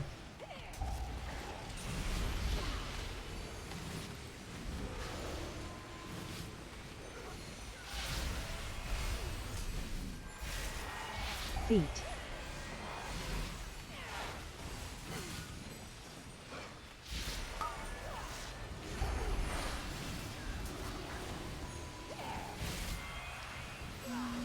Frontal. Oh my god, I have 2 AoE blasters in this group now. Shit. Guys, there's an analytic and an elemental shaman in here. Oh my goodness.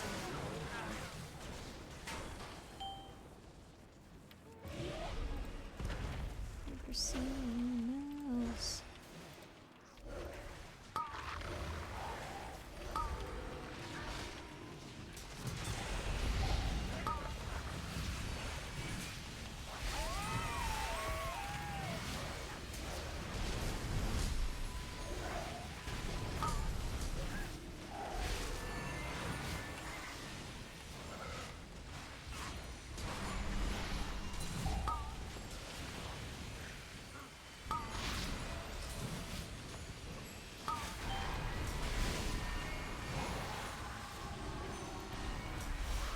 Is your bathroom finished now, by the way, Calandra? And if so, did you already use the bathtub?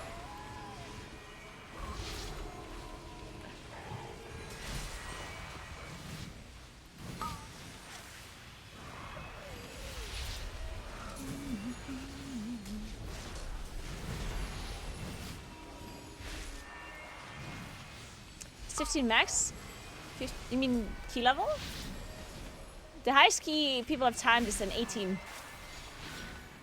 People have already done 18s. But there's generally no max level if that's the question. Like, the key levels go infinite.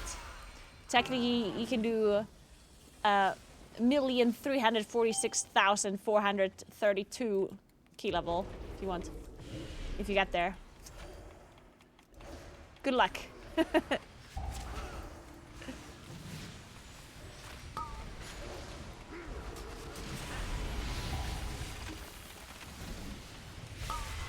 I will continue Split Fiction next week. This week we're not gonna play anymore. But the game is so much fun. I really, really do enjoy it a lot. It's such a nice game. I'm really, really impressed by the game overall. It's very cool.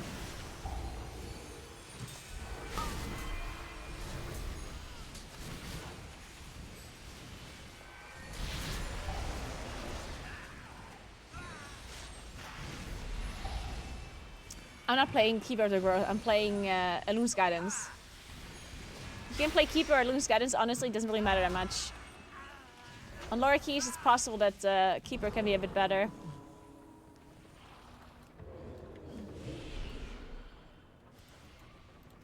I'm gonna teach you a lesson. Time to take them, kids.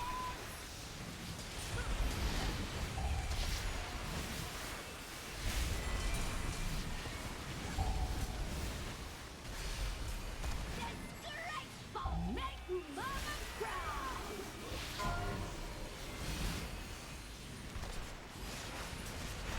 Time to tangle. Disgraceful. Time to tangle.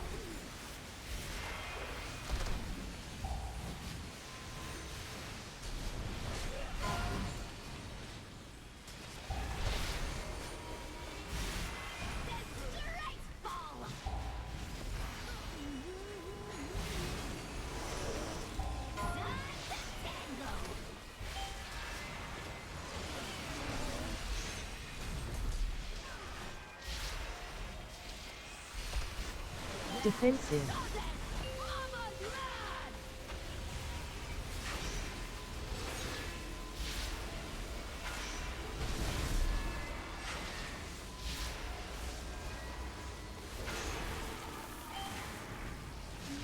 Add.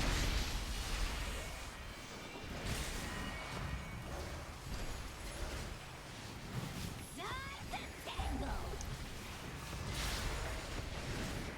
Get 'em, kids. Filthy.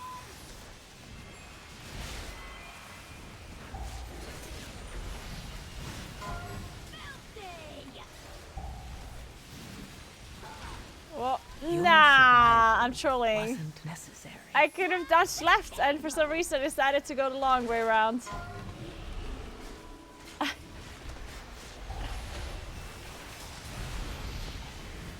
Targeted. Filthy.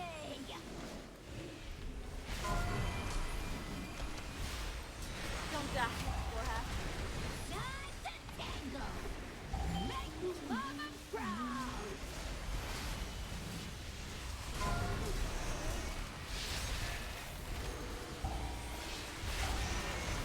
Überschallknall. Defensive. And his name is just so good. Überschallknall auf Zahnprothese.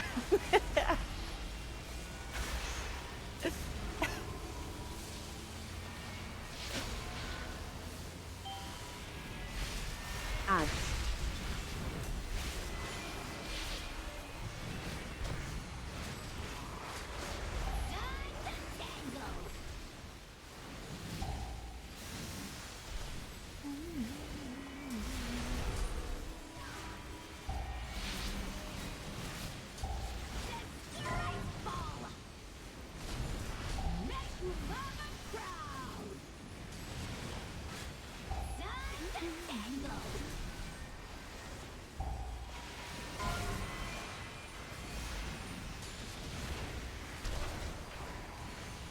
Targeted.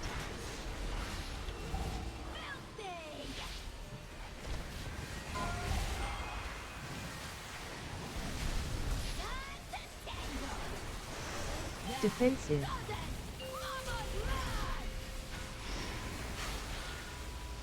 Shit, my instant cast was gone.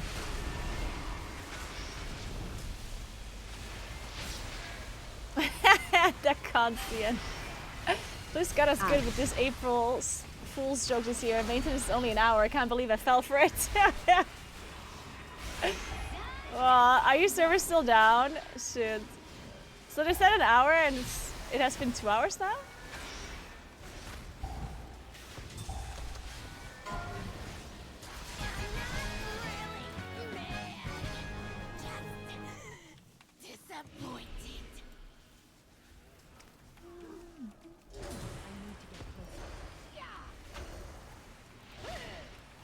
Defensive.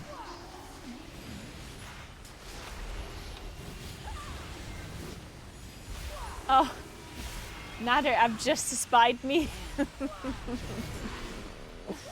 I think that must be it. Right, well, to all the NA people, good luck with your vaults. I do believe in you getting a good item. Just don't be too lucky, because otherwise you might be taking away all of my luck. And, you know, the one thing that I care more about than your luck is my luck. Sorry. But you're not that important to me, okay? Like, there's a line.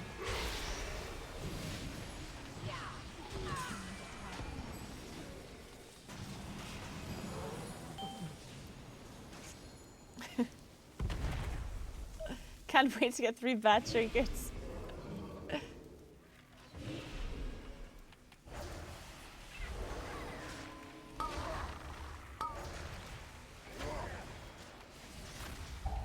Sniper is like shooting us from downtown,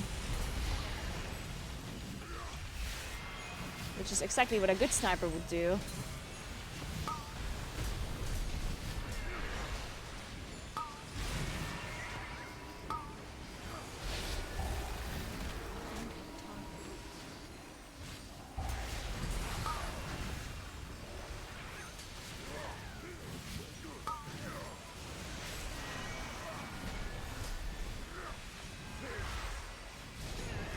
I'm writing a mean-spirited letter to Blizzard in regards to the luck Naguura is getting and demanding she gets -1 luck.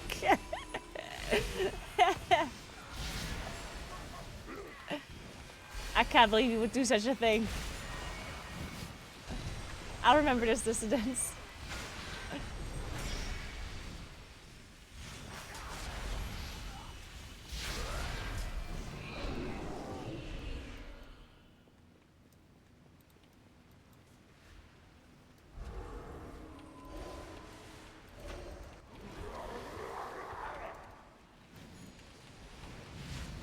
Defensive.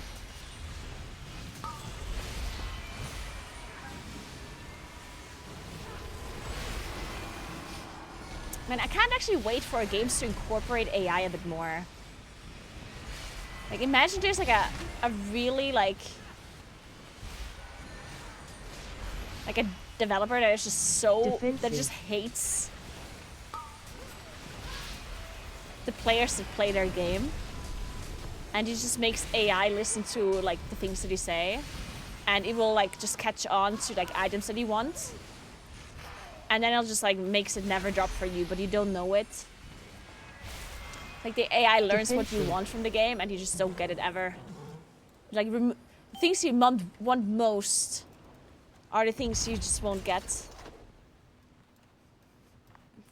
And I'm joking, but this is probably gonna happen. Yeah. I feel like this might actually just be a thing that is true.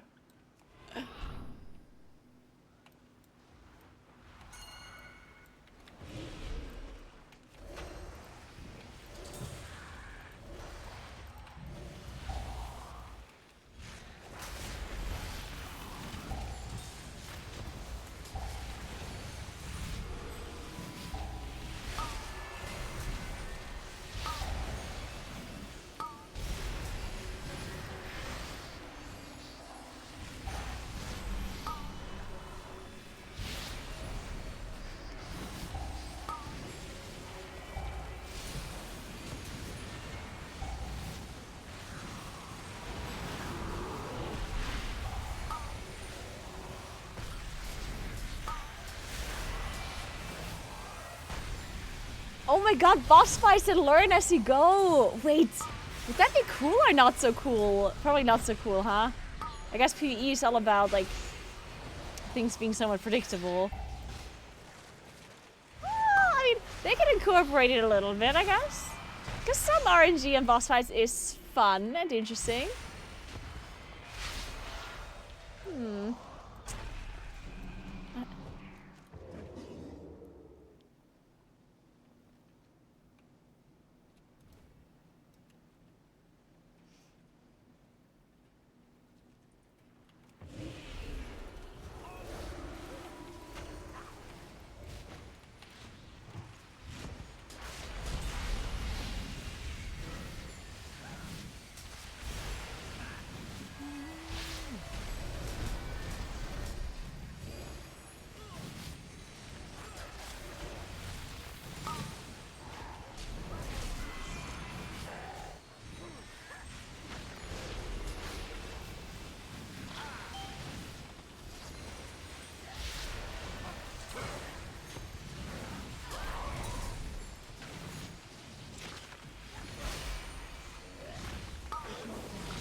Dissident.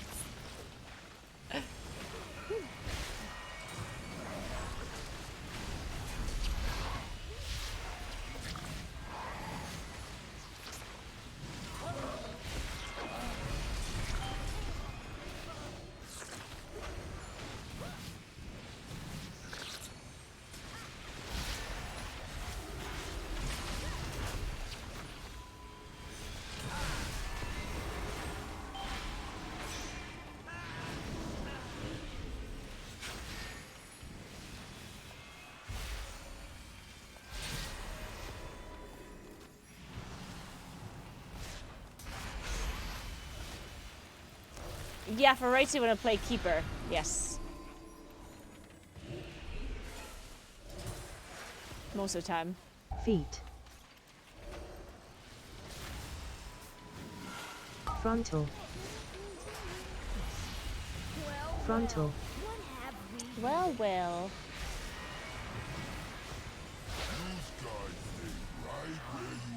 Feet.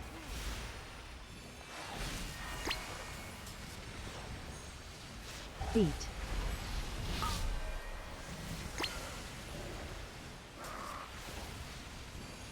Frontal. Frontal.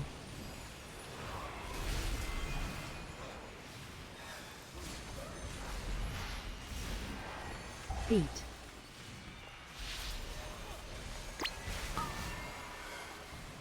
Feet. Oh. Well, Only the fuck. Frontal. survive. Okay. Frontal. I had not realized I was gripped into a cogwheel Feet. thingy.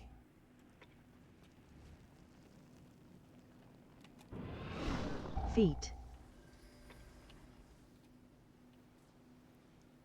Hey Gilly, what's up? Frontal. Nice, Fatootie, and nice. Congrats, congrats. Sounds pretty good.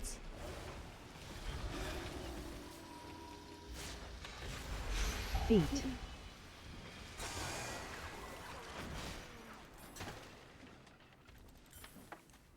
Welcome to the firing range. It's playtime! Playtime! Okay, let's make sure Bront isn't on like 50% HP still once Quick uses that.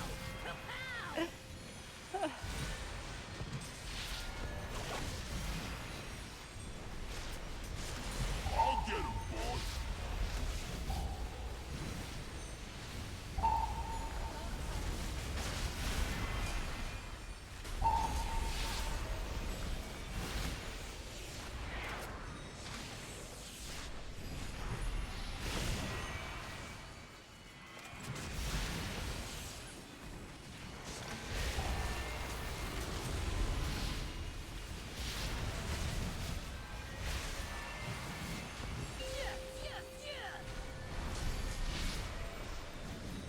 The boss fight's voice lines just fit to the song. She sang yes, yes, yes, and the boss said no, no, no. I ain't done with you. Or the other way around, I don't remember.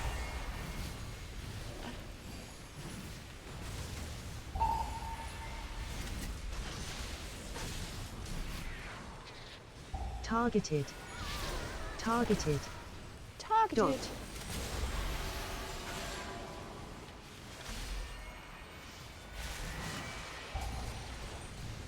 I don't have an authenticator now. Honestly, they made it increasingly more difficult to play World of Warcraft without an authenticator. I have less backspace. I cannot create a custom name when I make my own group in LFG. It's a struggle. That's... Fuck me. The strongest survive. Trolling again. I'm more dead than alive during these boss fights. Yeah.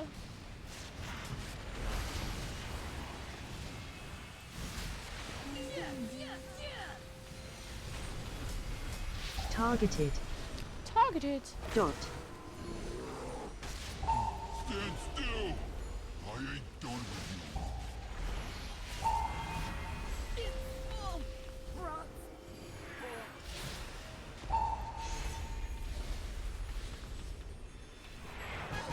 Oh.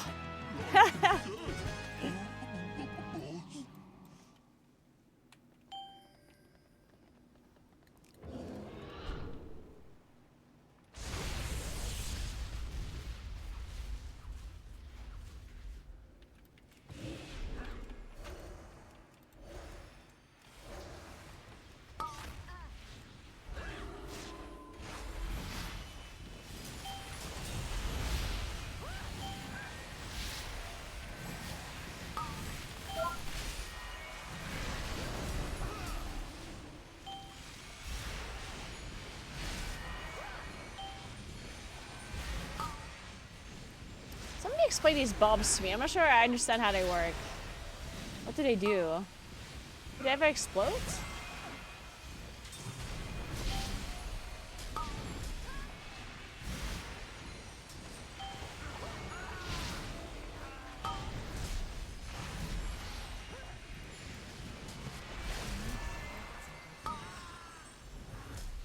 Oh, they just AFK until you walk on them? Okay, because the animation definitely looks like that they would be exploding eventually. I guess not.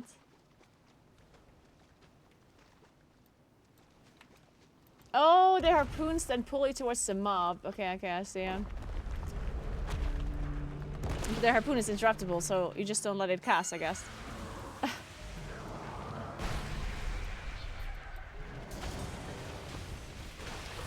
So basically, the solution is just don't be bad. Frontal. Which honestly is the solution for many problems in video games.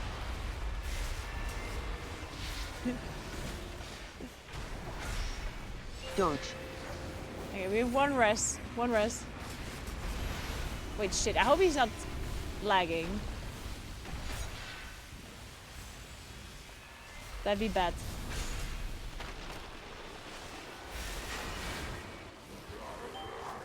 Frontal.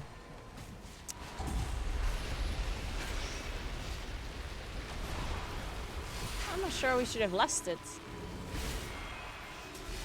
I think that was Dodge. maybe not ideal. Potentially. Considering we have a dead damage dealer and we had like 10 minutes and 20 only left in the key.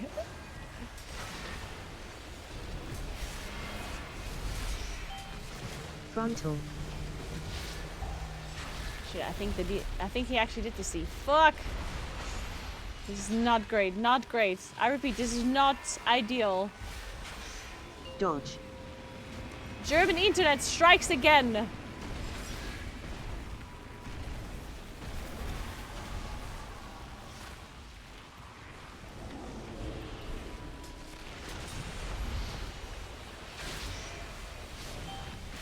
Frontal.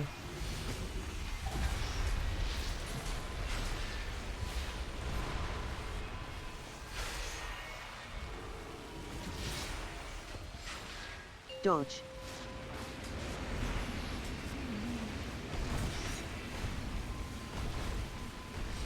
Whoa. I'm alive. For now. Frontal. Frontal.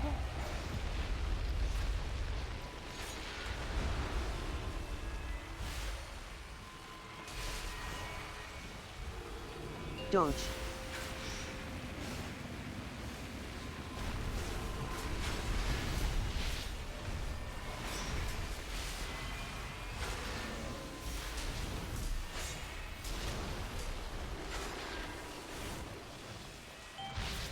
Frontal.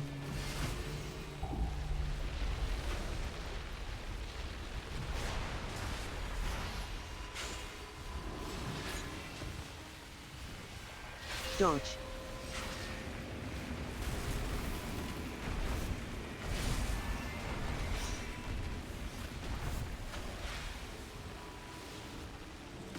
I'm resting again.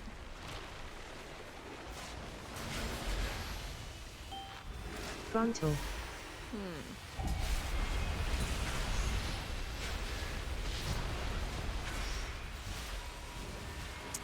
Gosh, I don't think we can time this key anymore. Dodge. I think this might be...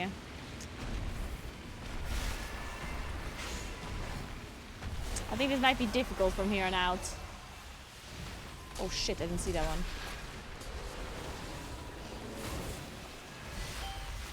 Frontal.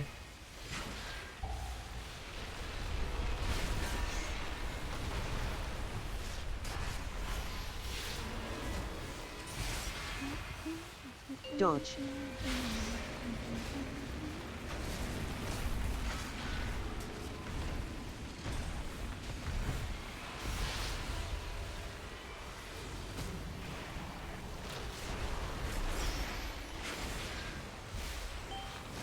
Frontal.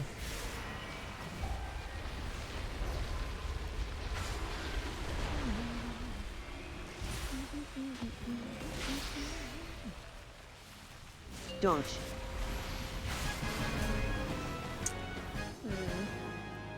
What is it we're doing, guys? I guess we call it.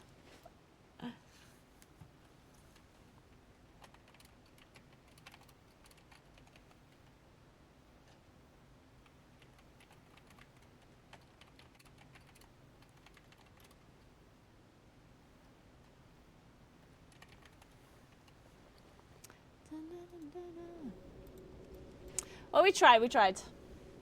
All 6 of my vaults were manned. I blame Naguura. You know what? I think it's a good thing. I'm gonna get a good vault. Ah, sorry, bei mir ist total Ausfall. Ich schreibe gerade übers Handy. Ah, shit. Fuck. Workers to pick up odd jobs. See if you can lend a hand.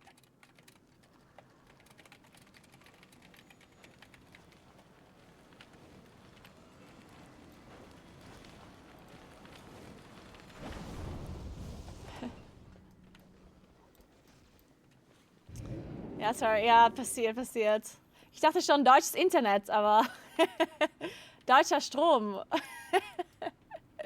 Ja, shit. Hoffe, funktioniert gleich wieder.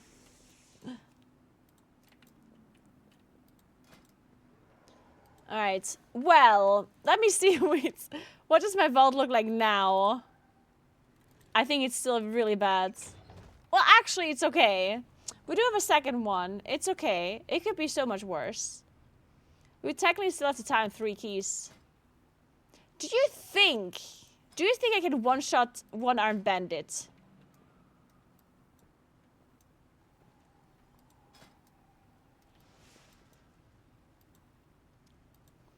So...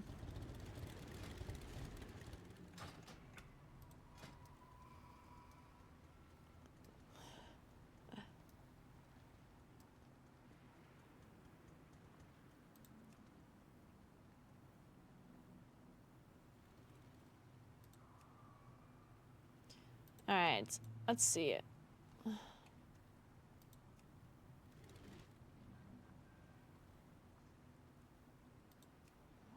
One-shotting every... Shit, they only need healer. One-armed blast run. Wait, is this heroic? Blast run. Okay, well, if it's a blast run... Dude, everyone is blasting or one-shotting? I can't believe it.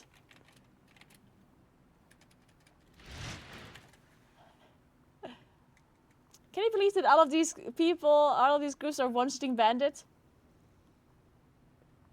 Incredible, huh?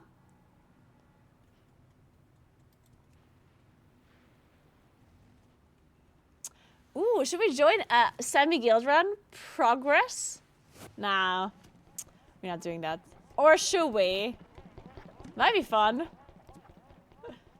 I don't have that much time though. I only want to do like 40 minutes. I want to leave it like 6.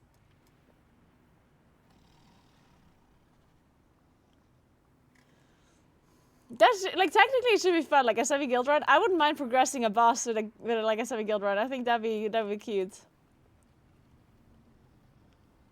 But I don't want to join for 40 minutes and then leave. If they haven't killed the boss by then they need to replace me and like Oh my god, I got invited to the blast run. Incredible. What do people play on this boss? I'm gonna double check.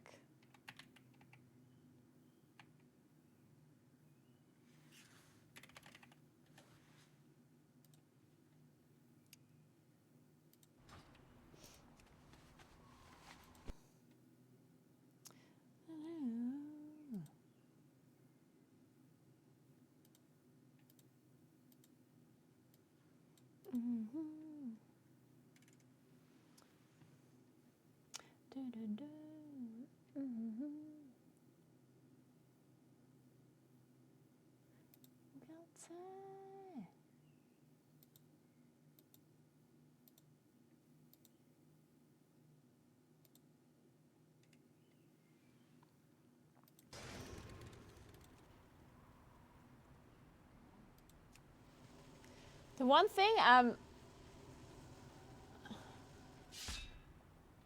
kind of don't like about it is the fact that I don't play kindling. Maybe I should just put kindling in. What do other people not run? What does this person run? This person runs Umbral Intensity instead of Orbit Breaker. Huh. Wait, this person also not playing Stellar Flare. Maybe that also makes sense actually. I don't like flare on this fight, I guess. That makes sense.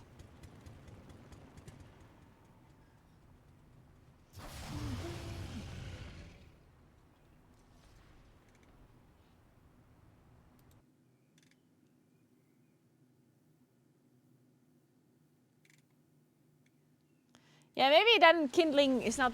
I guess the biggest issue is the flare. Maybe without flare, kindling is not really needed. Blast run leader experience 7 out of 8 normal. Yep, that's usually how it is.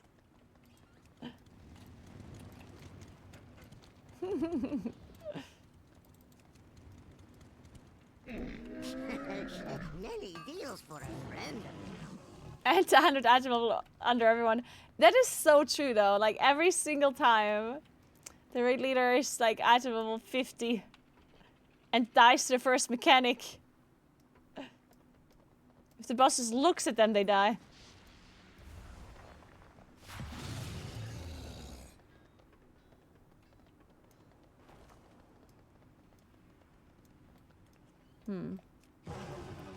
I need a mailbox.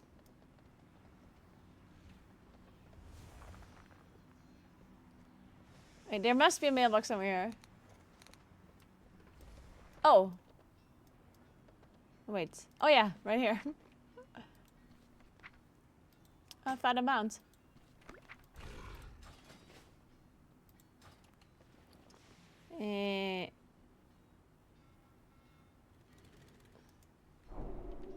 Enterprising shredder tank. Looks cute.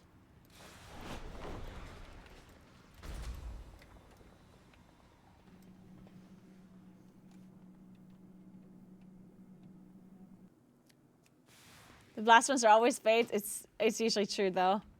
Yeah, you're right. Do we have a Uyghur or like some sort of order that we're following? But there's a lot of druids in this group.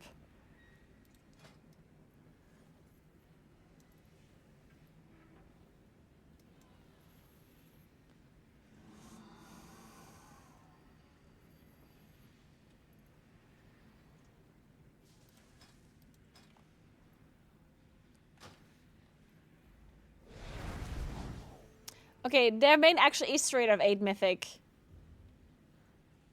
8 out of 8 heroic. Okay, okay. I think we can trust this leader. Gear. Oh my god, myth gear. Look at that. 6, 7, 8. Unbelievable. Incredible scenes right here. Oh my god. Oh my god. I just... Oh my god, that scared me so much. Hey, study time, what's up? Thank you so much for raid.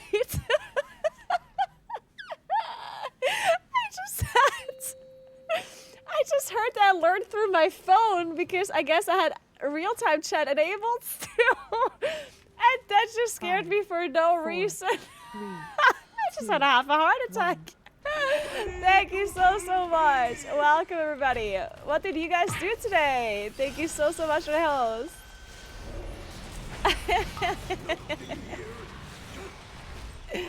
Oh man. Guys, everybody give Study Time a follow. Flame and Coin. She's amazing. She also does a lot of real life streams as well. Flame and Coin, is that actually correct?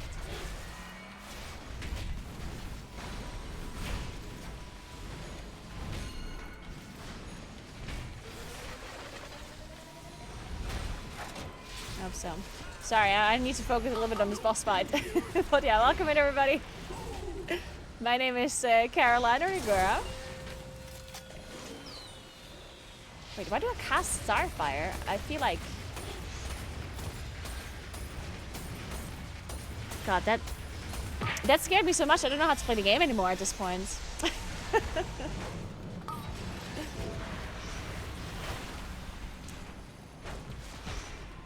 There we go. Yeah, my game is Naguura, guys, and I play World of Warcraft right now.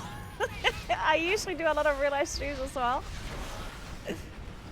That's why I know Study Time. I checked out her setup when she was doing a lot of IRL streams too.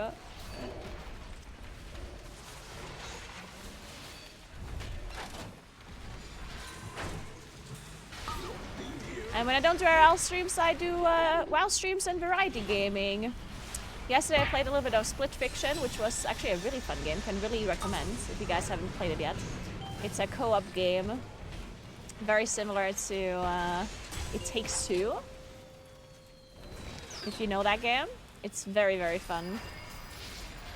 Very well made.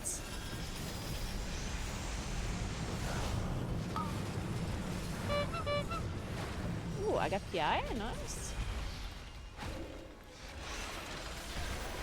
But yeah, I generally play a lot of World of Warcraft. I used to be a world first raider in this game. That's a while ago though. I'm old and washed up now. Flame and shock. Flame and shock. And now, as I said, I do a lot of variety gaming and real life streams, and I still cast some esports, some WoW esports. Once in a while.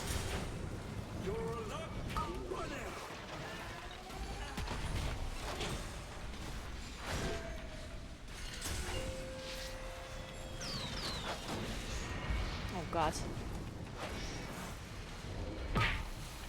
Guys, I don't know how, but somehow I'm literally pressing all of my buttons wrong, and somehow I'm still visible in the damage meter. I don't know. I don't know how that's happening, but I'm doing it. And that's all that matters. Flame and If you're bomb. visible in the damage meter, you're doing it all correctly.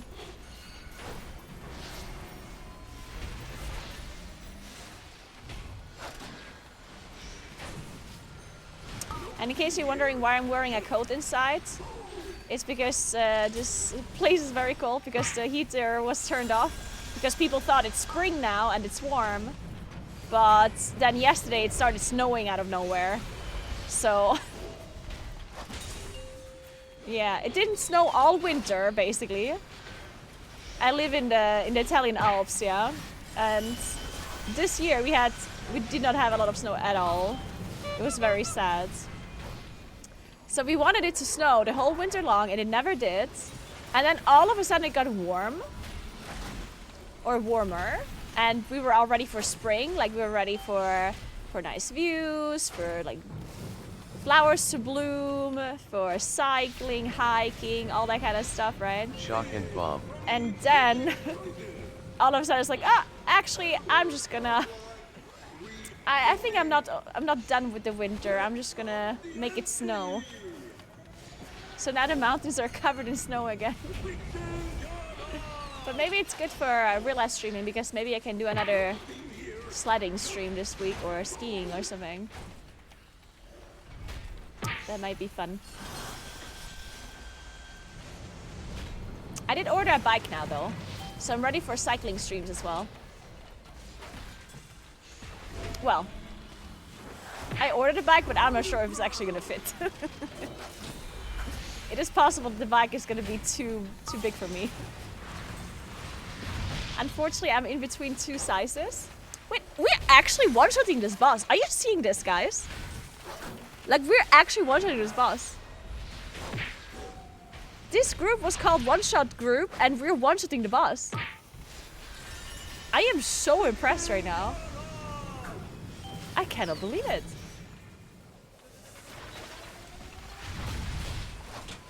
This is crazy. The group was called One Shot Group, and they're actually one-shotting it. Never seen before. I can't believe it. On EU Tuesday. Like the house don't always win. This is incredible. How much that thing cost? We did not get the trinket, but you know. Sorry, green hide, Gaslow. I guess we struck a nerve. Come on.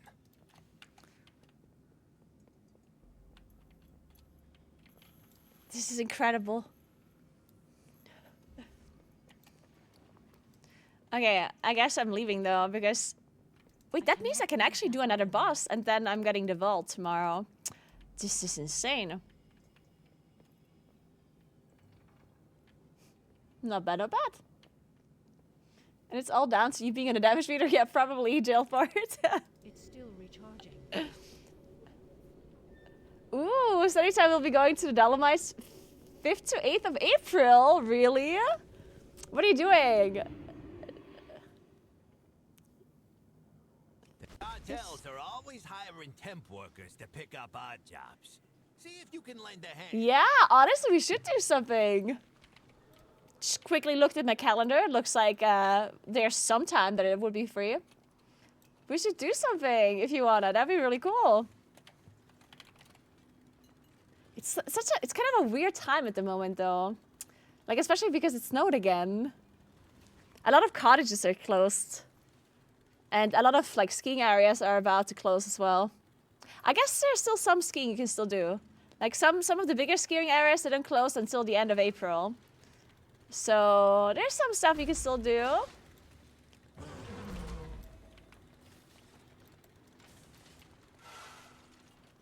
Are we doing another boss?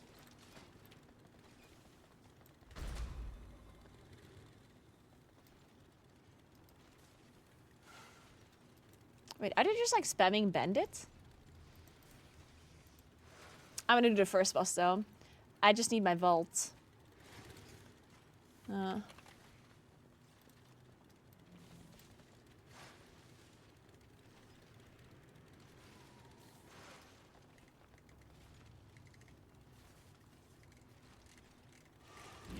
my god, there's so many groups.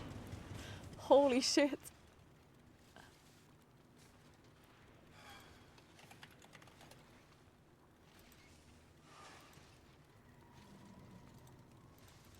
Cirque. She's been skiing and sledding, not pro sledding before, but she could do with some pointers. I would totally be down to go skiing or sledding or something. I mean, sledding is not necessarily very hard. So I don't think she'll need any help with that one. But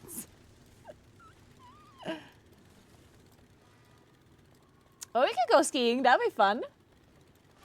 Or snowboarding or whatever. She's been snowboarding? Yeah, I do know how to snowboard and ski. We could just do a combo. Well, I don't own a snowboard, but I own skis. So I usually go skiing just because I don't have to borrow skis. The cartels are always hiring temp workers to pick up odd jobs. See if you can lend a hand. You could go sledding. We could go sledding. We could also go skiing. Whatever. Whatever works. I went skiing last week. So it works somewhat well. I don't want to say it works really well because the snow is a little bit mushy for sure. But the good thing about this time of the year when it comes to skiing is that it's really warm outside. So you can just like hang out outside. I was literally eating lunch in the snow. And it was nice. Like I put my skis into the snow on the side of the slope. And I just laid down on my skis, just chilling in the sun. I did get a sunburn, which, in hindsight, that was maybe not the smartest thing, but...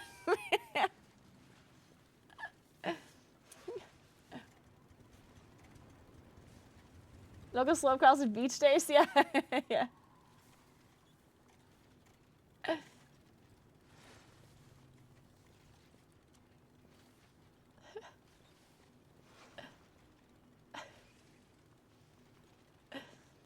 But I need to start Dolomites. Let me think. I mean, there was actually this really nice...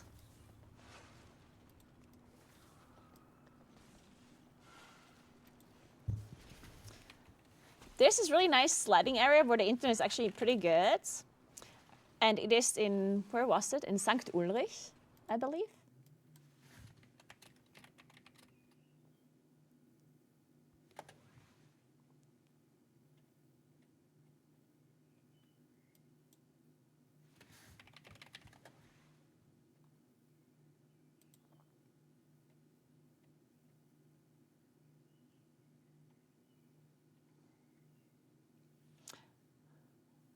Oh, it's closed now. Really? Fuck.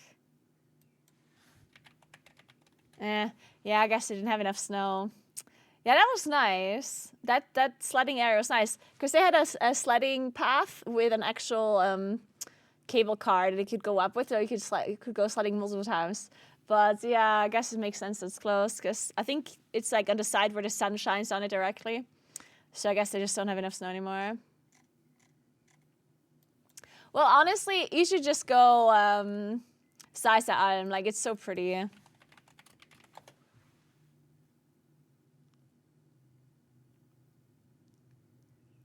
CUC, like this one. I think it's possible they don't have that much snow. Oh, actually,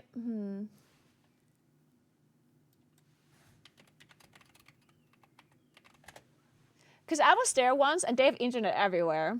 Like that whole area is covered in covered in internet. Yeah, that whole place has internet everywhere. And it's a skiing area. But you can also do cross country. You can also do sledding as well there. You can literally just do hiking too. It's not like a super advanced skiing area. The slopes are not very steep at all. So, and it's just super pretty. Like that area is really, really nice.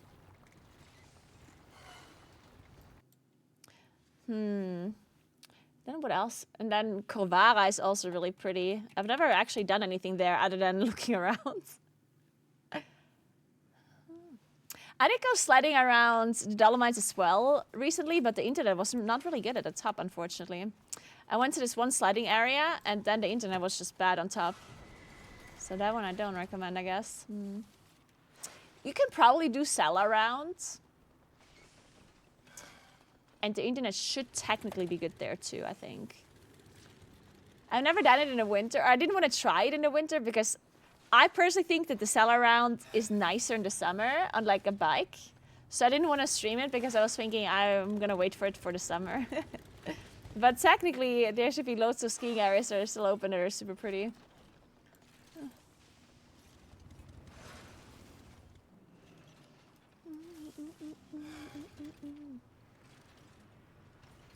So, I need to find a group for the first boss. Or maybe I just do Muxie. Maybe I join this group again.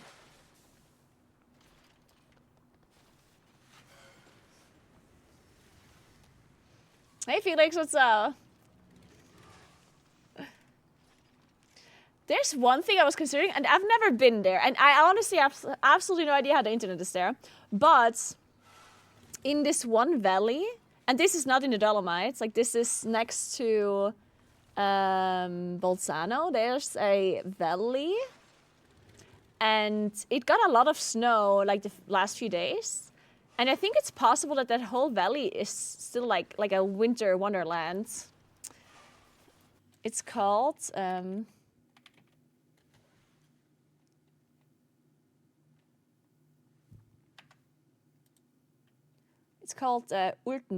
I actually don't know what it's called in Italian.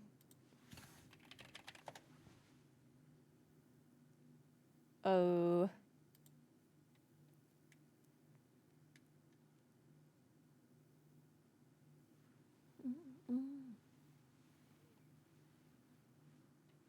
What is it called in Italian?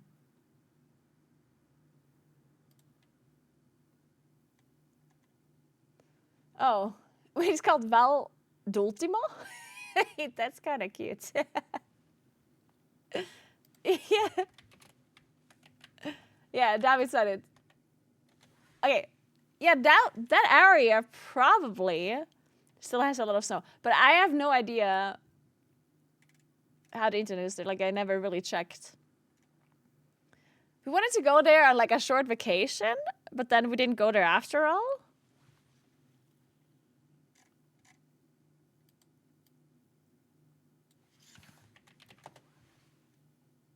Let me check some webcams. Let's see what it looks like there. They do have a skiing area for sure. Okay, this is what it looks like there right now. I guess they don't have that much snow either. Well, I mean, they have snow, but you can see the mountains are like only covered at the top. Yeah, you can see the snow is like kind of melting away here too. Oh my god! My phone! It keeps scaring me. Stop it! Did I open real-time chat on accident? Like, why is this? Why do I get alerts on my phone? What the fuck? Oh god.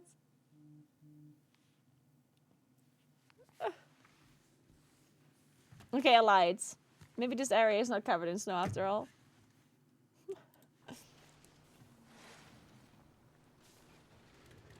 And the first night we'll go camping in Cortina. Oh really? For the other 2 days he hasn't decided yet. Nice. Wait, that's really cool. Camping, but in a car, I guess, right? Like in an actual camper. Otherwise, it might be a bit cold still.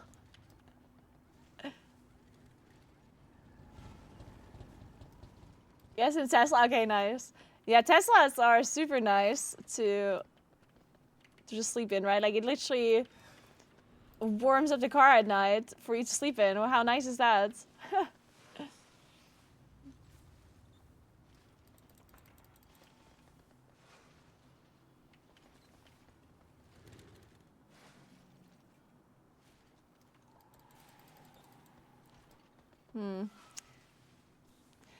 I did also want to go skiing once. If you would, you should test this for me, actually. That would be very nice. I wanted to go skiing in this one skiing area that is super pretty. What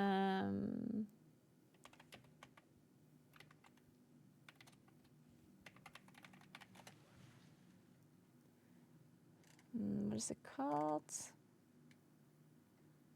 13, there we go.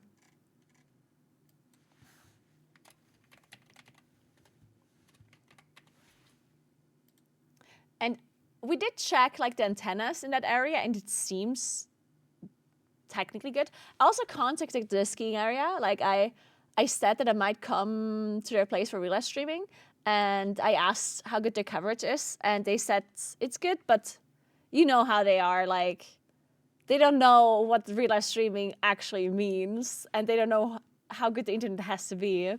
So I don't think they understood what I needed. Yes, yes, Andrea. It's this one here. It's this area.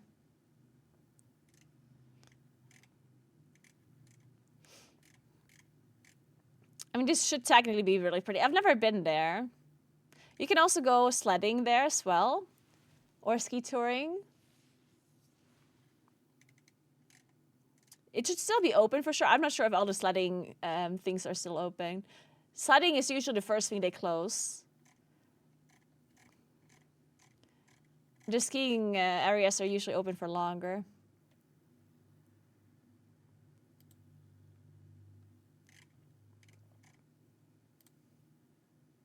Now this is like the whole area. And I think like there's, like I think we checked the antennas like around here, like everything around here should be nice. Also they have like the steepest, apparently they have the steepest slope of Italy. So, I think it's, wait, where is it? Oh, and how now? This is where you can go sledding, I think, if it's still open.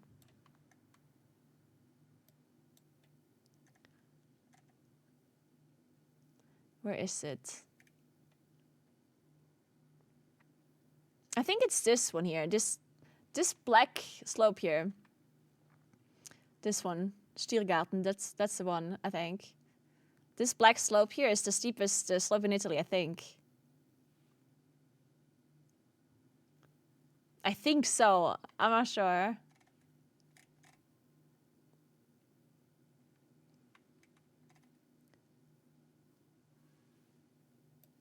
Or is it called Steilhang? I don't remember.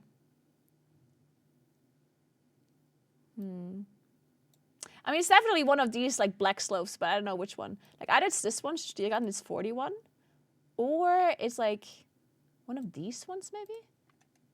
16C, where's that? I do think it's this one though. Yeah, I do think it's this.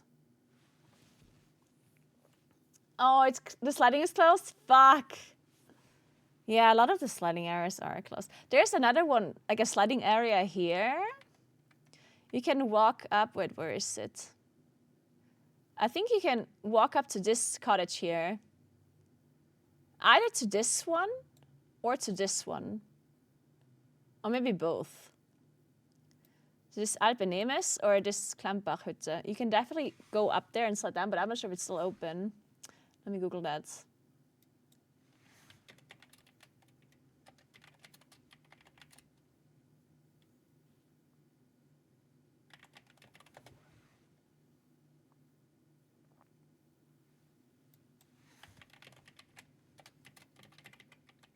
Oh, it is Klampbachalm, yeah.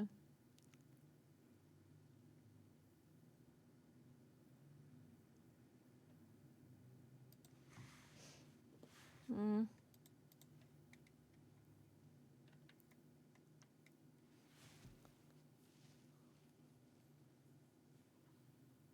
Mm.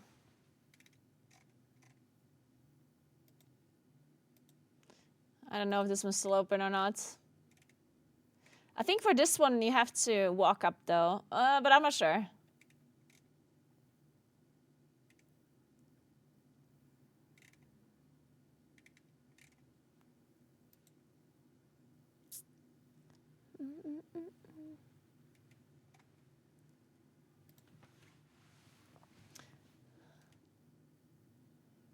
Oh, it's a Facebook website. I was like, why are they asking me for cookies? Ah, shit. Oh, it says open. Oh, well, the cottage is open. It doesn't mean that the sledding also works. Well, I mean, I guess if the sledding is still open, then... if the cottage is still open, then I assume you can also go sledding. I don't think they leave the cottage open, but you can't sled anymore. That would be strange. Klausberg is not good, unfortunately, no. Klausberg has a bad connection. There, in this valley where I live, there's one good sledding area, and it's Stegeralm. That one is good. That one is a good sledding area. You have to walk up though. So you have to walk up and then you can sled down. That one is still open and it has really good internet. That's what I did last week. Klausberg is not good. Klausberg has bad internet. Klausberg is bad. And Spikephone is also bad. Kronplatz is really good.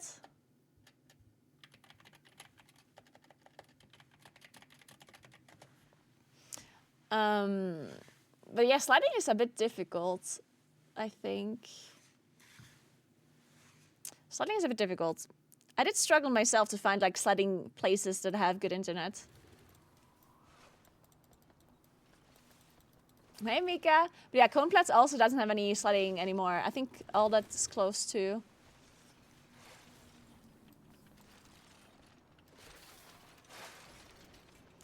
So maybe I get invited to something now. What?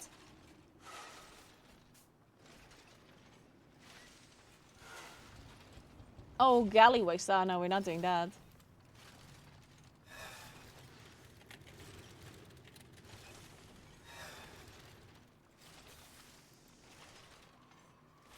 Man, I just need one boss.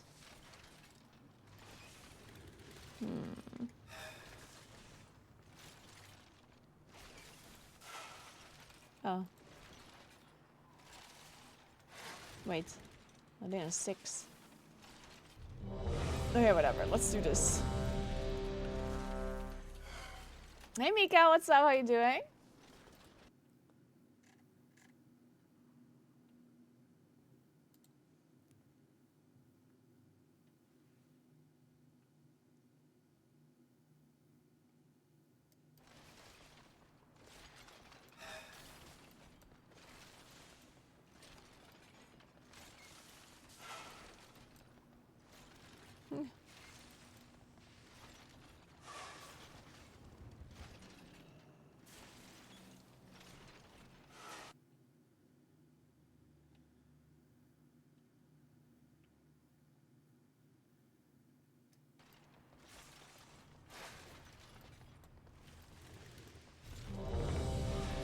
Second, 1, 2, 3.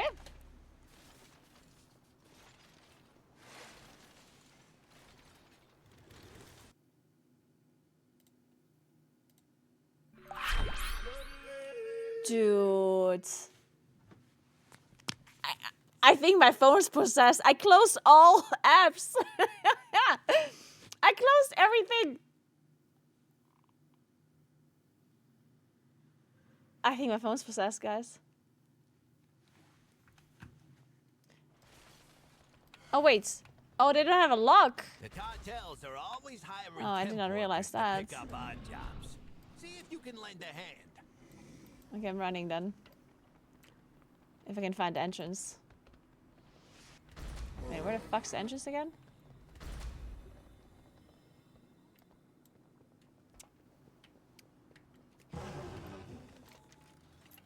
Oh wait, it's over there.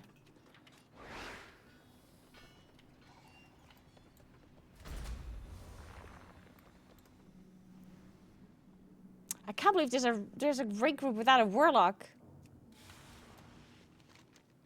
Who does that?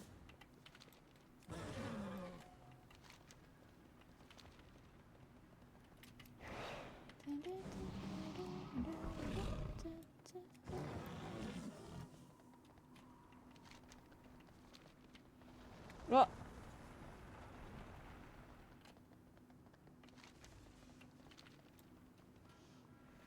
Streamer has to run? What the fuck? I know, right, Mike? I cannot believe it. This is unacceptable, actually. Ah, now I'm in combat.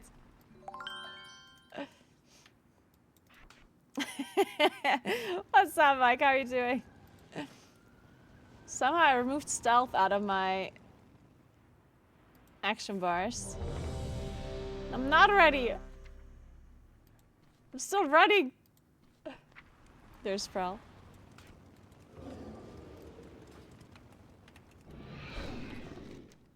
Oh wait, went the wrong direction. Dude, how did we get there? I've lost. Somebody summoned me, guys. Guys, I've never done this raid. Where am I?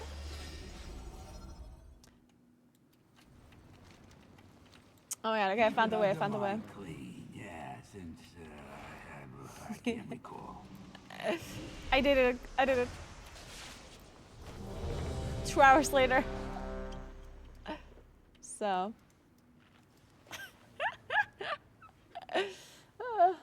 No, to be honest, fit Vanira. Thank you so much for gifting us a tier 2 sub to Mike. Appreciate that so much. Damn. Imagine having a tier 2 sub to me. Wow.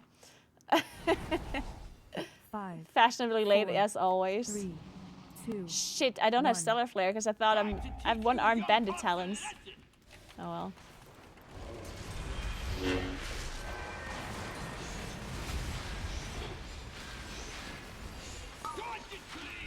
So I don't know how this boss works, but I'm sure we'll figure it out as we go.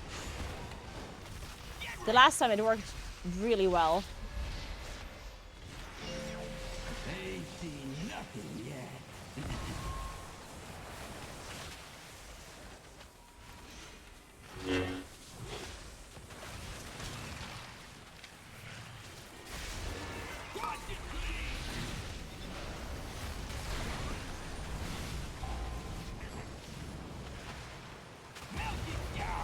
What's going on with these hyenas? Do they reset or are they like respawning? Oh, this guy's like casting something. That seems like a bad thing. Let me just interrupt that. Scrap rockets. What is that? Does it just do damage at all?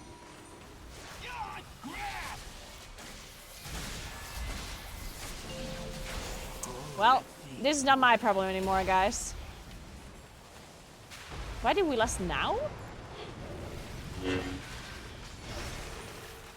That seems random, but I don't know. Maybe not.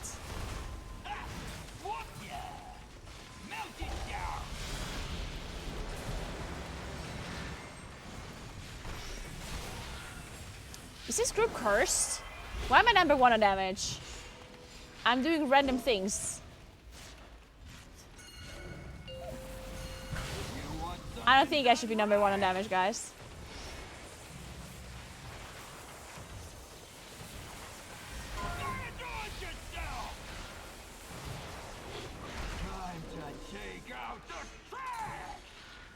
I think there's something going wrong.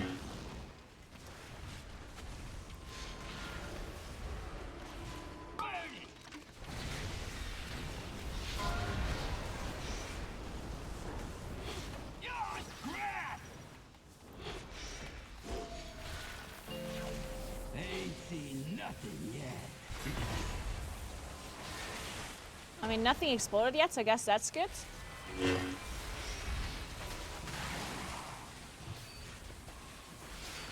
But maybe I spoke too soon.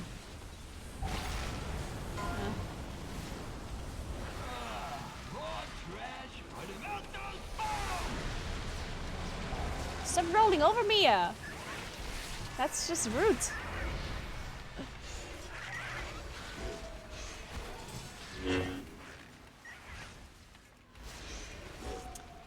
Oh, Pax Def. Yeah, Pax have been a nightmare this patch. It was really bad. Today, for some reason, we one-shot one-armed bandit, which has never happened before. Some time ago, I wiped on bandit for what felt like an hour and a half. And when I say an hour and a half, I actually mean like 5 hours and a half. Okay, so we're rolling around. Is there a bomb that we have to explode? Fuck. Wait, was I supposed to do that? I don't know. Wait, we have to kill this bomb. Wait, we're gonna wipe. There's a person that just rolled into the boss right next to the bomb. Shit. Well, we gave it a try. Keeping under my clean, yeah, since Nice try, guys. Nice try. Oh, people are leaving already. Oh, no.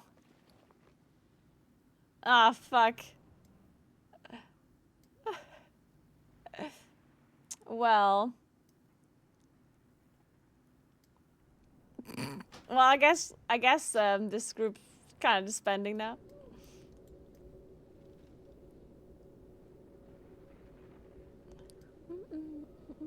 Well, let's try this again.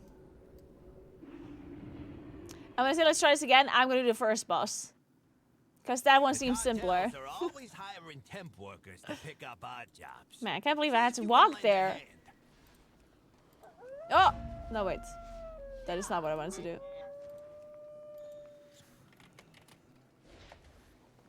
Can you somehow find a group that is like on the first boss without having to type fresh?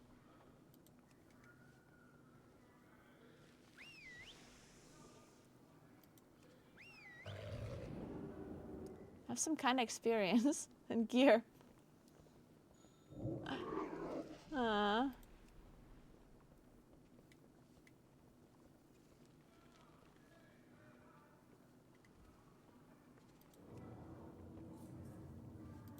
Like, what does fresh maxi even mean? It's like, I mean, there's a lot of fresh runs, but they're all either full or like completely new forming, and then it will take forever to fill up.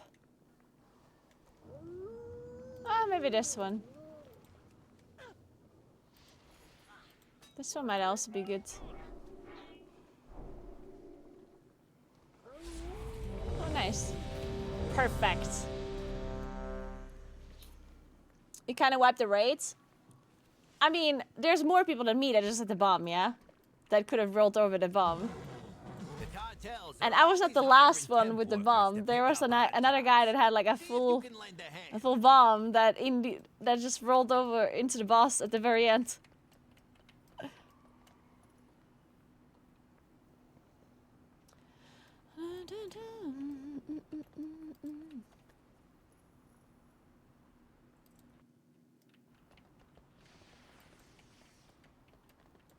Absolute cinema roll. I know. Thank you, Brian. Appreciate that. I'm glad you believed in my roll as well. I do think it was cinema indeed.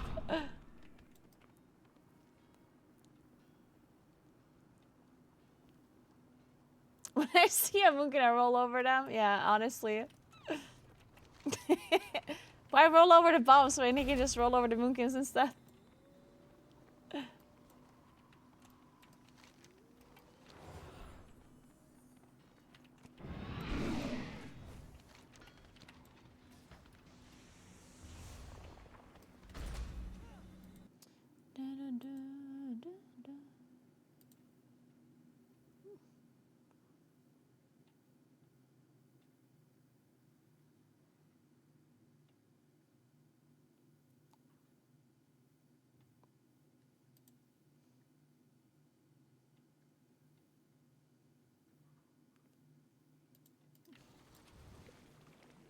So, how's the warlock situation here? Okay, looking good.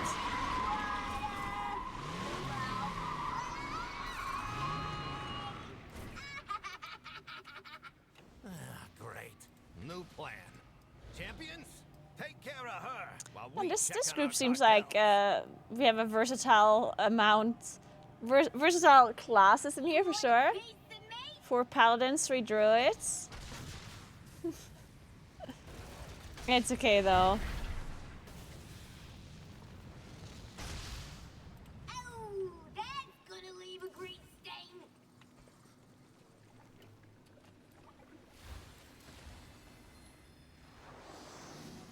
Wait, still up there.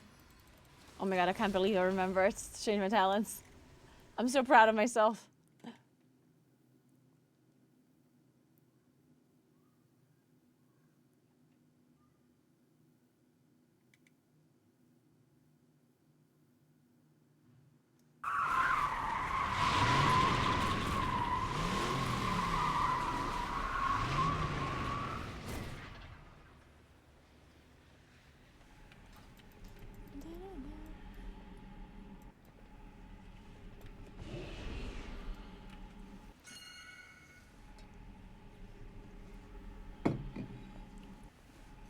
Oh, guys, it's so cold. Is it gonna be warmer tomorrow? Wait, let me double check.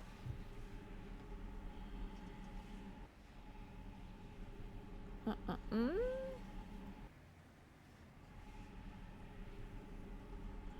14 degrees max tomorrow. That's okay. It's kind of strange because apparently it's supposed to be really nice weather. Well, it's supposed to get a lot warmer, but also like the lowest temperatures stay low, but the warmer temperatures move up. It's kind of strange. Like today, the max temperature is 10 degrees, and the lowest temperature is 2 degrees. And on Friday, the highest temperature is 21 degrees, but the lowest temperature is -2. So it's getting a lot warmer, but it's also at the same time getting colder. This is messed up. We're getting 20 degrees on Friday? Yeah, apparently here too. Yeah, it's a 24-degree difference between night and day. That's kind of messed up, honestly.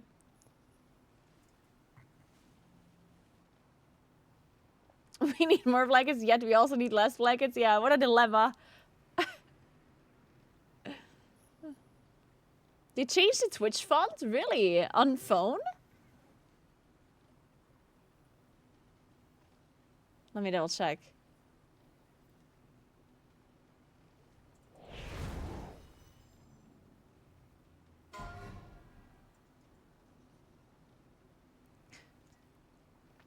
Okay, guys. Well, while we wait for this group to form, let me talk about my new PC. Did you know I have a new PC? Did you know? Look at this beauty. Okay, wait. I need to find a picture.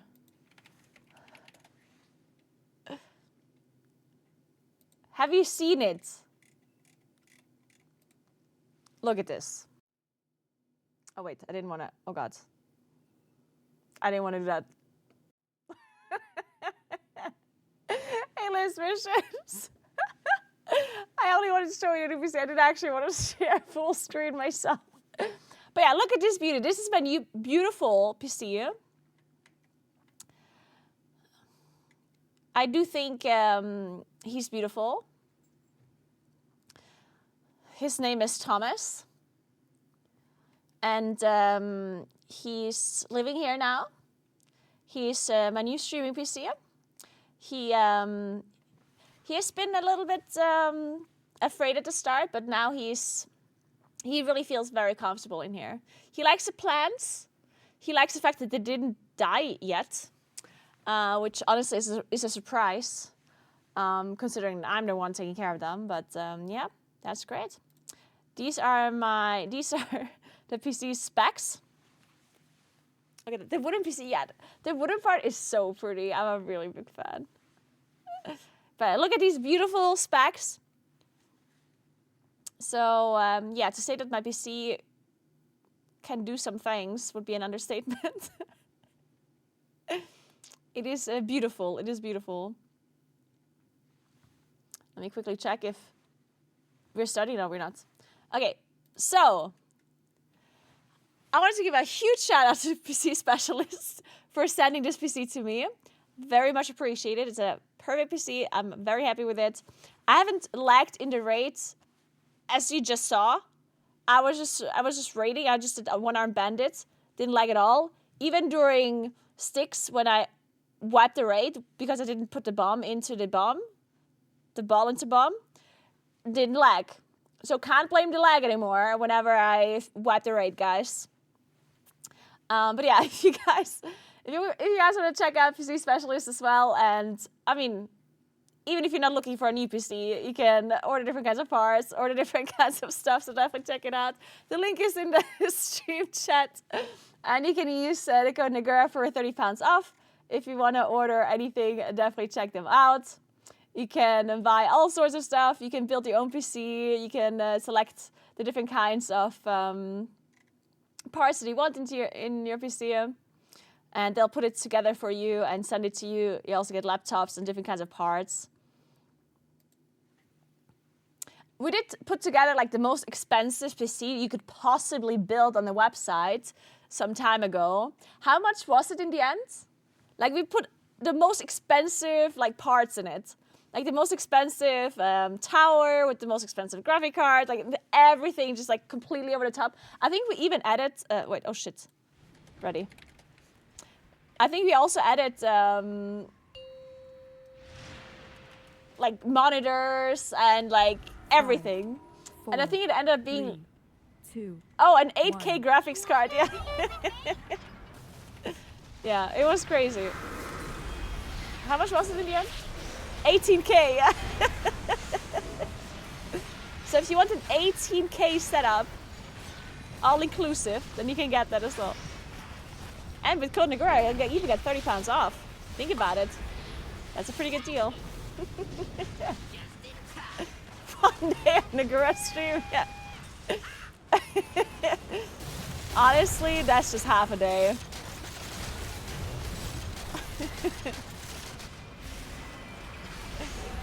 I don't have to stream a whole day for 18K.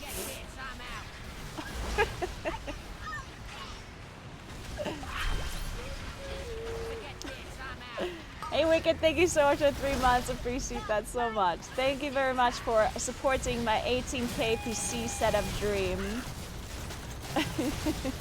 I really appreciate that.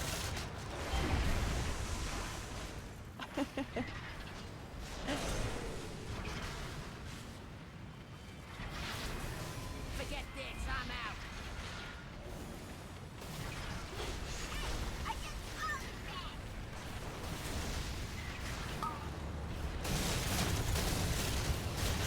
Oh wait, this boss is getting a damage increase, right, at some point? I'm ready. Do I save my trees here? I think I do. I'm not sure though. Maybe not? Whatever, at this point I'm doing it. At this point we held onto it already. Can't turn back now. Forget this, I'm Oh, out. we're doing it. My Convoke isn't ready yet. Forget this, I'm out. Hold on. Holding. Alright, going.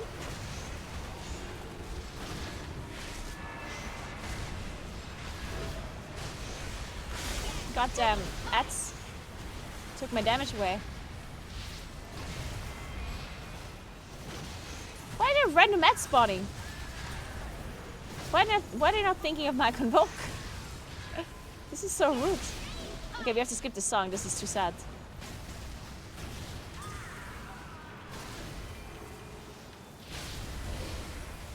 Okay, this is much better.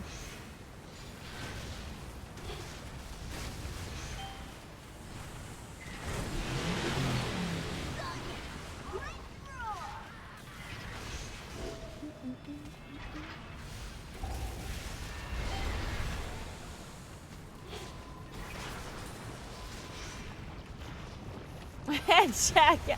Dude, I was thinking the same thing about bikes, because I recently, and when I say recently, I mean literally today. Today I bought a bike. It didn't arrive yet. I ordered it online, and they're so expensive. Like bikes are so expensive. Last weekend we went to like different kinds of bike shops to look at like different kinds of like gravel bikes and whatever. And a gravel bike is so expensive for no fucking reason too. Like it's so strange. The strangest thing is that mountain bikes are so much cheaper than gravel bikes and road bikes. Even though mountain bikes literally have something added to them that is and understand that the prices, because they are like so light, the gravel bikes and the road bikes or whatever, like understand that they're trying to make them weigh as little as possible, but there's some lightweight mountain bikes too, and they cost nothing in like comparison. It is so messed up. Oh? Nice. Oh, Anonymous! Thank you so much for gifting $50 towards my bike. That is so nice of you. Oh, thank you so much, Anonymous. I ended up not buying as insane of a bike as that Rose gravel bike that is on my throne. Thank you so much for contributing to the bike though. But yeah, all of the contributions that are going towards that bike, I did end up using for the other bike that I bought. I ended up buying a BMC one that is a little bit of a, like, it's not a carbon bike, for example, it's aluminium, so it's like, it isn't as crazy as that bike, as my dream bike, but you know, you can't have all the things. I felt like spending $3K on a bike might be a little bit too much after all.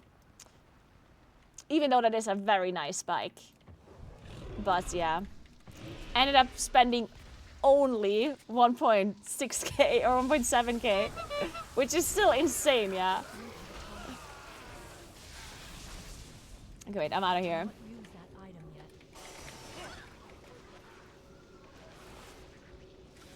Sorry. I gotta go. I only need this first boss.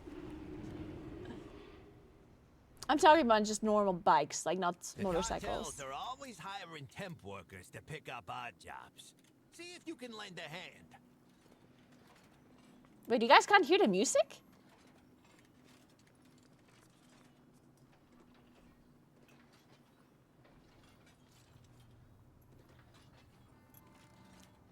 No, you definitely can't hear the music. It's just quiet. Is it that quiet?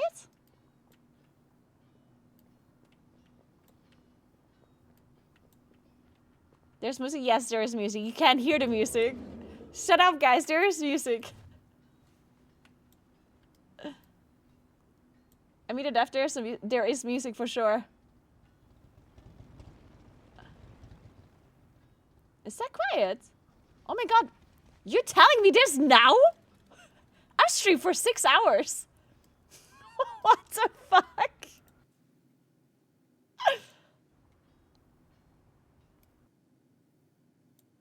Better? Or is it still quiet?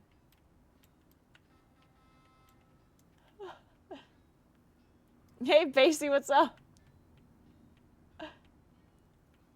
No, Soraya, it's fine. I just can't believe no one else was saying anything for the 6 hours I was streaming.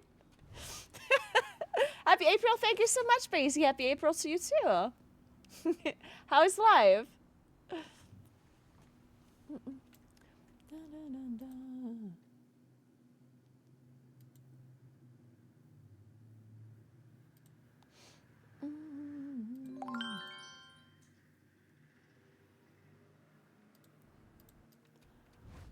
Thank you so much for gifting us up to base, the Anonymous. Thank you so much. Life is lifing. Well, honestly, that's all you need. Sometimes life just needs to be lifing. All right, so I have my vault now.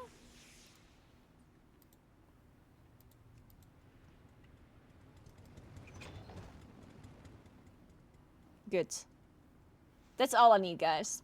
I don't need more vault unlocks than this. This is all I need. Tomorrow I'm gonna log on. I'm gonna loot some best in slot item, and then I'm good.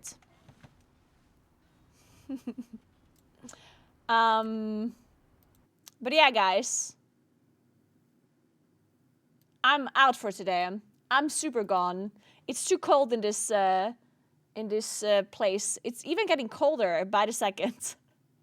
Hopefully tomorrow's gonna be a bit warmer, but I'm honestly not convinced. I think in the morning it's still gonna be pretty cold. It should get a lot warmer throughout the day though. But I think hopefully she's gonna turn on the heating again in the morning, I hope. So that should be fine. Tomorrow, I have a Pilates class, guys. I'm doing Pilates tomorrow in the morning. I'm not streaming that though. That is not gonna be streamed. So I'm doing Pilates tomorrow at 9 a.m. and that takes an hour, I think, and then until I'm back and whatever. I think I'm probably gonna start streaming at like noon tomorrow. At that point, it probably is gonna be warm enough in here. But yeah, tomorrow we're gonna play some more WoW. Tomorrow, of course, we do the vault and everything, and I have to upgrade some of my gear because my gear kind of sucks. Yeah. I do have to farm some stuff. I could upgrade some of the things. I have so many gilded crests. But yeah, let's do that tomorrow. Yeah, I'm already gone. Sorry, Calandra. But yeah, guys, if you're not following my stream yet, definitely leave a follow if you're into WoW streams, but also if you like IRL streams. I do a lot of those from the Alps as well.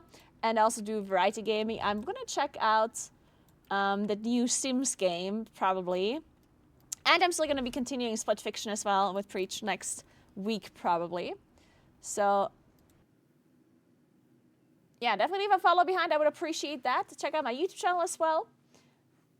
Check out my Instagram, my Twitter. I post stuff there all the time. And now let's host somebody. Let me see if I can find someone.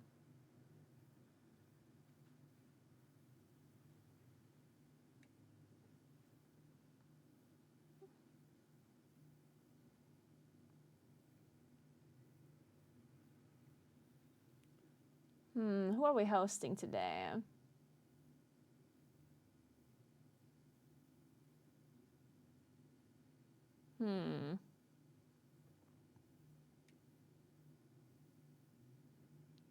Let's host Seiko. Seiko's playing League.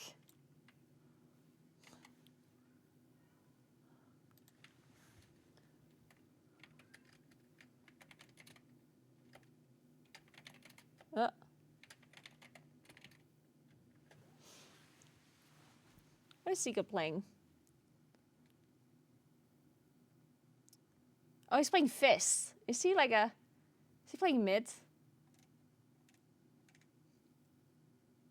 Like, is Seiko actually new at League? Did he just recently start playing it?